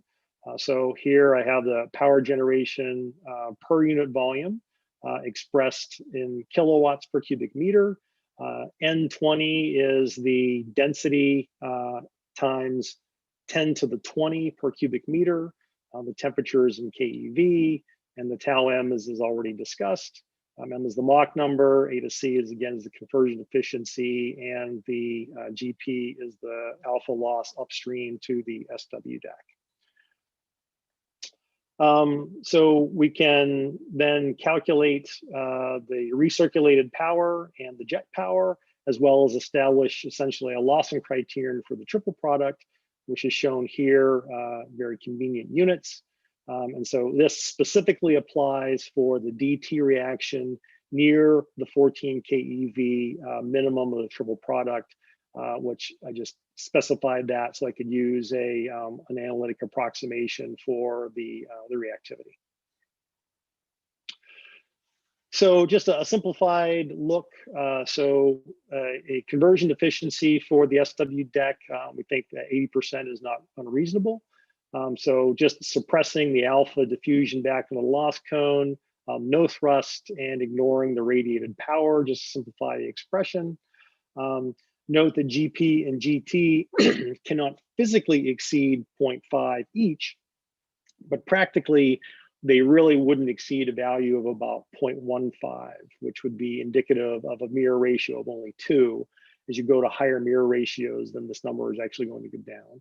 And so what's shown here are the Mach number versus mirror ratio, the alpha power divided by the N20 density in kilowatts per cubic meter versus mirror ratio, and excuse me, the fraction of the electrical power that is being recirculated over the total alpha power that is being generated. And so the good thing to note here is that these fractions are relatively low, so we're not converting a large fraction of the total reactor output power through the SW deck. And here, the power per N20 in kilowatts per cubic meter. So these are good numbers. You can scale up to 10 to the 21, 10 to the 22, and you start talking about a significant power density in the system, which bodes well for getting a system that has a high specific power.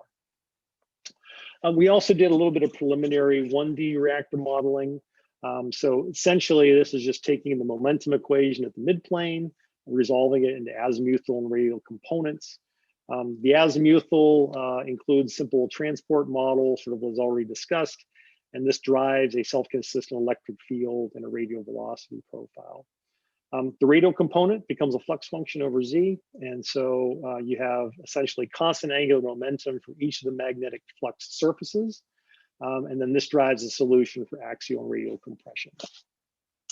The energy equation at the midplane accounts for ohmic heating and viscous losses. We assume a constant temperature on a given flux over the Z direction, And this is actually justified due to the high mobility of electrons in the field lines. And so the electric field tends to zero out along the field line, and you also tend to get sort of isotherms along those field lines as well. It's still an approximation, but it's pretty reasonable at this level of simulation. We certainly would consider this particular model to be more qualitative than anything. And so we can see sort of what the characteristic distribution for plasma potential, the azimuthal velocity at the midplane, and the plasma temperature at the midplane. So this is in the radial direction. The constant T is along the flux line. And this is consistent with previous models, sort of more detailed models that Adil and colleagues had worked on in the past. So this is more just translating something into our system that we can use for analysis going forward. All right, so now I want to shift gears and talk a little bit about the mixing region downstream. And so in an ideal mixing scenario, what we would have is that the alphas would be injected into this region, and they would be trapped until they thermalize with the injected propellant. The propellant would be injected and trapped until it thermalizes with the alphas. And both the alphas and the propellant would leave this mixing region by the exit nozzle and not backflow to the reactor. Right? So that's sort of the ideal scenario. Now, the last of these, taken by itself, is really easily achieved by just making the exit mirror field on the downstream end weaker than the reactor field on the upstream end. But the problem is doing this is problematic for requirement number one, because if you do this, then the alphas come in on the left and they immediately leave on the right. And so they don't have enough resonance time to transfer the energy to the propellant ions in that simple configuration. And that is because the alphas coming out of the reactor have already self-selected the low pitch angles, which is great on the upstream end for the deck, but it's bad on the downstream end.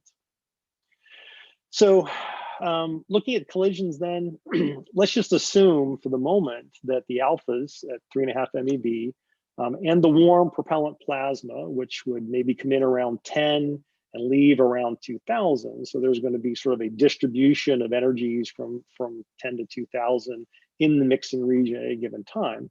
Now let's just assume that they're, excuse me, they're mirror trapped and they're co-located within the same volume. So sort of like the minimum necessary requirements to have the energy transfer. So if you look at a comparison of the thermalization and the momentum scattering for the alphas, what you find is that it's dependent on the masses. And of course, the ideal situation would be this ratio is much less than 1, because what we want is for the alphas to rapidly transfer their energy to the ions, but not necessarily scatter into the loss cone. So the lower this is, the better. Well, unfortunately, you can really only get so low. If we talk about some of the target propellants that I had listed previously, maybe target based on availability and storability, if you plug in the weight of water, then this ratio ends up being about 1/3, and CO2, it ends up being about 1/6. So these are not really what one consider much less than 1, but they are less than 1, which is good. And so this certainly is going to require more detailed analysis and probably considering other design concepts to how we can really better the concept of the mixing in this region. So some possible directions that we might look at, we could have what I call a non-adiabatic mirror configuration. And by non-adiabatic here, I mean that if you have a high field gradient relative to the Larmor radius, then the magnetic moment is not conserved. And so having a non-constant magnetic moment then means that the particle dynamics become more complex, but that also means that the possibilities may become more rich in trying to engineer something clever that might help us in the situation. A specific example of something like that might be to introduce a cusp field somewhere in the system. And so cusp fields tend to do an intentional mixing of pitch angles. Question is, can you do that to have some desirable result, or is it just going to be a random mixing that's undesirable? We could also try looking at something like ion cyclotron heating, where we would increase the perpendicular energy to try and keep them out of the loss cone until most of the parallel energy has been transferred. So the idea is that hopefully it wouldn't require a significant amount of input energy to be able to just keep them out of the loss cone long enough. But we haven't done any analysis on that, so it's something we might look into. So then now I want to talk a little bit about plume detachment. Now, we have not done much in the way of analysis for plume detachment, but Jerry Carson in particular has done a lot of looking into sort of what is in the literature in discussing plume detachment. And so a review really indicates that there are a variety of theories on detachment, but there's no real consensus, right, among either the experimental or the numerical analyses that have been done. The majority of the results are really from simulations, not so much from experiments. And of the experiments that do exist, very few of them actually have data sets with sufficient detail to really assess the detachment. But Jerry was able to find at least 4 that provided enough information to do sort of an assessment. And so what he's done here is he's plotted the log of the Cowling number versus position for the 4 data sets that he was able to find. And there are some indications that the Cowling number, which is just the reciprocal of the square of the alphane Mach number, when it hits a value of 1, there can be detachment. Because in the experiments, so these 2 groups sort of indicated that they saw detachment, whereas these 2 did not. So that sort of implies that a possible mechanism has to do with field distortion, and that is certainly a mechanism that has been promoted among a number of researchers. Of course, it would also seem that collisionality would be another mechanism. And so, if the particles are collisional enough, they can cross the field lines, and the plume should be able to detach. So, so one can consider that as a possibility. Of course, that makes a purely fusion alpha exhaust, which is basically collisionless, unable to detach, right? So the alphas, the energetic alphas coming out would essentially stay attached to the magnetic field lines until the field line intersected with some surface. But by this reasoning, that means that what we're doing naturally, mixing to a higher density, lower energy plasma, should actually aid in the detachment process. So this is still an area that we have to look into. Okay, so the last part I'm going to talk about then is a little bit of the standing wave deck analysis. This is really work that has been done prior to this grant. And so the way that the SW deck operates, it's basically exactly the opposite of how a particle accelerator works. And so the ion bunches in a particle accelerator are periodically given a kick to increase their energy as they go around a ring, or if it's a linear accelerator. And so here we're doing exactly the opposite, right? So in the graphic on the near right here, we can see that as this ion approaches this first electrode, it's seeing a rise in the potential, which decelerates it. But then this potential is varying at a sufficiently high frequency that as the ion passes through the first electrode, it no longer sees any field at all. But as it passes between the first and the second electrodes, it again sees a decelerating field, right? And so this process continues through some number of electrodes. And if you can synchronize the energy of the ions with the frequency and the spacing of the electrodes, then you can extract the energy from the ions. And what's shown on the far right, so this sort of teal line is the center line potential from the simulation. And you can see that in each of these frames, the spacing between these grids decreases as you go to the right. So the particle's moving from left to right. So that's because at a given frequency, the particle, when it's more energetic, is going to travel farther And as it loses energy, it's going to travel shorter and shorter distances. So this spacing then allows the synchronization between the ion bunch and the wave. So in the traveling wave version of this wave literally travels down with the ion bunches. In this case, it really just sets up a standing wave. And the standing wave is then what does the deceleration. Ray, I don't know if you heard, but there was a 3-minute. Yep, okay, got it. So this is just a PIC simulation showing the evolution of a set of particles coming through the system. So I can just jump ahead. You can see as the system evolves to where it starts to reach a steady state, you're converting more and more of the energy that's in the pulses, and eventually it reaches more or less steady state operation. And this was not optimized in any way, but even this unoptimized system reached about a 50% power conversion. So what we did is we correlated the PIC simulation with just considering charge bunches coming through. And we were actually able to show that we could get really good performance correlation between literally doing the PIC simulations, which are of course very time intensive, or just taking an appropriately charged bunch and sending it through the system. And we end up getting basically qualitatively the performance very similar. And the advantage of this is then it allows us to do optimization on the SW deck with just considering bunches of particles going through before doing a full-blown PIC simulation. So this allows us to do more rapid optimization. This is just showing how the optimization process works. So we start out with a completely unoptimized system. These are all equally spaced electrodes. And then as the optimizer goes, it figures out that they have to be put closer together. And then this is plotting what the test charge energy is coming out of the system. So here it basically removes no energy. By the time it's fully optimized, we extract a significant amount. And we were actually able to show you get more than 90% conversion efficiency, but of course, this is for a very idealized situation. Okay, so just to summarize here, the centrifugal confinement, so it offers improved confinement in a simple field geometry.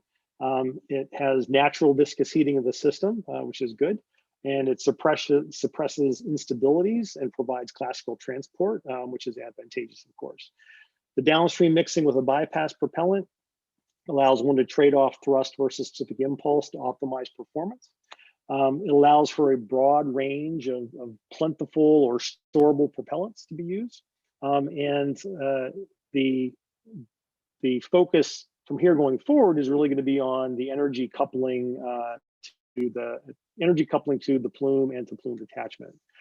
Upstream, so the direct energy conversion allows for higher conversion efficiency. No need for large or massive radiators to reject the waste heat. And this powers both the rotation as well as other systems. And I haven't really mentioned it up to this point. I did mention I was assuming DT, but one important note is that we're assuming DT, but we're basically ignoring the neutrons. And not that we're not going to have to consider radiation, but by ignoring, I mean, we're not going to try and recover any of the neutron energy. We're just going to let it just sort of leave. Okay, and with that, I'll take any questions. Awesome. Thank you, Ray. I really appreciate your presentation. Good set of charts. Thoroughly enjoyed listening to the update on the progress that you've made so far. I think at this point we do have some questions in the panel and in the chat, but let me open it up first to the panelists. Any initial questions? Ray, this is Seth here. Many thanks. I have many questions on every single part. That's very interesting. I know a lot of good work has been done at University of Maryland on that. So the middle section, the upstream direct energy converter, the middle section, and the downstream section. In the middle section, you assume viscous heating, classical viscous heating, but ramping up from a cold plasma up to fusion temperatures purely viscously is probably not the most efficient way of doing it. Have you thought about how to how to get to the fusion temperatures? Yeah, so the short answer is no. I thought about that as something that is definitely going to need to be addressed. So in the MCX experiment, because it was in a vacuum chamber, they had backgrounds of neutrals, so they created a discharge that established the plasma, and they were able to start the rotation. So I think one possibility would be pre-ionizing the gas and injecting it with like essentially a plasma gun, like a LEP engine or something, until there's a sufficient density in there that we can sort of bootstrap the system and get it going. But at this point, we other than just sort of thinking, yeah, that's a problem we're going to have to address, we really haven't done anything with it. And in terms numerically, what confinement time did you assume that you get? Because you said it was classical. I can't remember what the radius of your engine was supposed to be, about like 0.3 meters or so, or more. Yeah, so what kind of confinement time did you assume? Right, so there was a number of, let me see. I won't ask too many questions. No, that's fine. I was just seeing if I could, if I actually calculated the value. I don't know if I explicitly. It's going to be of the order of a second or 2 seconds. Yeah, it's definitely on the order of a second. So it's not like a millisecond or something like that. And the densities are? The densities, I think, for most of the runs were assumed to be around 10 to the 20. You need a pretty large machine then, basically. Large mirror. Yeah, but that there's nothing special about that density other than that's just what we used. So we think we can go to higher densities without sort of crazy field levels. And for the upstream, sorry, I'll leave the floor for others, but the upstream direct electric converter, what happens when put in the effect of the quasi-neutral plasma that's also mixed with the alpha particles or the electrons? Right. So you mean just the fact that the electron species with the alphas, or do you mean the fuel? Yeah, they would shield. So it would shield the dielectric converter from the alpha particle charges. Right. So there have been concepts that I've seen in other contexts where at the input to the device, creating a cusp field that will pull the electrons out, but allow the ions, which are not magnetized yet, to pass through. So, hand wavy, yeah, that'll solve all the problems. You could always use it as an electrostatic direct electric converter. Yeah, right. And then downstream, I have one suggestion. I recommend looking into, because we've also looked a lot about plume detachment, plasma detachment from magnetic field lines. I recommend the best solution is magnetic reconnection. You would have to set up a kind of an external pulse system to reconnect the fields. Okay. Yeah, then it's a different system, but of course you like that approach. Right. No, great question, Seth. Appreciate the dialogue back and forth between you and Ray. Just squeeze in another question from one of the attendees. Ryan Weed says, can you combine RF rotating wall radial compression with the E-Cross-B shear to further increase confinement time? I don't know. We haven't thought about that. I don't know at this point that the confinement time is necessarily a limiting factor for us.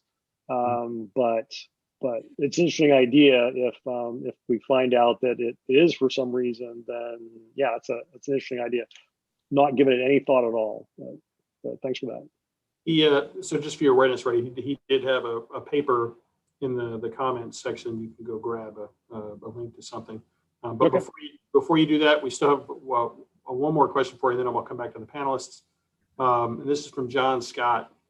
And so I'm going to paraphrase it. It's a long narrative here. So he's talking about that when we look at a tokamak DT reactor, it's trying to contain all of its alphas.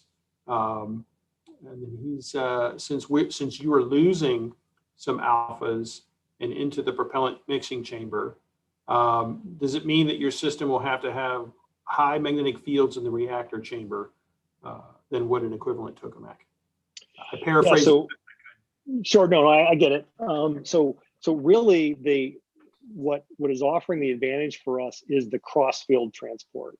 So in the tokamak, you don't end up having classical transport, right? And so the loss of heat, the cross field loss of heat through the system is actually much higher than what we see, because the instabilities that lead to that loss mechanism are essentially damped out by the shear. So I think you're right, all things being equal, that would make it more difficult for us because we're purposefully wanting to get some of the alphas out of there. But we think that the reduction in the transport is actually going to allow us to do that without taking a penalty on it. And in that sort of very brief sort of 0D analysis, it sort of showed that it does close at sort of the operating points that we're looking at. And that's, of course, under the assumption that we're going to be able to achieve that same cross-field transport in a full-size device. Cool. Thank you, Ray. Good answer. Let me come back to the panel. Any more questions from the panel?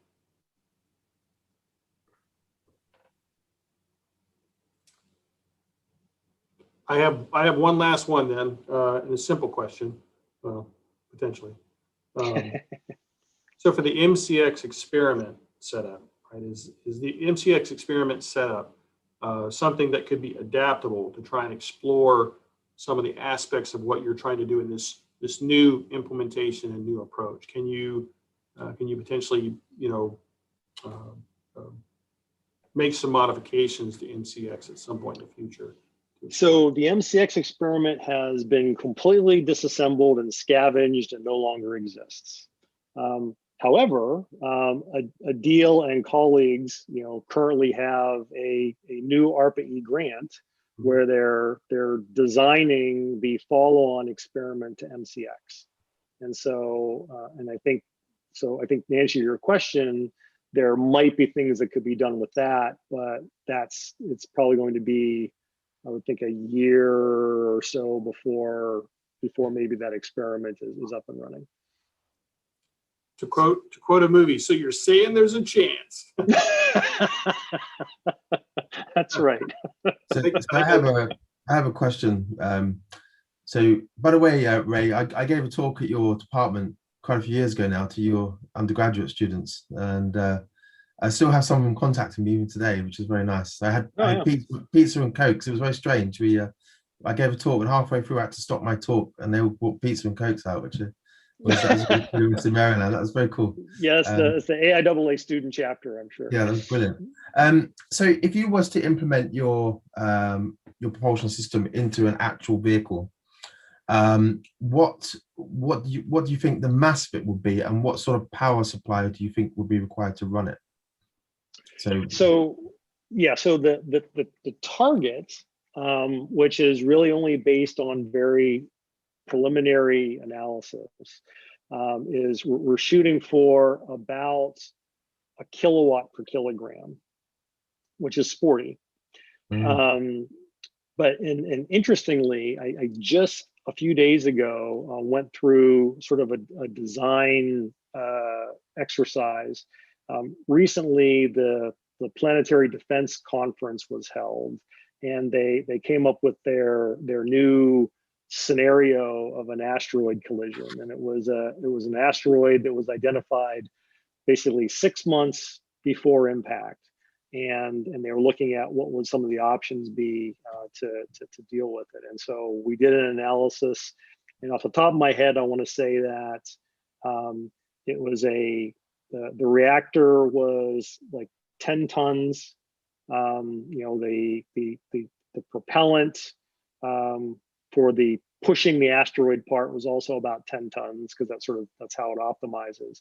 But the mission was essentially, I think it was it was 30 days to catch up to the asteroid, and then 3 months of hard pushing on the asteroid to get just I think about a meter per second delta V, which was sufficient to move it out of the way. So that was about I think it was a 25-ton total system mass, including propellant, structure, and the power system.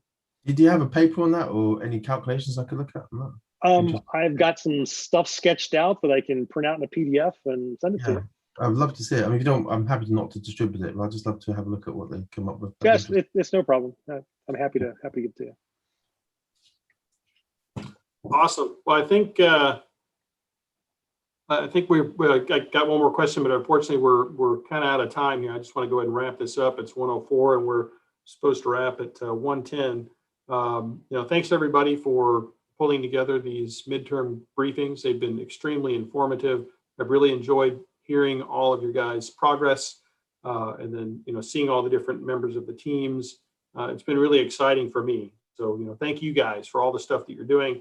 Thank you for being committed to your particular areas and continuing to try and push back against the darkness. This is, our type of objective is something that requires a lot of teamwork, if you will.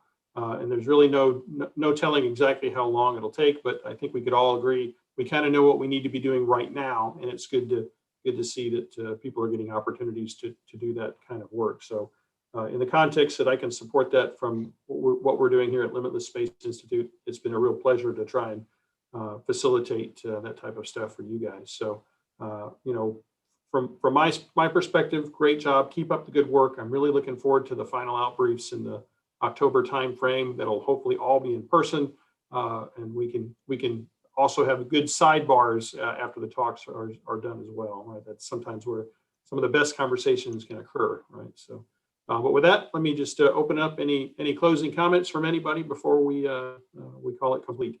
Yeah, I'll just briefly say thank you to everyone, and thank you to LSI and Sunny for doing such a great job putting this together as usual. So well done. Yeah, I think we can second that, all of us. Thank you very much, Sunny. It's really helpful. Yeah, thanks, Sunny. Oh, sure. Same here. Yeah, thank you very much. And also, I would like to say that this forum and meeting together with quite diverse topics, fusion and warp propulsion and wormholes, is all surrounded in the same dream of interstellar travel is extremely exciting and motivating for us to go back to our own labs and computers and equations. Thank you very much for organizing all this. Sure thing. Awesome. Well, thanks everybody. I'm going to go ahead and shut down the YouTube live. So the folks online will be shutting down, and then we'll shut down the webinar about 30 seconds after that. So thanks everybody. Have a good day, and this